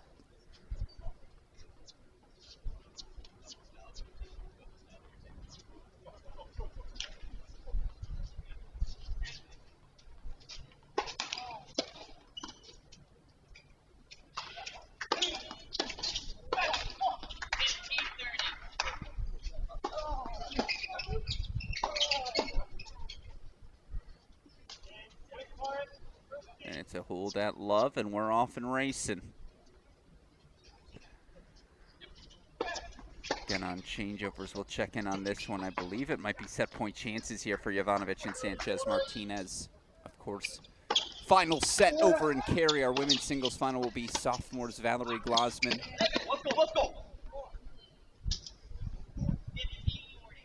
Carmen Hera doing battle. Of course, the women's doubles final set will be Oklahoma's Nahum and Galaney taking on Wisconsin's pairing of Shalakova and Urbanova. Opening set to Jovanovic and Sanchez Martinez. Again, Chris Halioris has that match. We've got this one.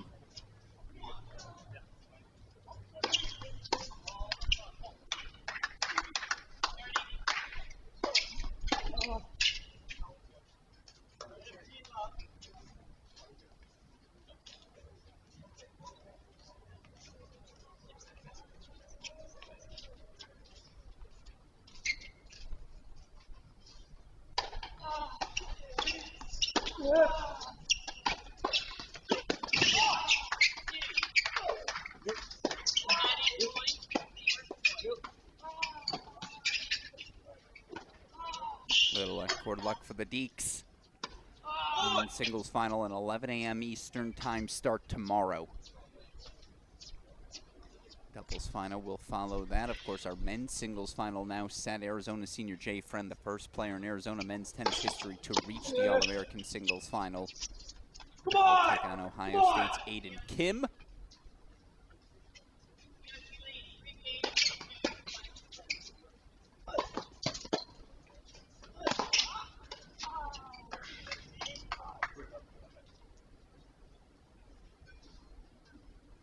By the way, pivotal consolation semifinal matches tomorrow. As of course, the winner of those consolation semis is going to book themselves spots in the NCAA tournament main draw in November. On the women's side, it'll be Michigan's Piper Charney versus Pepperdine's Anastasia Greshkina. Auburn's Ashton Bauer is going to take on the Cinderella story of these All-Americans. App State senior Savannah Dana-Muscala, breakout star. Knocked off #1 DJ Bennett in round 1. She'll play for a spot in the tournament tomorrow. Duncan Chan is through to the semifinals, as of course is Jack Loudit. Not sure who's going to be joining them yet.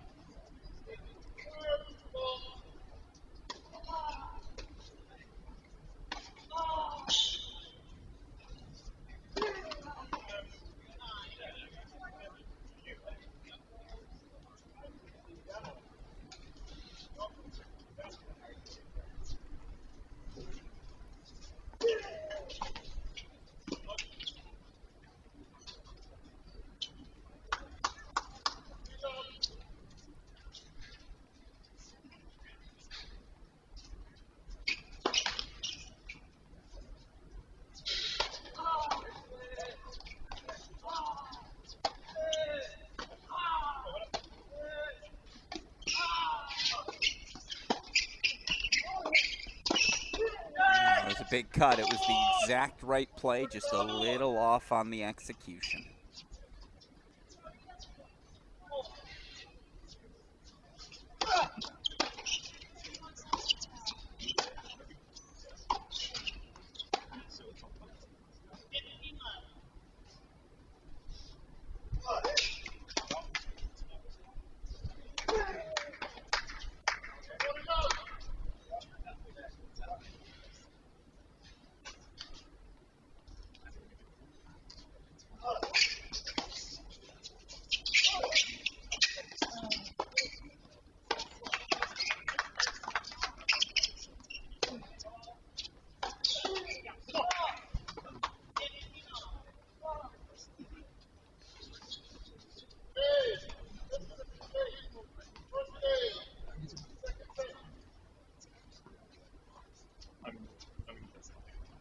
Stay on serve. Princeton the easy hold 4-1-all. This is the senior DK Suresh, the preseason #3 singles player, a quarterfinalist at these All-Americans. And in fact, 2 players in the country clinched berths in both singles and doubles. Reese Brantmeyer on the women's side, DK Suresh on the men's side.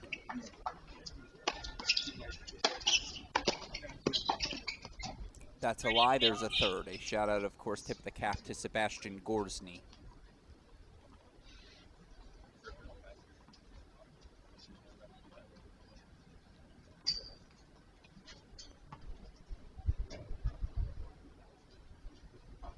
Oh no, Gorsny lost in the quarterfinals. I am corrected. Suresh.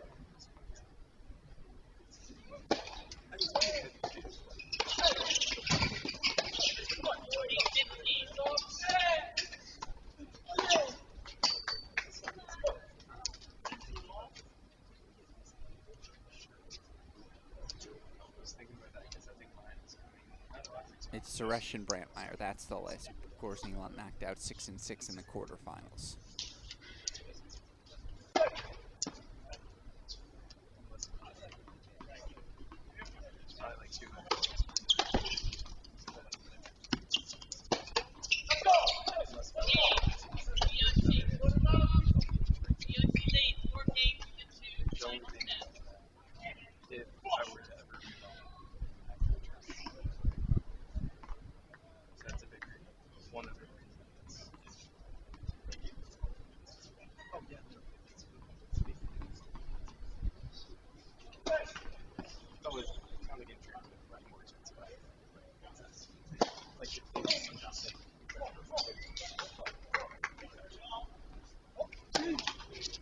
Now our scoreboard's correct. 1-30 on the service game here of Suresh.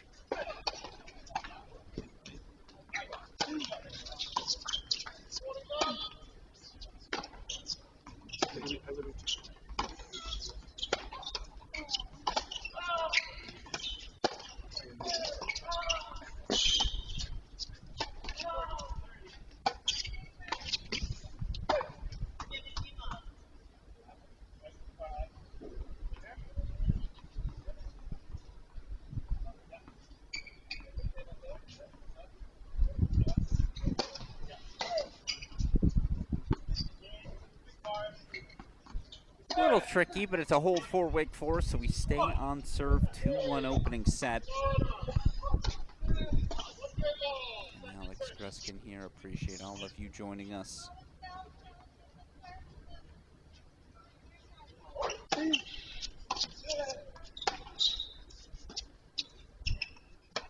Show you where things currently stand right now in our draws again. Semifinals now set. Bottom of your screen, that's our matchup. Princeton's and Shasban Ardilla taking on Wake Forest, Suresh and Delgado. You see the scores of how each of these teams got here. Of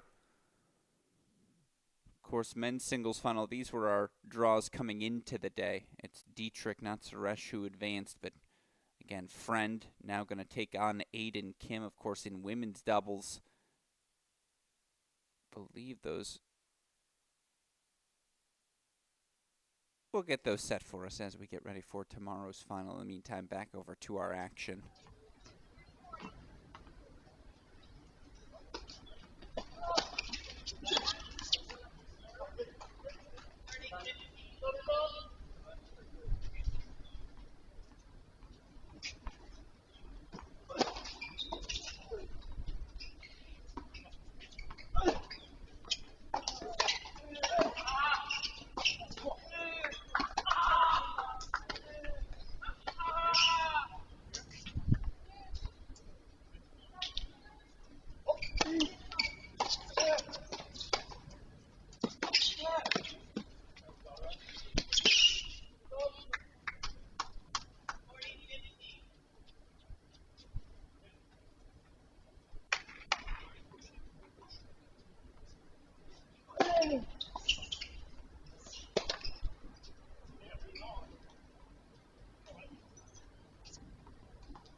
No, he missed it. Pushed it just wide, so 30 all.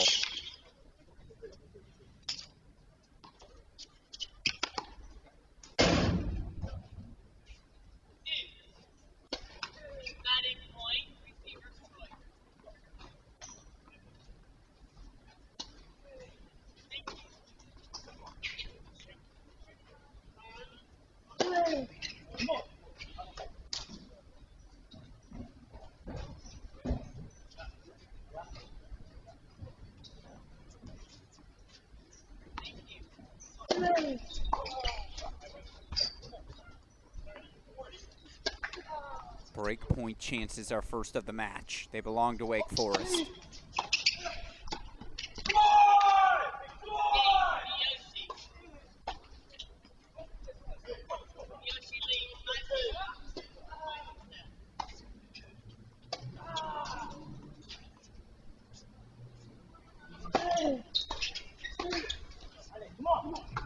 Fought off an easy +1. Deciding point. Again, returners, of course, getting to choose the side of this one. They say, let's go over to the redshirt freshman. A lot of faith in Delgado.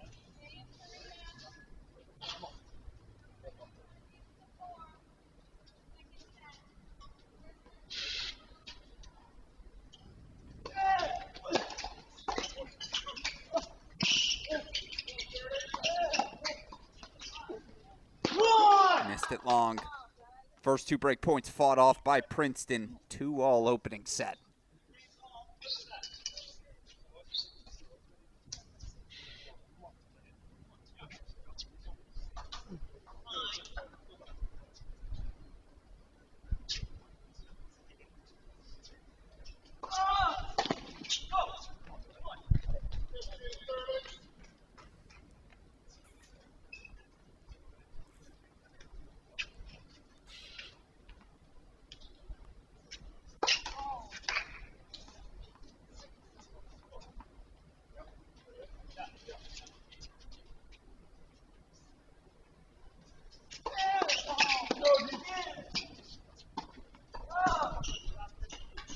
challenge from Wake Forest. Delgado knows he missed it.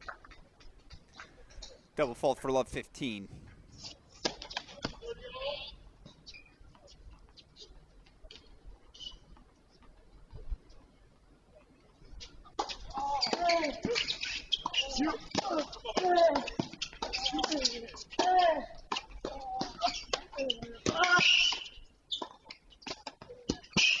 Wise man once said, you're not getting past line, you're not trying. Love the move. He's got caught.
Third straight game, we've got a 30-all look. Not a given, given the tempo of no-ad doubles.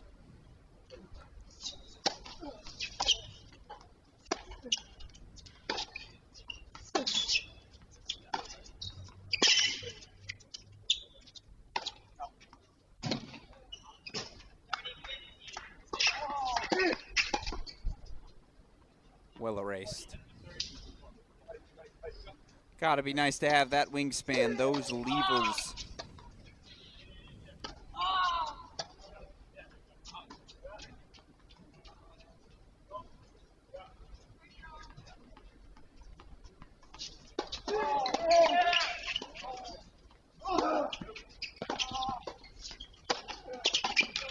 Let's trade breakpoint chances. Wake Forest had 2, Princeton's got 1. And Shaspe Ardilla.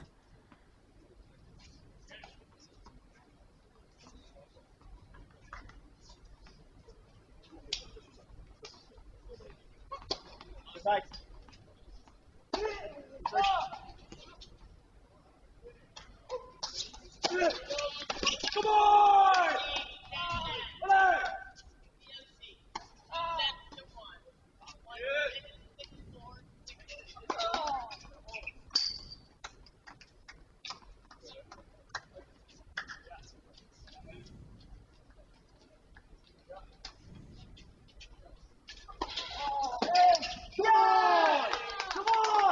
That's the break.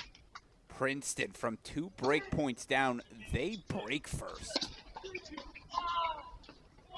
Landon Ardila connecting on the return of serve, so 3-2 they lead opening set. Let's go check in on our other matchup where I believe it is now a set and a break lead for the preseason #1 duo. Jovanovic, Sanchez Martinez, indeed 6-4, 3-1. This is Jovanovic serving on the near side.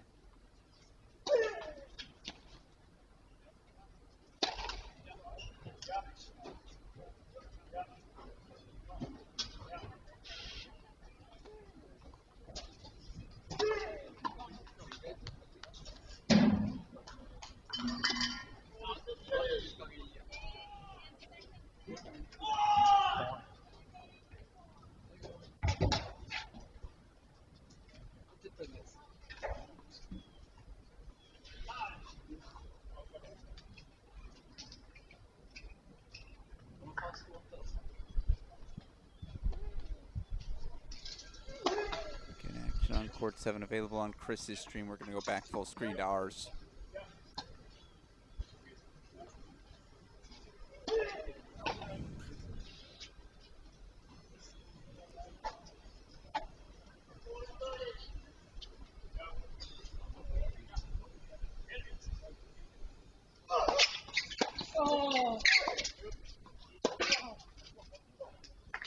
And just, again, kind of pulled himself out of the shot.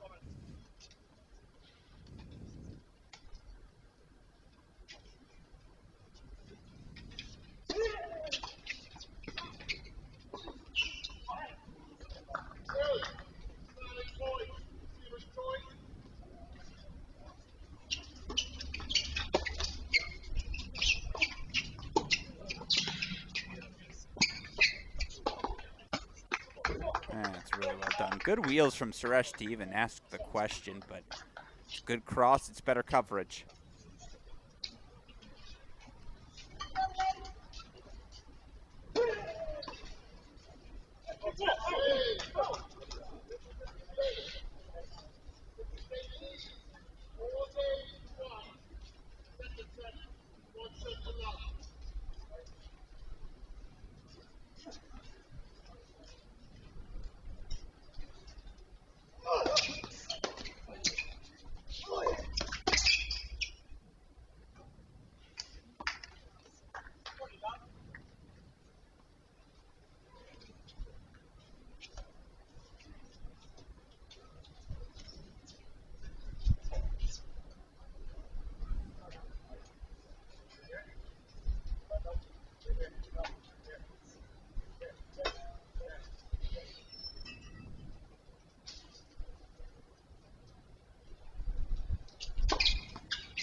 Tested Delgado twice in Shaspe, just strong hands and quick reactions back at that baseline. Princeton holds that love. Break lead consolidated 4-2 opening set.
There was a challenge. I can't tell if it was overruled or not. All the calls came late.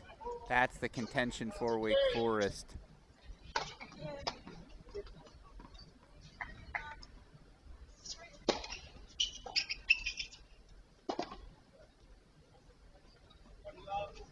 No, okay. It was called good ultimately. I think there was either an overrule or it must have just been an overrule because 30 loved the call there from the chair.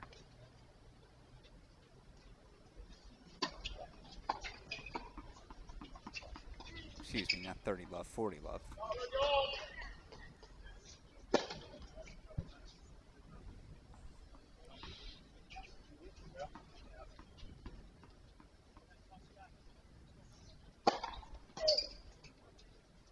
Easy hold from Suresh, so Wake Forest back on the board still. It's Princeton out to the early set and break lead as we head on over to our other semifinal. Florida serving 30-all. They're down 4-1, it looks like, here in the second set, a set in 4-1.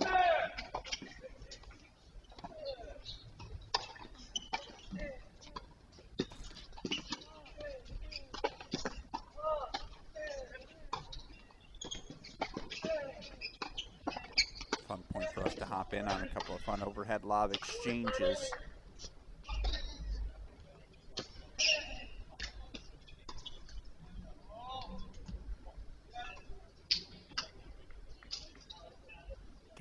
Accomplished for all four of these teams on your screen as they have all clinched their spots in Orlando. That is the biggest goal of this opening event. Of course, Also want to bring home what is one of the most prestigious individual titles we have within the collegiate year each and every season. Mississippi State knocking on the door of at least a chance in the final. Setting 4-1 is here again. It's Princeton up a break, for during the opening set. Junior Ardilla serving here on the near side.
DK Sarash connects on a forehand as he is prone to doing.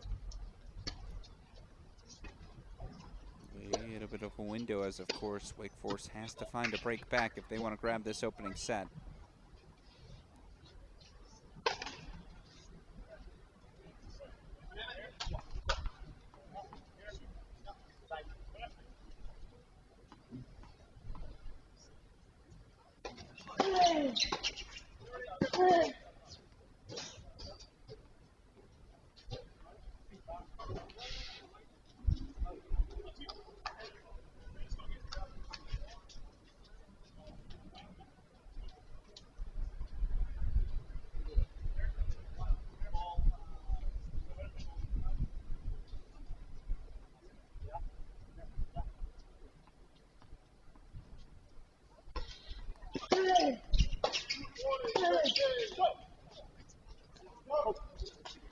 Break point chances back for the Deeks.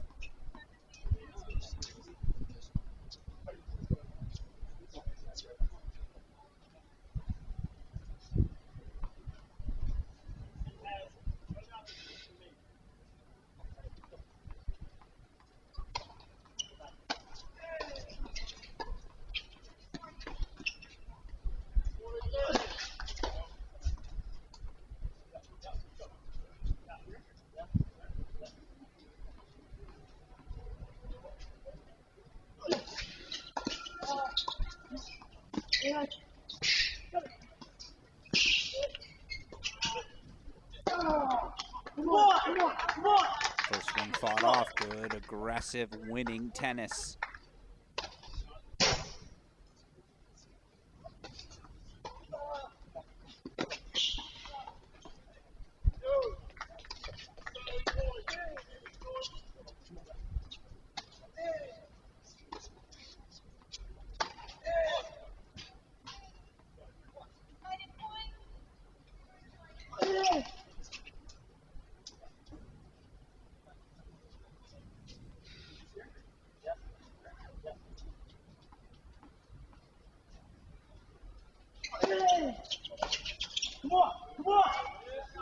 Let's go to a deciding point. Again, they fought off break points earlier. Can they find it again here?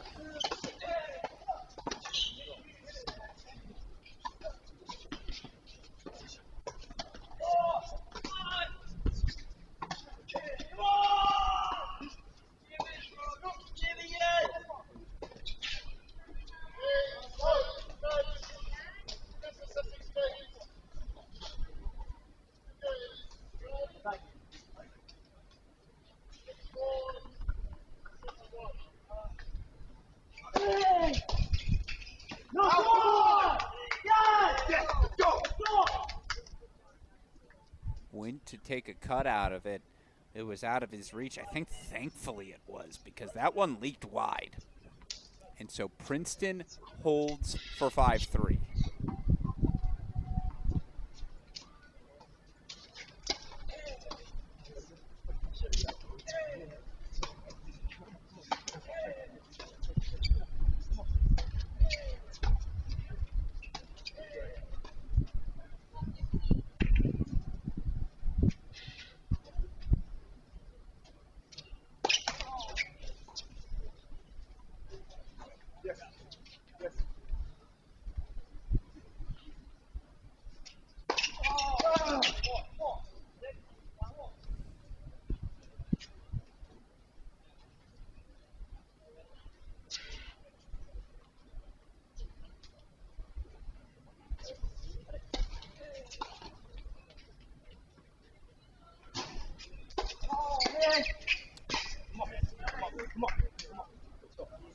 They want to end it now. Grab the break here.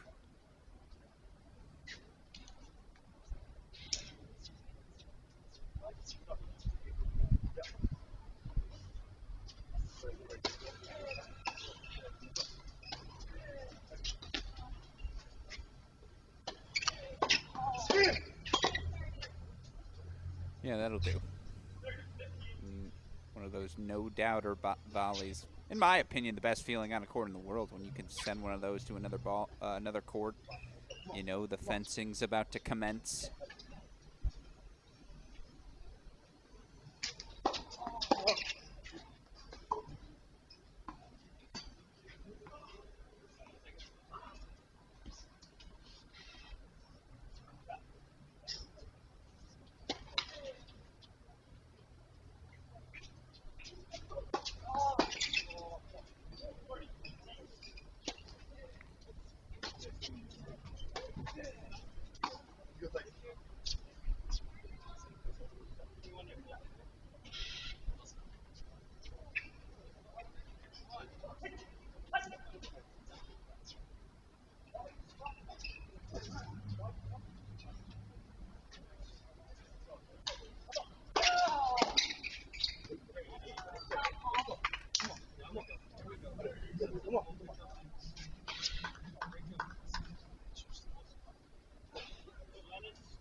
So it is a Wake Forest hold. Still, it'll be Paulin Chauspe, the Princeton junior, serving for the opening set.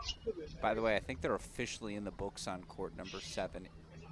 Indeed, they are. And now all that's left to do is the teaching.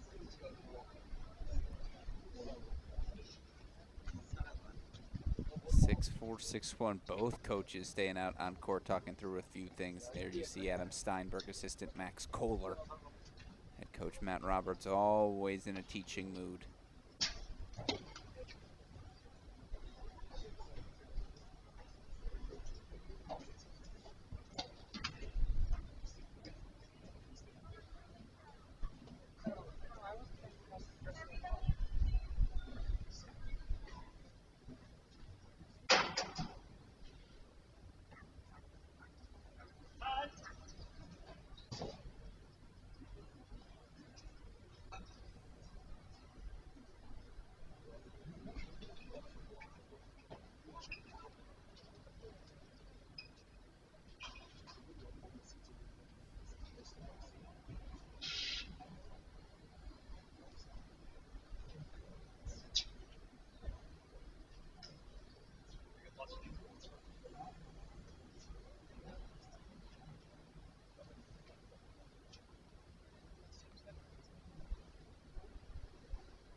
Here we go, set point chances in what has been, I'm going to hit the right button eventually, I promise, a routine service game.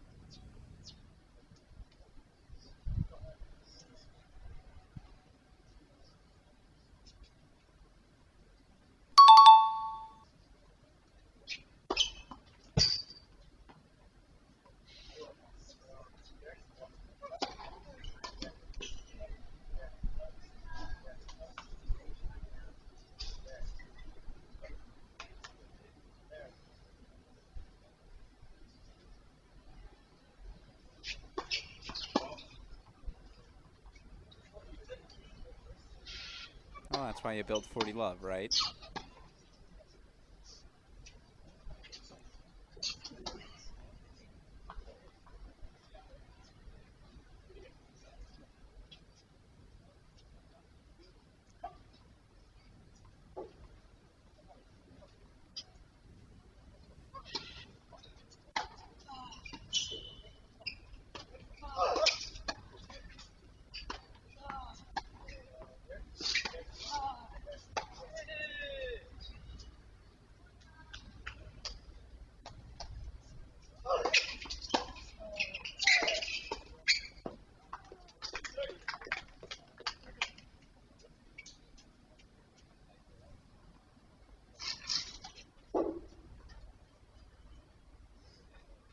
Nope. My apologies. We'll try that again.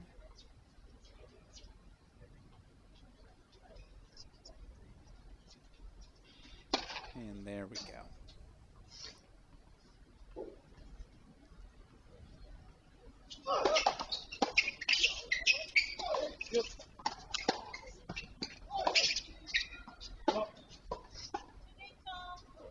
No challenge either, so it will be a deciding point.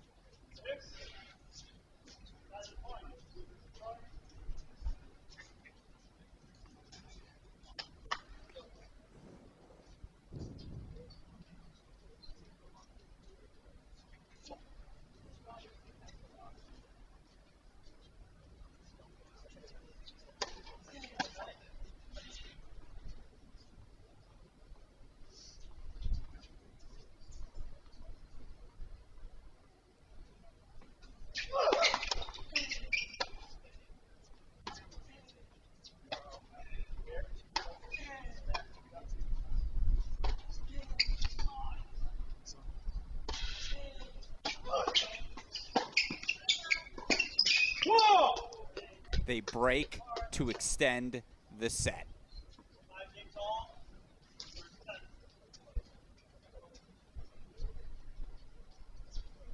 Suresh, Delgado come alive. They fight off not just game points, they fight off set points there. Find their first break, and that 40-30 DK Suresh return, it must have been just off the back of the line.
It's a look.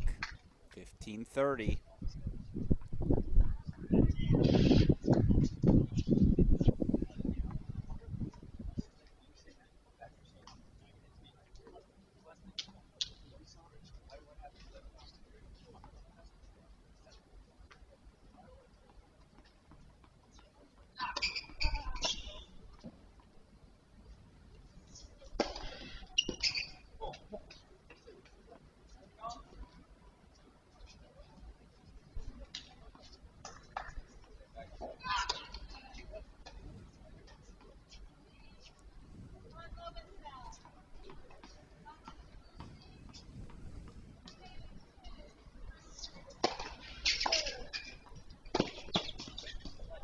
That's one of your shots of the week. You hit that shot maybe twice out of every 100 tries. I mean, that's a joke. On the full stretch, a little flick. Stop it.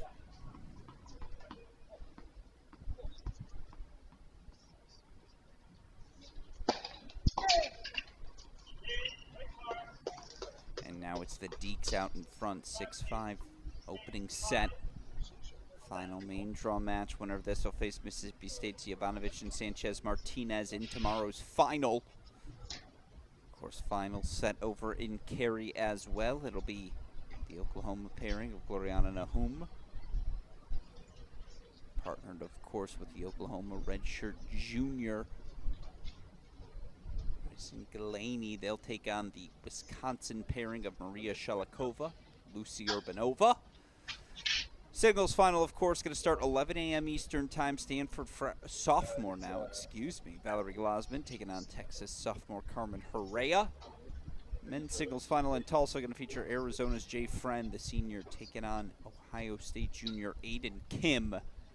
All that action again starting 11 a.m. Eastern Time in Cary on our Cracked Racquets YouTube channel. Thank you to all of you who have joined us all week long. A thank you, of course, to the ITA team, the countless hours put in behind the scenes to ensure an event like this executes flawlessly.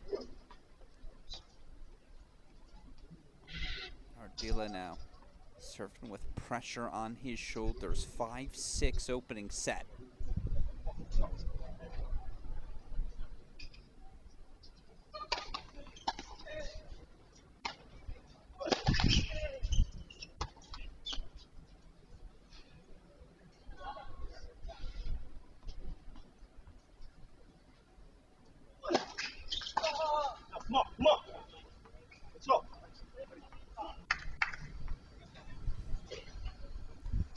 Earlier double semifinal, the Oklahoma victory was a 6-7, 7-6 third set breaker 10-4 win. So if that was the tone setter, both our singles semifinals were 3 sets as well.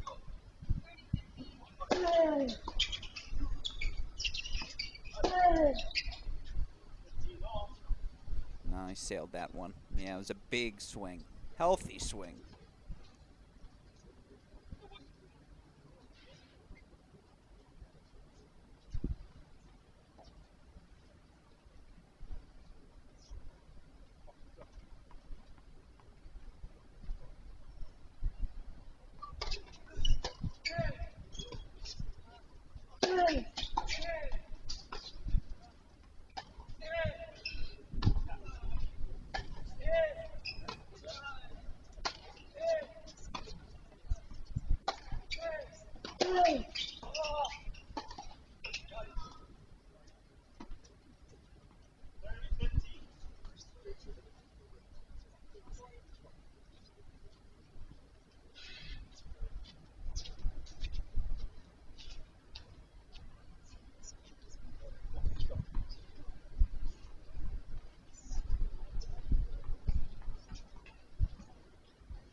Uh-oh. Wake Forest 2 points away from an opening set.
And so it'll be set point Deeks now.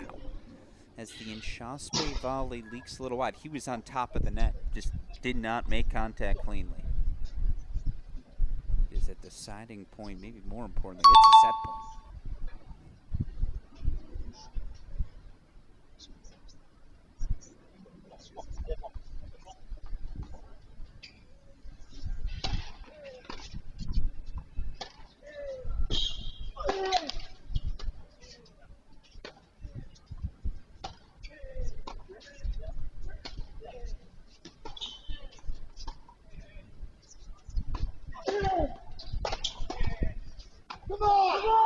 That's a great recovery. You missed the first one just like that to set up the set point. There was no hesitation. There was no resistance. It was just an easy swing off the racket of Inchauspé. Bunts down on the volley. Princeton holds to force a first set tiebreak. This one, of course, first to 7, win by 2.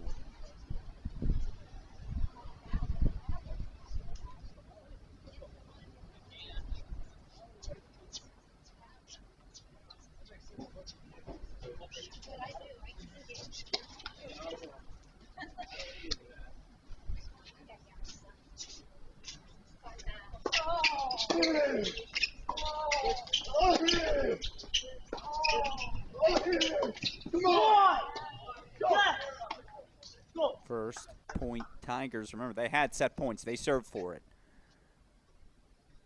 5-4, they had their chances.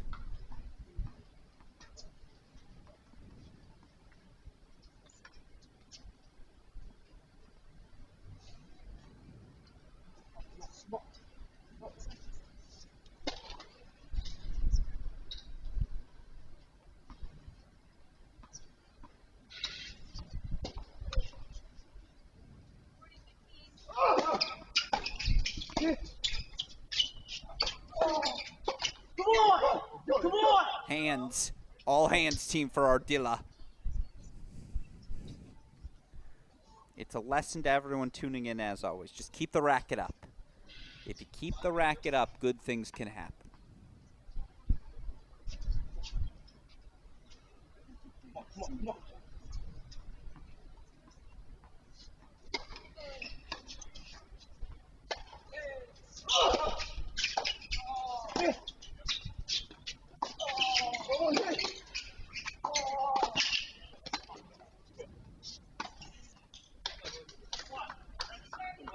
He landed that, right? Was waiting for confirmation to hear it from the chair. Indeed, he did. Yeah, Wake Forest, if you're going to hit 2 returns that good, you better walk away with at least one of those return points. Hit them that well, excuse me. Right back to it. Strong pinch from Delgado. That should always be the inclination when you get to be the guy at the net on the other. The complementary piece to the Suresh serve.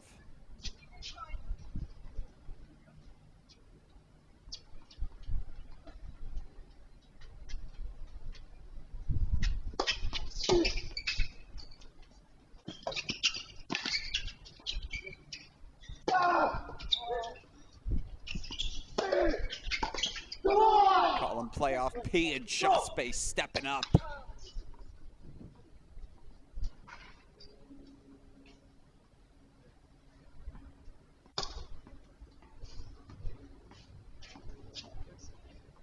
They've got the mini break in hand once again, 3-2.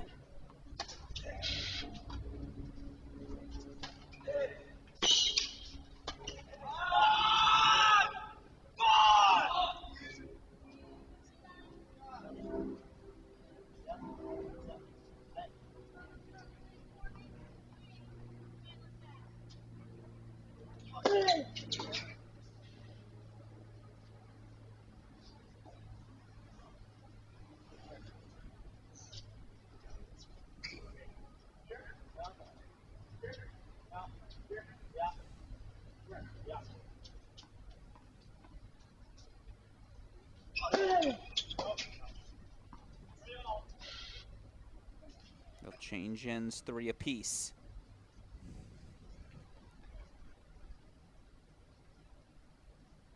Again, Alex Gruskin here. It's our final match of Semifinal Saturday. Winner of this to face Mississippi State's Benito Sanchez-Martinez, Peter Jovanovic.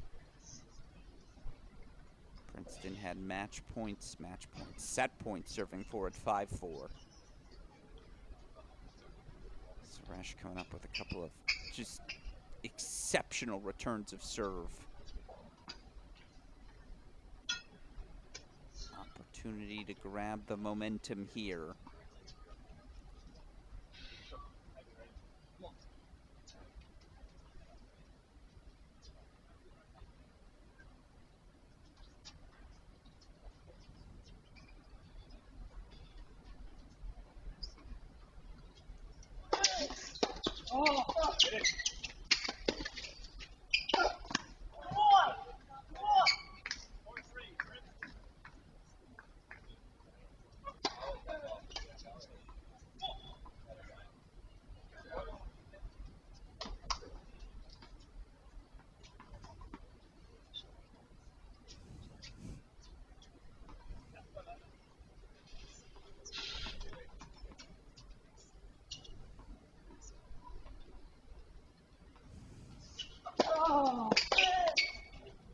Yep, keeps us on serve 4-all.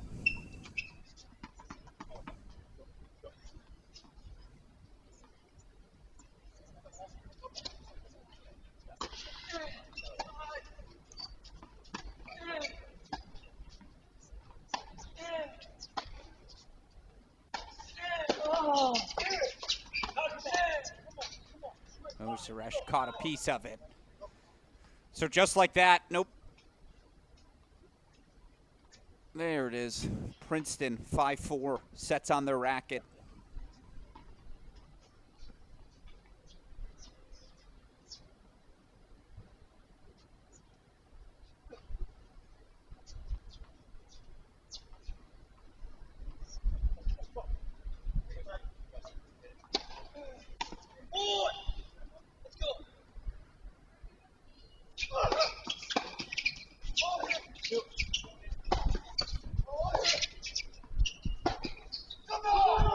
Sprays that one wide, so here we go. Set point chances coming for the Princeton pairing in Shaspe and Ardila.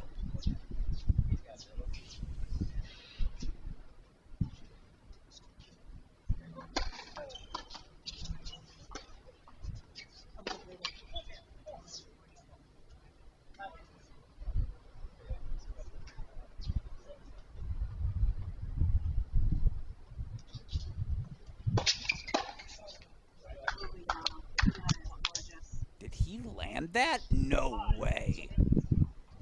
Delgado finds a line. The returns Wake Forest has come up with down set point today.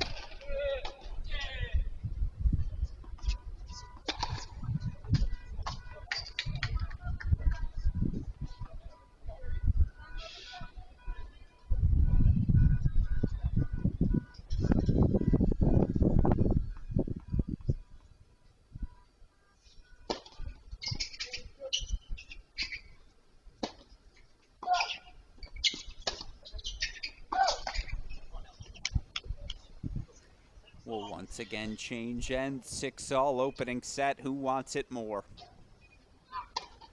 Both teams have certainly had chances. Both teams have had set point. Princeton more of them. I think it's 5 for Princeton, 1 for Wake Forest.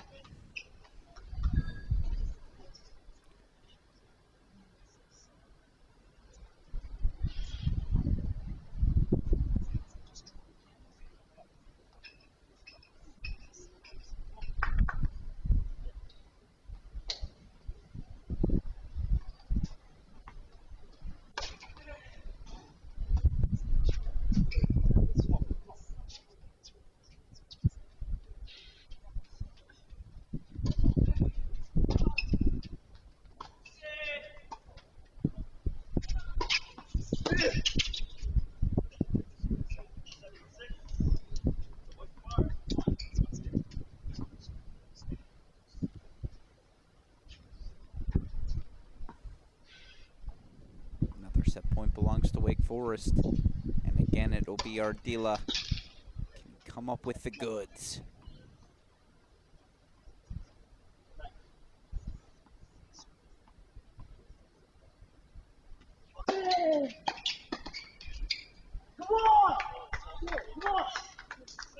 Set point fought off, 7 up. The little things. This is what you expect a men's doubles semifinal to look like.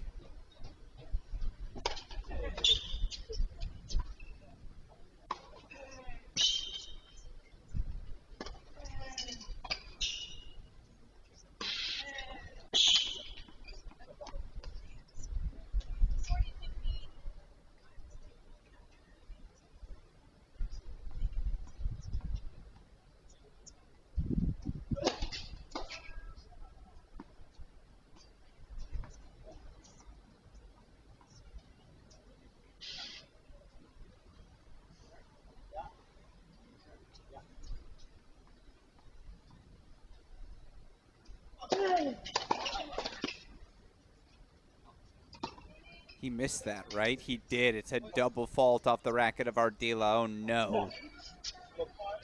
Is that the opening Wake Forest needs? This time they have, for the first time, a set point on serve.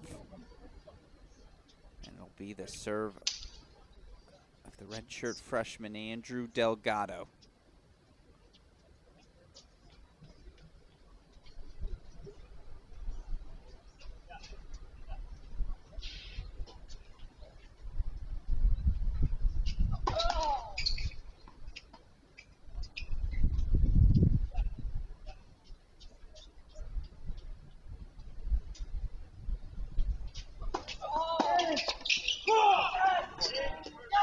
Opening set to the Deeks.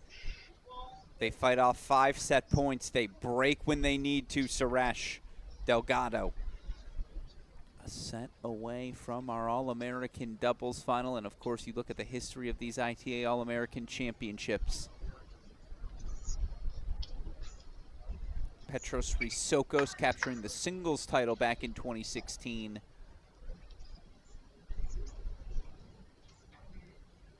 Is he the only Deke to make a final in this event's history? My quick glance at the record book suggests yes. They've never made a men's doubles final as a program, the Wake Forest men. You thought Mansouri Seraphim might have snuck one in the late 2010s, but no.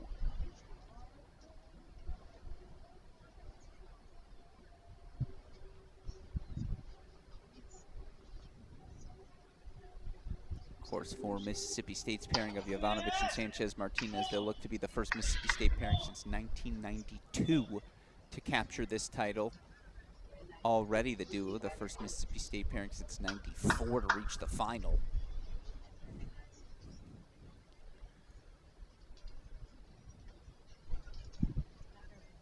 Go through the history lesson later. Again, a thank you to the ITA for making the record book for this event available on the wearecollegetennis.com ITA website. Students of history who want to do some research, looking at the past champions. Obviously, this year's U.S. Open semifinalist, Robert Cash, J.J. Tracy, winning this event in 23. Cash actually a 2-time champion of this event. Keep looking back, some of the great doubles pairings. Courtney and Shabazz, they went on to win NCAAs. Buchanan and Rolla, maybe the best doubles team of the 21st century, and that includes Samdev Devarman. Tret Huey won this event. James Blake, a winner of this event in 1998. David Roditi, the current TCU head coach, won this event as a player at TCU back in '94. A lot of good names, a lot of players finding success here. They go on to success in other parts of their college careers. Very understandable. This is maybe the most prestigious individual event we have on the ITA calendar each and every season. A symbolic start to each and every fall. ITA All-American Championships. It's the pairing of redshirt freshman Andrew Delgado, senior DK Suresh of Wake Forest. They grab a 7-6 opening set.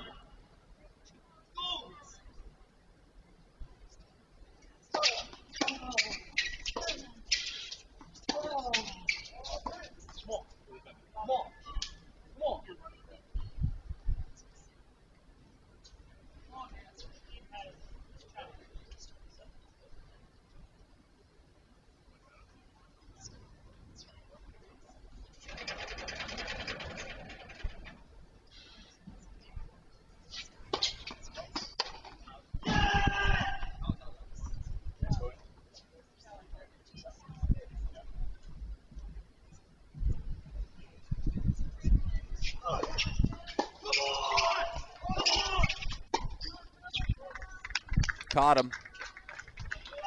Hand in the cookie jar. Got caught peeking over, and so Wake Forest, a love 30 look. This is the danger zone.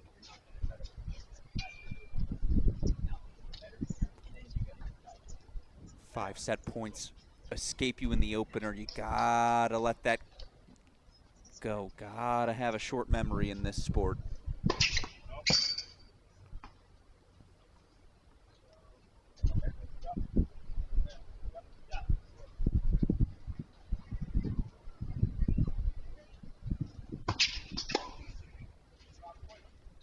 Uh-oh.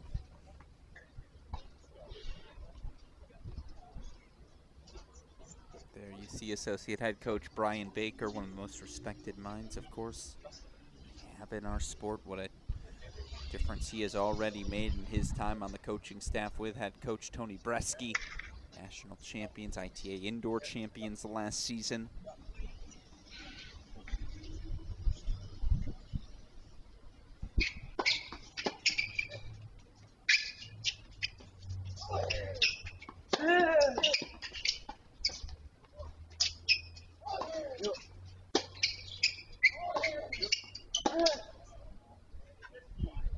Took a cut.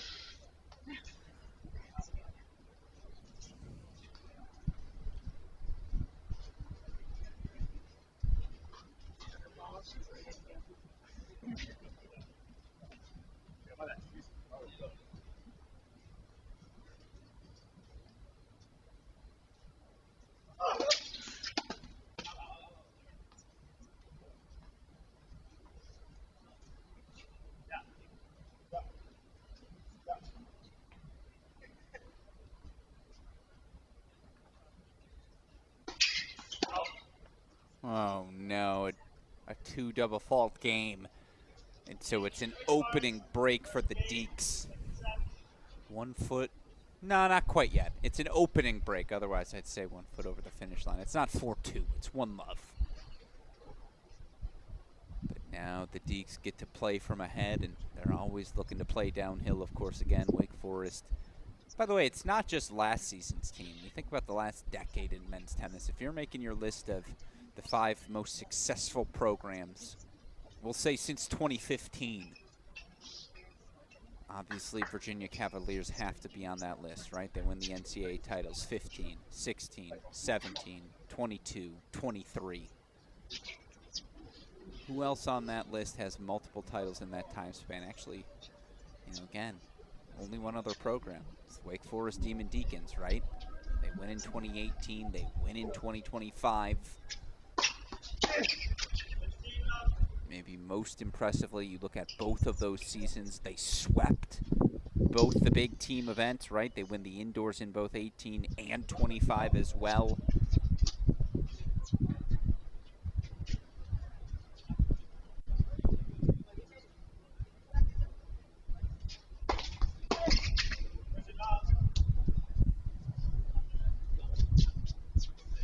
Yeah, they lost 3 starters from last season's singles lineup, but you bring back Suresh, you bring back Luca Pau, Chucky the Kid, Charlie Robertson back in year number 2. Hell, by the time December starts, Tony Bresky will announce that Carlos Alcaraz is to come in this spring. Never doubt the Deeks' recruiting prowess. Certainly, again, they like the pieces they're bringing back as well. 40 love here. Deeks looking to consolidate fast.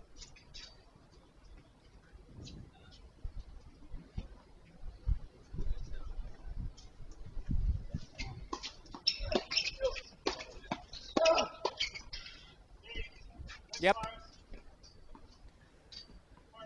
Limbs flying everywhere, yet it's all so smooth. DK Suresh holds that love. Wake Forest racing out to the 2-love lead. Now it's a massive service game for the junior here, Landon Ardila. First serves, easy put away volleys, just a nice lover 15 hole. That's what's the recipe for the Tigers. That's what the doctor's ordering for him.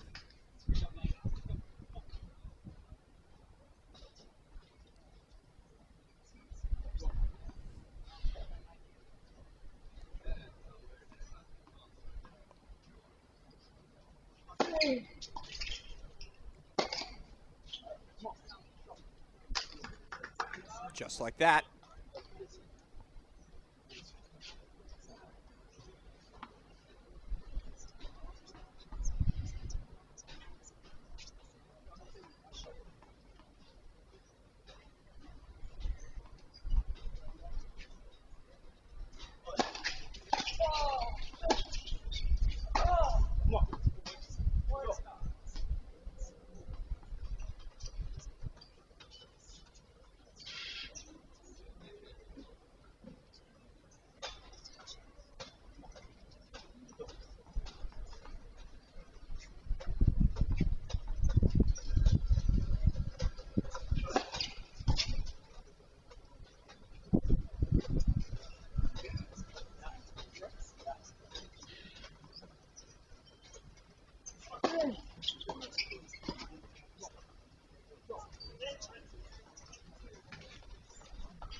Had to have something easy, they grab it. So on the board here in set number 2 is Princeton, still a set and a break. 7-6, 2-1 lead for the Demon Deacon pairing of DK Suresh. Andrew Delgado, and again, you look at the men's doubles draw, how we got here. Sanchez and Martinez and Jovanovic, a straight set win to advance to the final. Of course, you had 2 third set breakers yesterday. Both the matches, Suresh Delgado and Shahspan Ardila, they were exceptional. Of course, we had Suresh Delgado on our own as the nightcap last night. Suresh, no, excuse me, that should be Dietrich, Friend, Badenhorst, Kim, again, all advancing.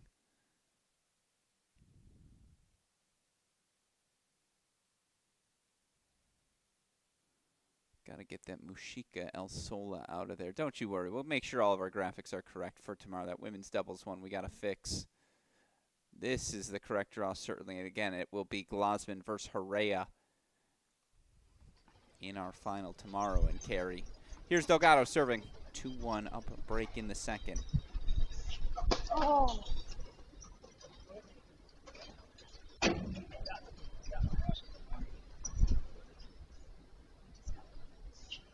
Oh.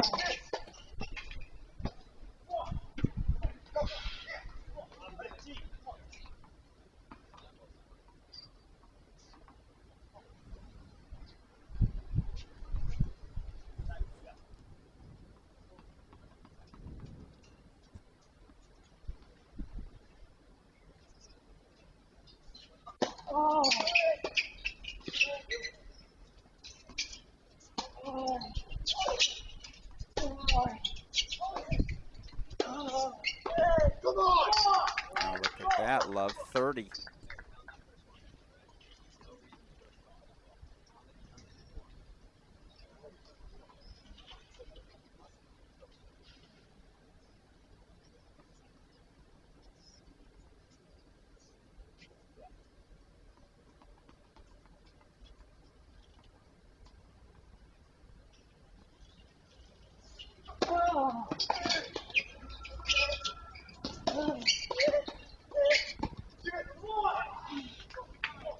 Fast hands from Ardila. Breakpoint chances right back for Princeton. And yeah, you do feel like Delgado's the guy you want to attack. That's why I was shocked. No disrespect to Andrew Delgado's serve, but if I had DK Suresh on my team, I want him serving first. Ultimately, everyone served 3 times in set number 1, but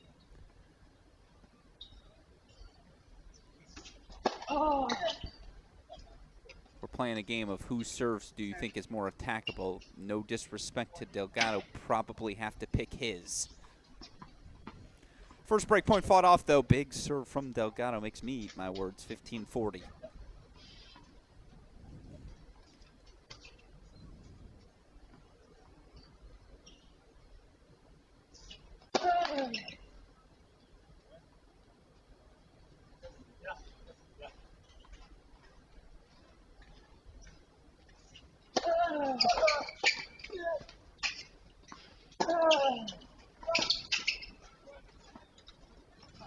Nice forehand from Andrew Delgado. Quick hands from Ardila to extend the rally. 2 Wake Forest break points fought off. Excuse me, Princeton break points.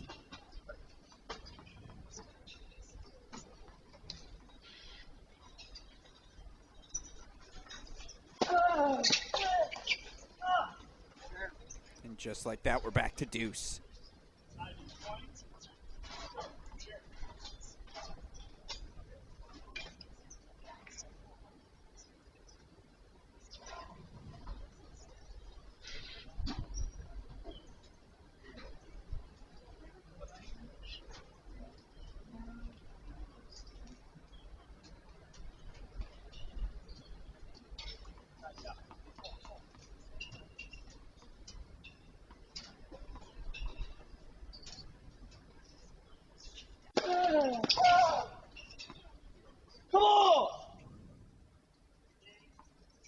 Was wondering if we were going to get a challenge from Princeton. We don't. Delgado down, Love 40 holds. That'll put hair on the chest. The redshirt freshman finding his footing. 3-1 Wake Forest stays out in front here in our second set.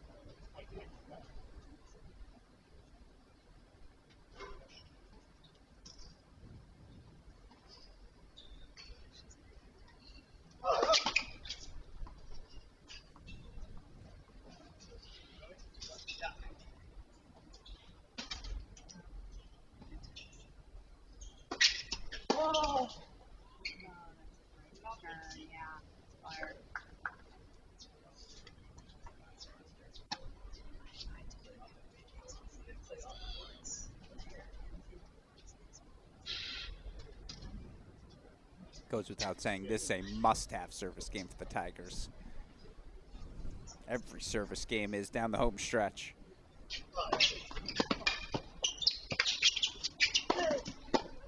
And that's where I can't believe Suresh got the first one back.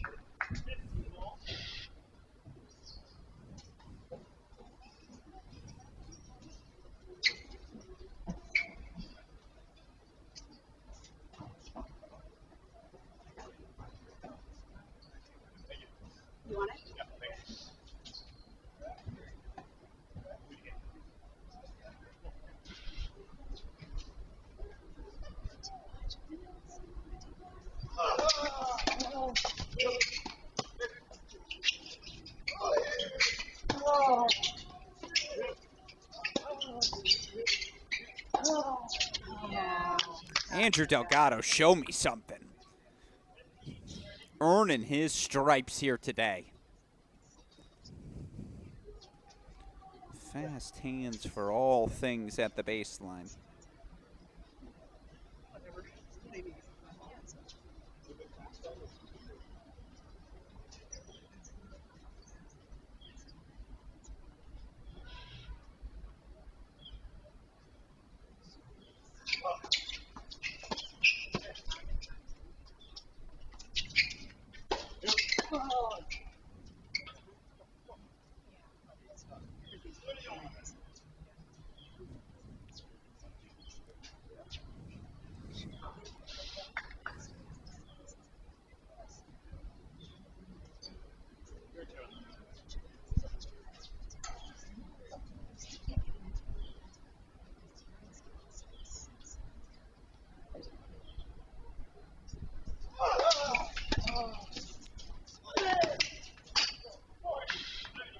Yep, that's more like it.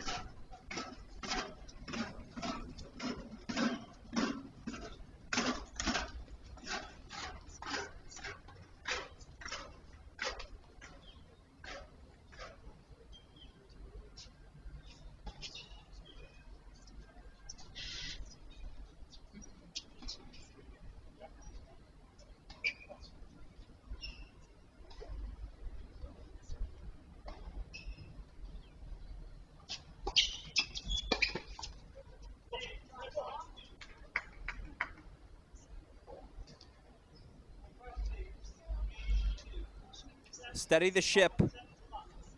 Tigers hold 4-2-3 still again. Wake Forest getting to nurse a break lead. DK Suresh will serve after the change of ends. Coverage again for 2025 ITA All-American Championship Sunday begins 11 a.m. Eastern Time. We start off with women's singles action in Cary. Stanford sophomore Val Glasman taking on Texas sophomore Carmen Hera. Doubles final going to start our day tomorrow in Tulsa. Now, whether it's Wake Forest or Princeton, still TBD. Of course, again, they will take on the #1 preseason team in the country. Mississippi State pairing of seniors Peter Jovanovic, Benito Sanchez Martinez.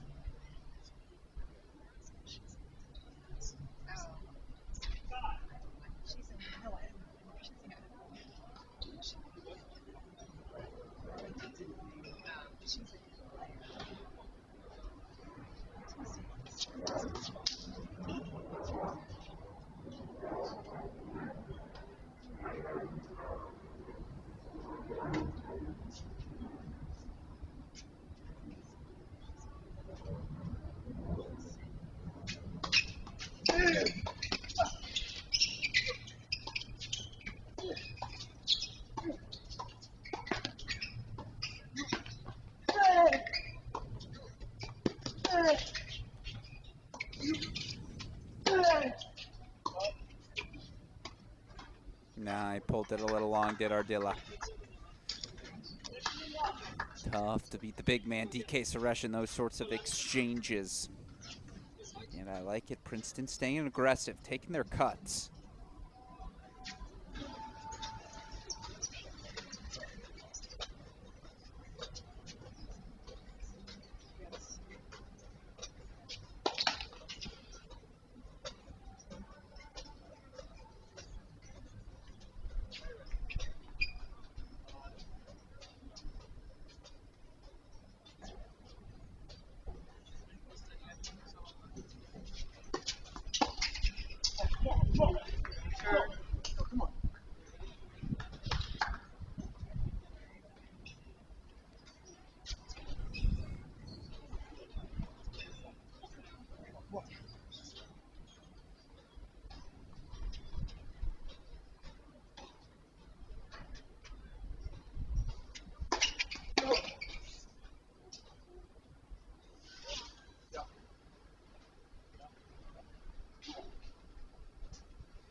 All right.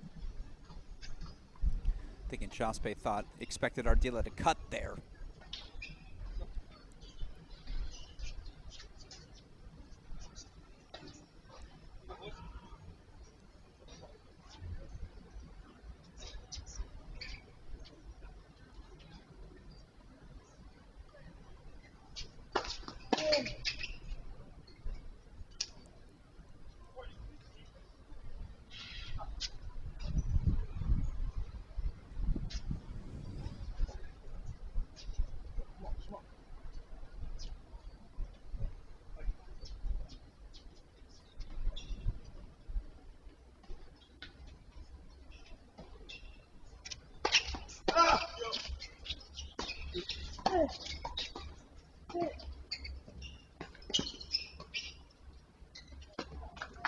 Scrumptious. Show you that one more time, as again it was the backhand line that opened everything up. Love that play from Ardilla here. This little slice. That was cut beautifully. The short angle. Suresh goes for another miracle flip.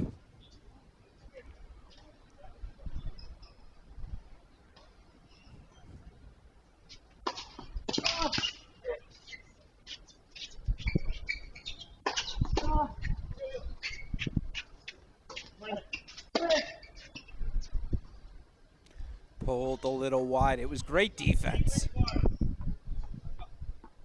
Did all he could, but in the end, again, big man gonna hold. DK Suresh extends the lead to 4-2 Wake Forest.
Big free point for Ardilla every service game. Again, gotta keep to give themselves looks.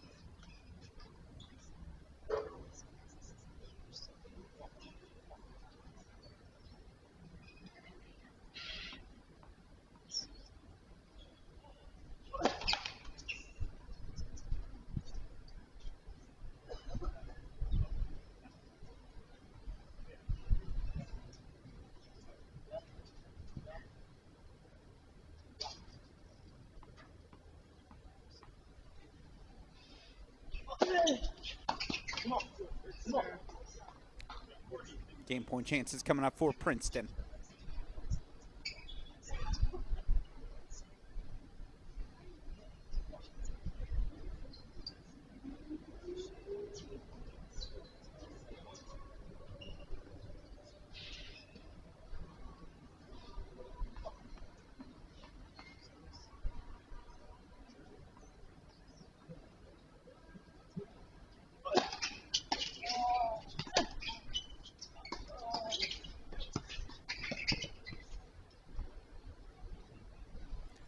Again, not personal, just business. Suresh, the smart play, going right into the body.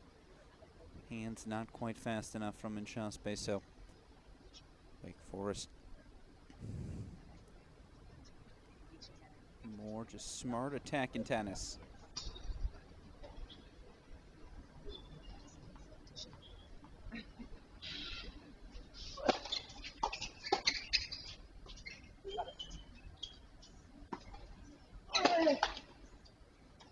Oh, it's heartbreak, and Nchaspe had it. All he had to do was snap just a little more. Call this a de facto match point. Cannot afford to fall down a double break here.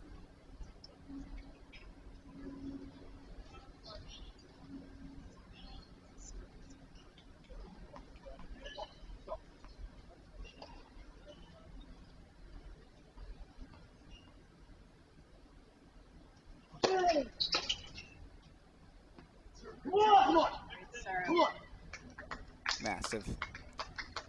Finds a first serve when he needs it most. Hold on the board for Princeton. They keep it a single break deficit.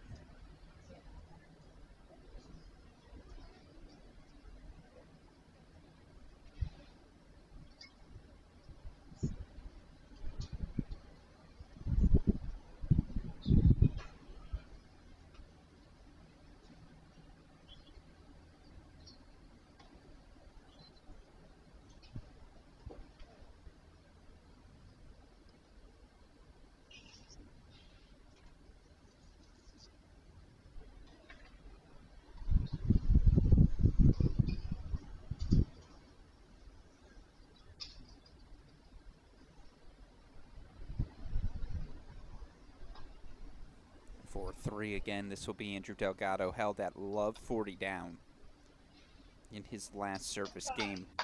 He's answered all the questions, the redshirt freshman here today. The lefty, you figure, will have to be a piece for this Wake Forest team, at least in doubles moving forward, right?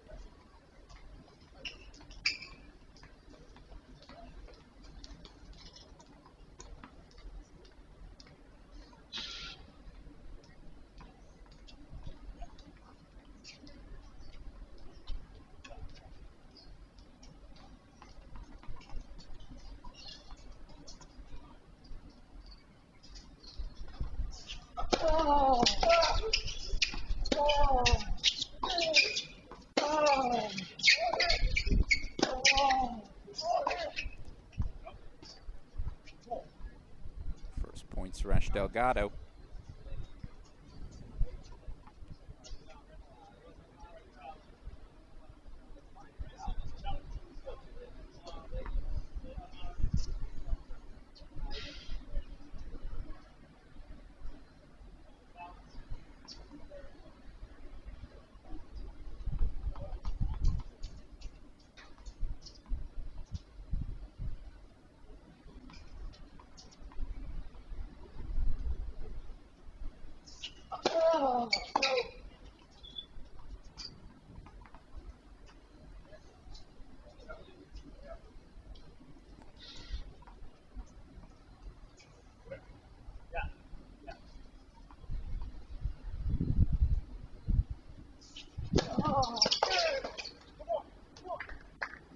they jam Suresh. Okay, that's a smart play. Again, just bunt it. Get him on it fast.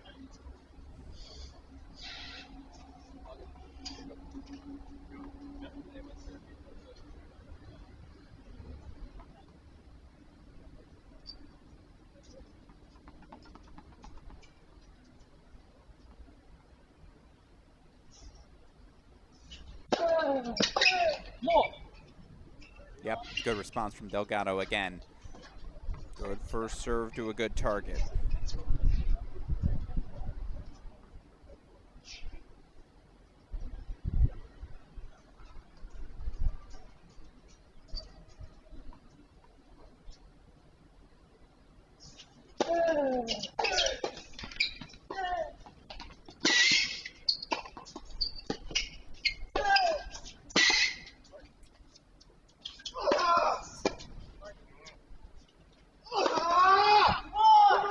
There's the extra exclamation point from Nshaspe, the overhead.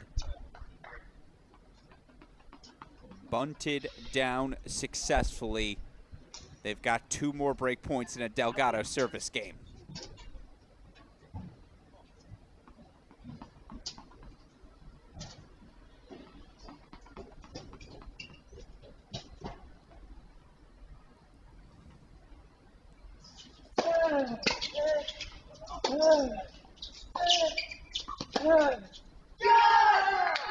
Princeton breaks. We're back on serve.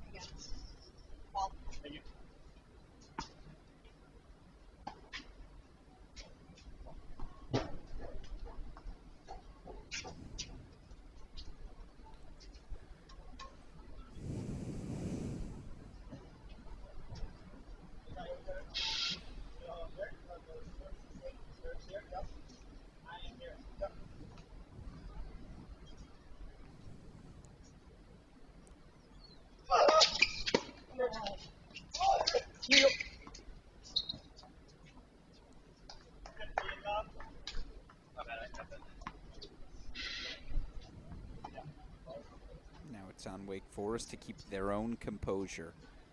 Felt like had they played this right, they might be out of here.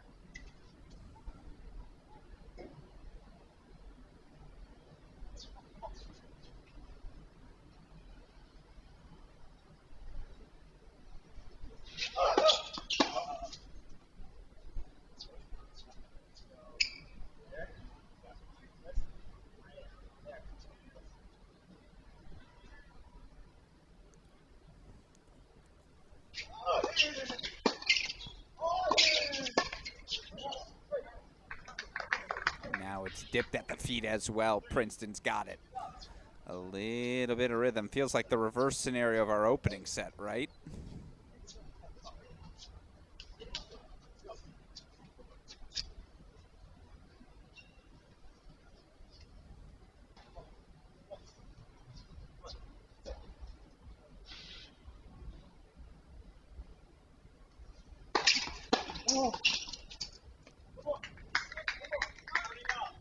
Game point chances for 5-4.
5-4, Princeton out in front. They now have a second set lead.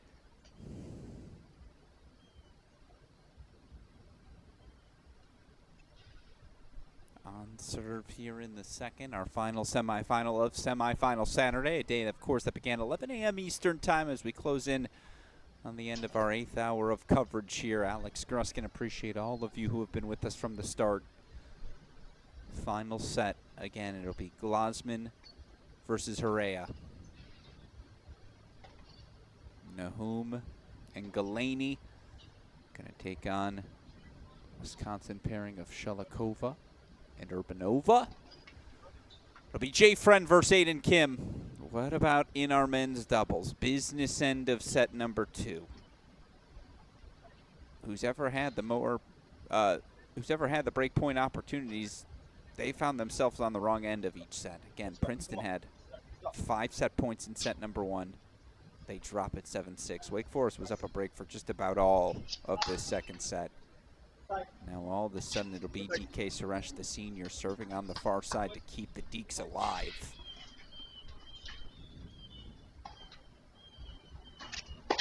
No.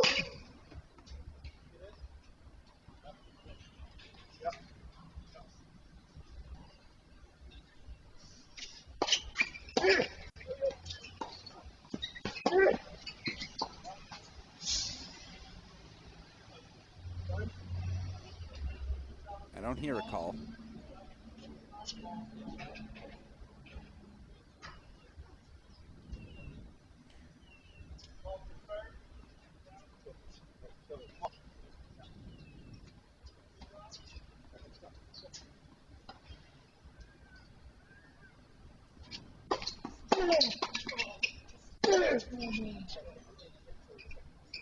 Shot space sends that one flying. Quick hands from Delgado, and again, just to get the play, speed the pace up. That's what you're trying to do as that net player.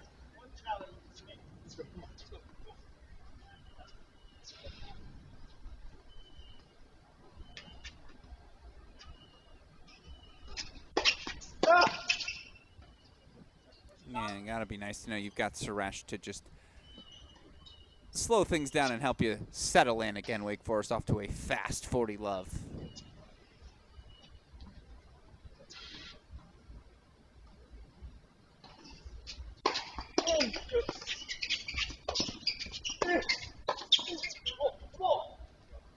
Holds that love. Bonus time here in set number 2. And again, right, we have another 3 tiebreak match here to wrap up semifinal Saturday. Already had one, of course, with Oklahoma knocking off North Carolina in 3.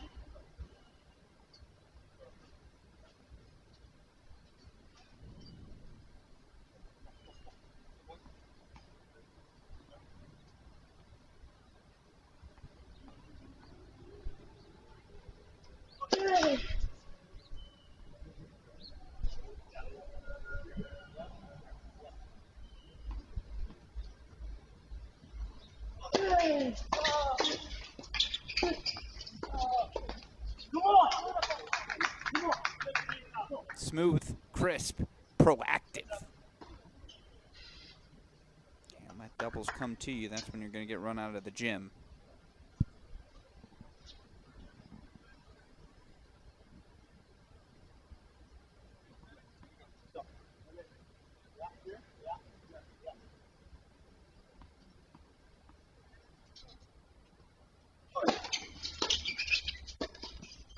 Come on. Come on.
And 30 love becomes 30 all.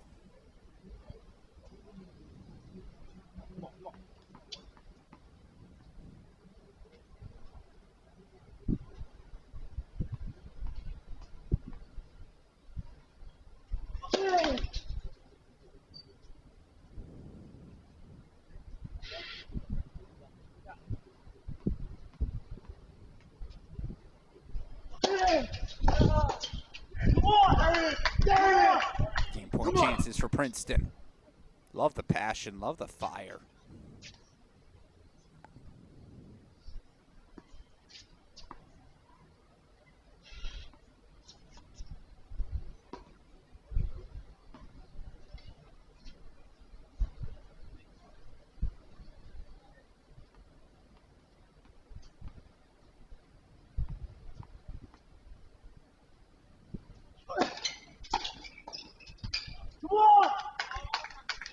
So Tiger holds 4-6-5, so they stay out in front. So once again, you know the question. It's going to be one tie break. It's going to be two tie breaks.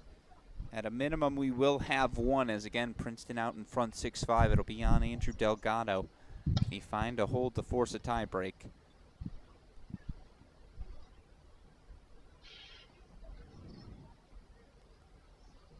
(6-5) on serve, second set. Alex Gruskin here. Final main draw match of the evening. Opening weekend of the college tennis season. Or I should say ceremonial start. We did have Battle of the Bay last weekend.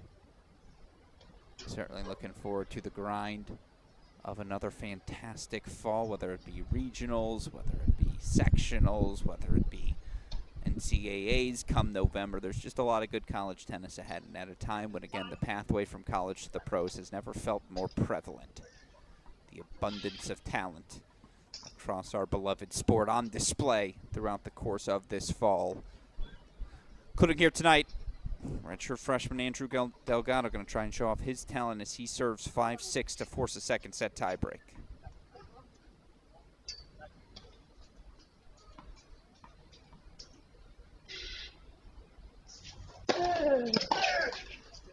Come on. Come on.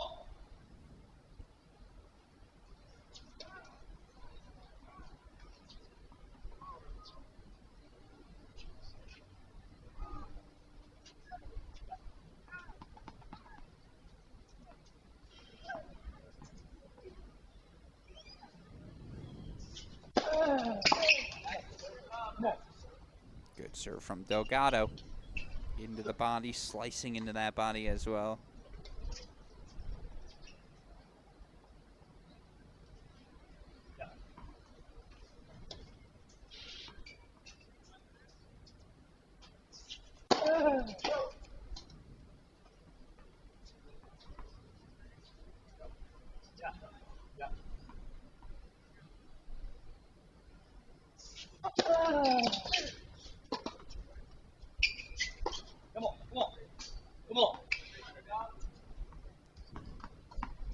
Efficient stuff. 40 love, 4 game point chances to force the tie break.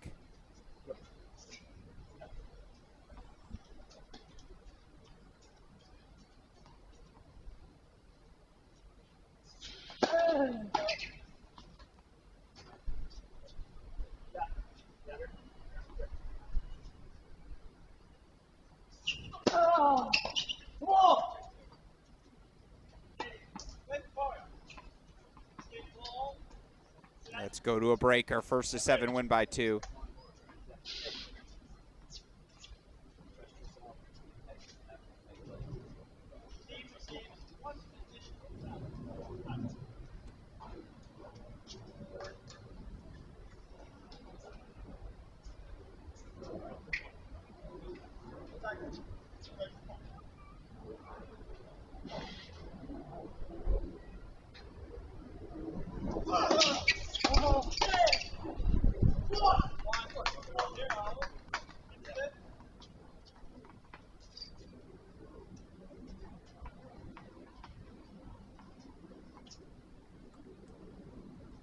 Princeton multiple set points in the first tiebreak. They led 6-4 in what was ultimately a 9-7 first set tiebreak for Wake Forest.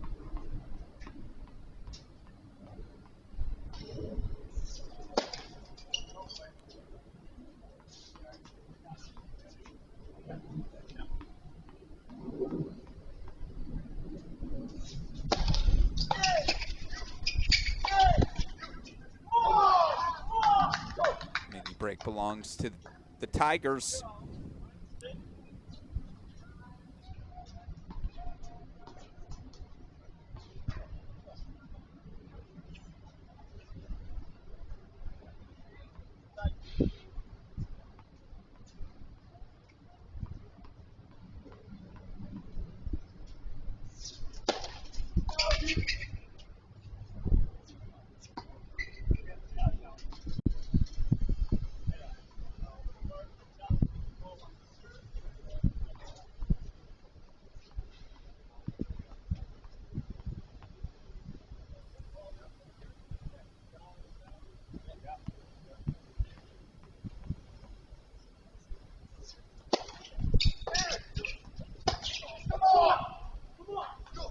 All three the way of Princeton to start.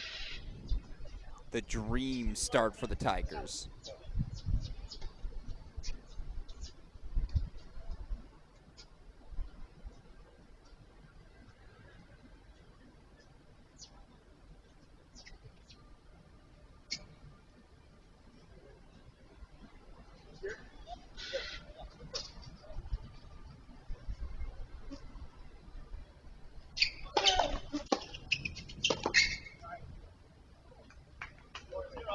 For love Tigers.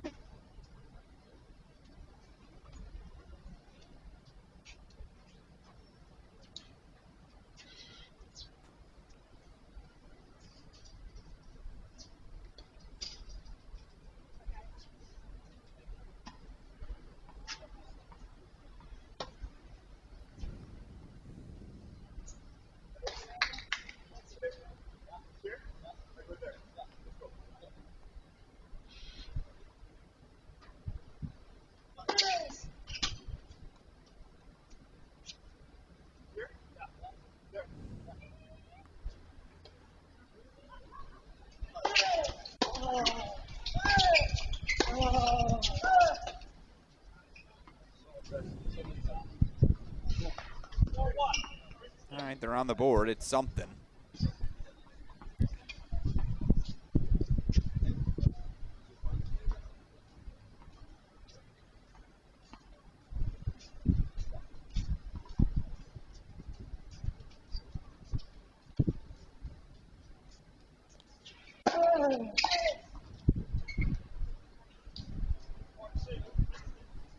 Narrowed again. If they can protect serve here, Andrew Delgado, all of a sudden, right? 4-love becomes 4-3. That lead of 4-love doesn't become as daunting. For Princeton, that's been the issue today, playing with a lead and protecting it.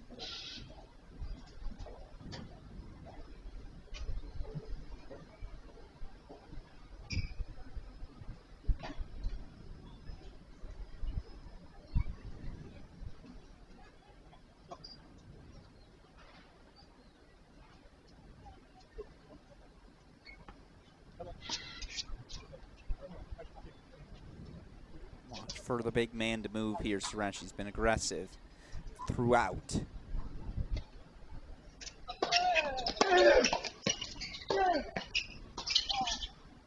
Yeah, come on! Come on! Jammed him through the center. It's just efficient stuff. Tigers, they've got the set on their racket.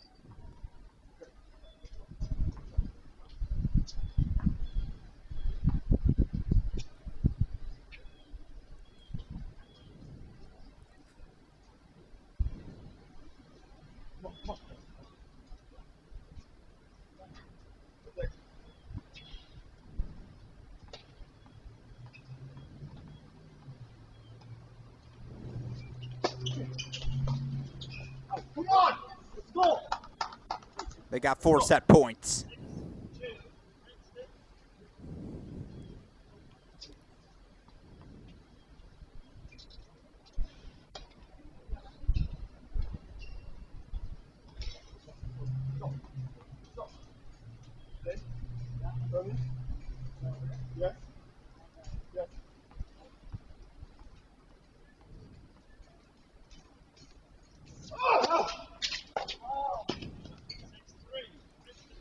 All right, that's one. Delgado finds the winner and with it again grabs one back.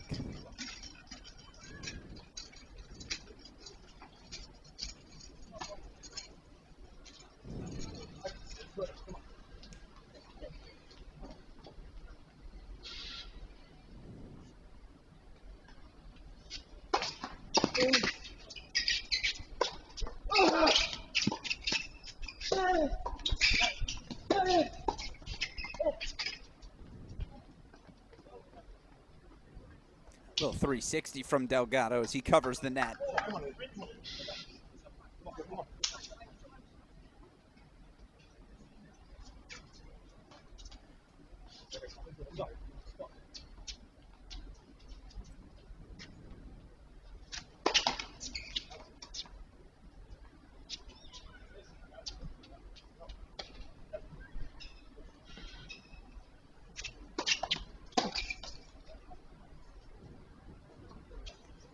They protect the serve.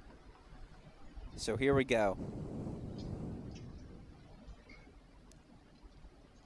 Fourth set point. Can this be the one?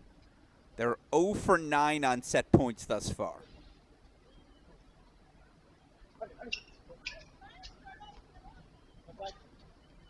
Excuse me, 0 for 8.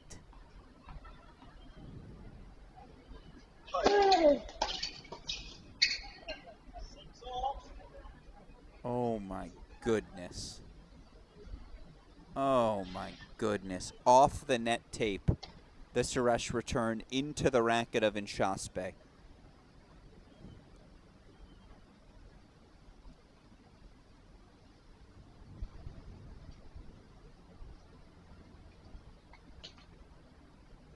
Oh my goodness.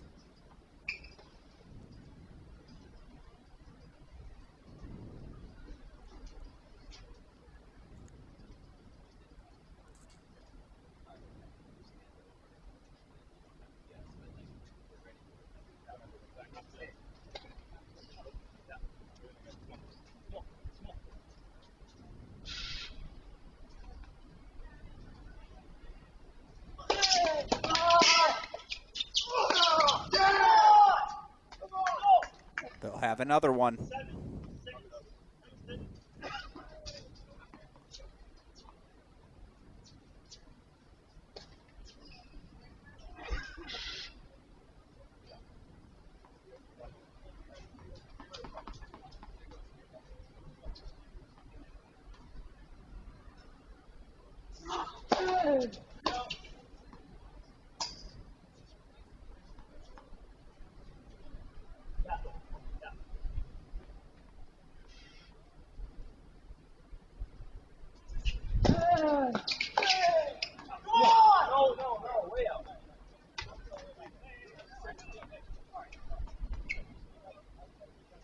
It was sizably out. Sizably. You got to sell it, though, right, with the celebration?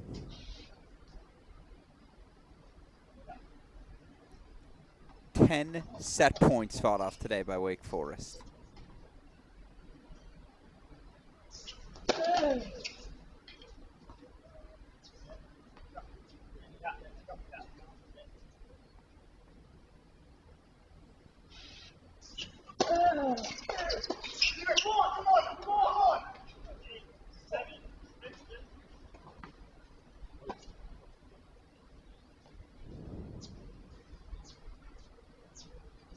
Is this the one? They've had it on serve. They've had it on return. Perhaps this can be the one.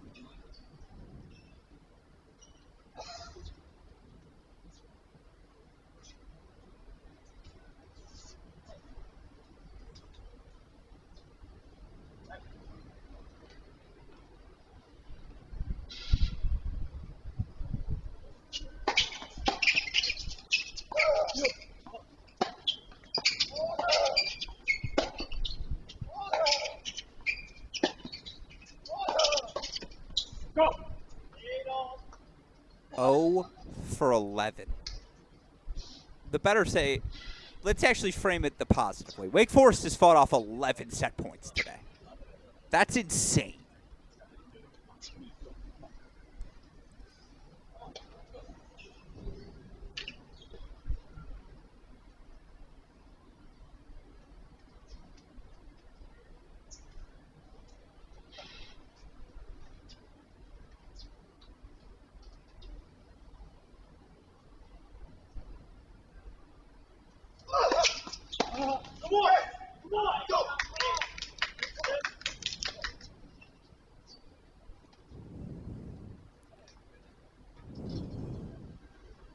Here's number 12. Led 6-2 in the tiebreak. They were up 7-6. They were up 8-7. 5 of them in the first set as well.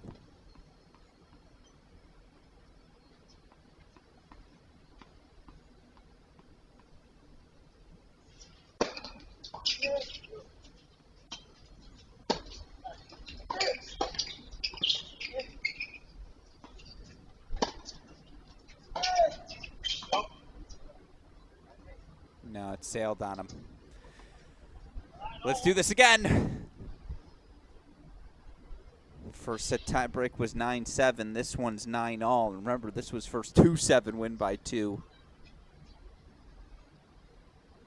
Suresh will have another serve after this quick change of ends. Boy, again. Think about a couple of those set points. First set, 5-4, 40-30. Princeton serving. Suresh's return must have just hit the back of a line. 5-6 in this tiebreak. Suresh's return clips the net tape, jamming in Shaspe at the net. Credit to the Princeton Tigers for never fading.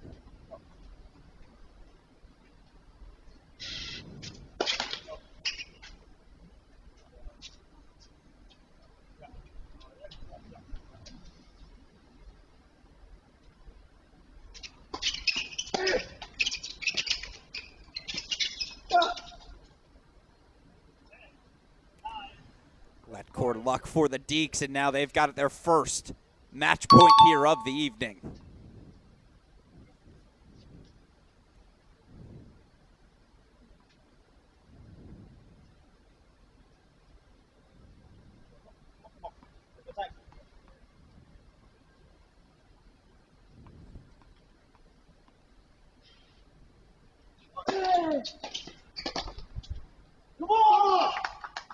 Yeah, that'll feel good.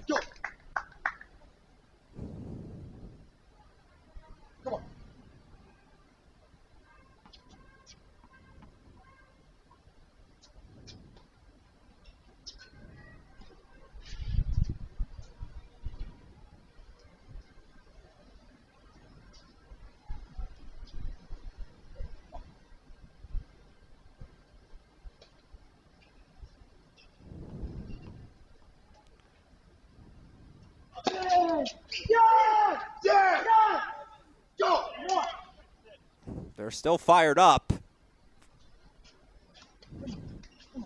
We'll try it again here. Another set point for Princeton.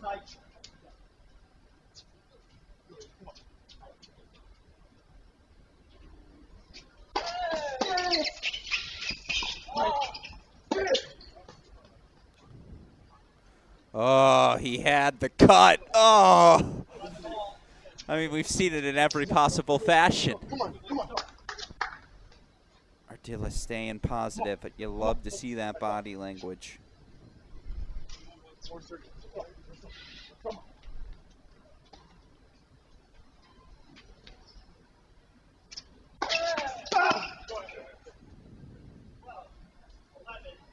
Time for a second match point, Deeks.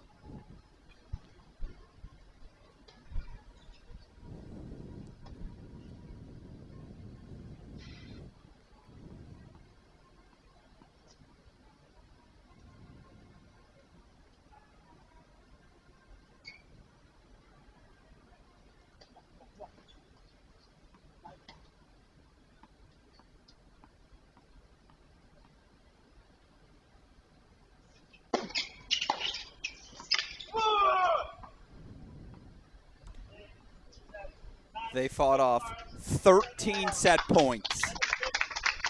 And in the end, DK Suresh, Andrew Delgado, 13-11 in the second set tiebreak. 7-6, 7-6. It's the Deeks. Through to the finals, a date with the preseason #1 Mississippi State team of Peter Jovanovic and Benito Sanchez Martinez awaits. Folks, 8 hours later, Semifinal Saturday now officially in the books. Championship Sunday matchups now set. They'll be as followed. 11 a.m. Eastern Time start for our women's singles final. Stanford sophomore Val Glasman taking on Texas sophomore Carmen Hera. Of course, after that, it'll be the doubles final. Wisconsin pairing of Maria Shalikova, Lucy Urbanova taking on the Oklahoma duo Rosen Galaney, Gloriana Nahum. Of course, here in Tulsa, Arizona senior Jay Friend, first Arizona player in history through the men's singles final. He'll take on Ohio State junior Aiden Kim. And then, of course, starting the day, 11 a.m. Eastern Time, it'll be our doubles final. Suresh, Delgado, they'll be back out on court. They'll take on the Mississippi State pairing of Sanchez, Martinez, and Jovanovic. Sincerely, before we sign off, a thank you to all of you tennis fans who tuned in from the start, not just of today's action, but from the start of our ceremonial start to a new college tennis season. The ITA All-American Championships only possible because of the tireless efforts of the ITA team behind the scenes. A thank you to them. A thank you to our Cracked Racquets team who make everything you see on your screen possible. Championship Sunday, 11 a.m. Eastern Time tomorrow. For now, for everyone who contributed to our broadcast, I'm Alex Gruskin. You've been watching the 2025 ITA All-American Championships exclusively here on the Cracked Racquets and ITA YouTube channels. We will see you all 11 a.m. Eastern Time for the start of Championship Sunday.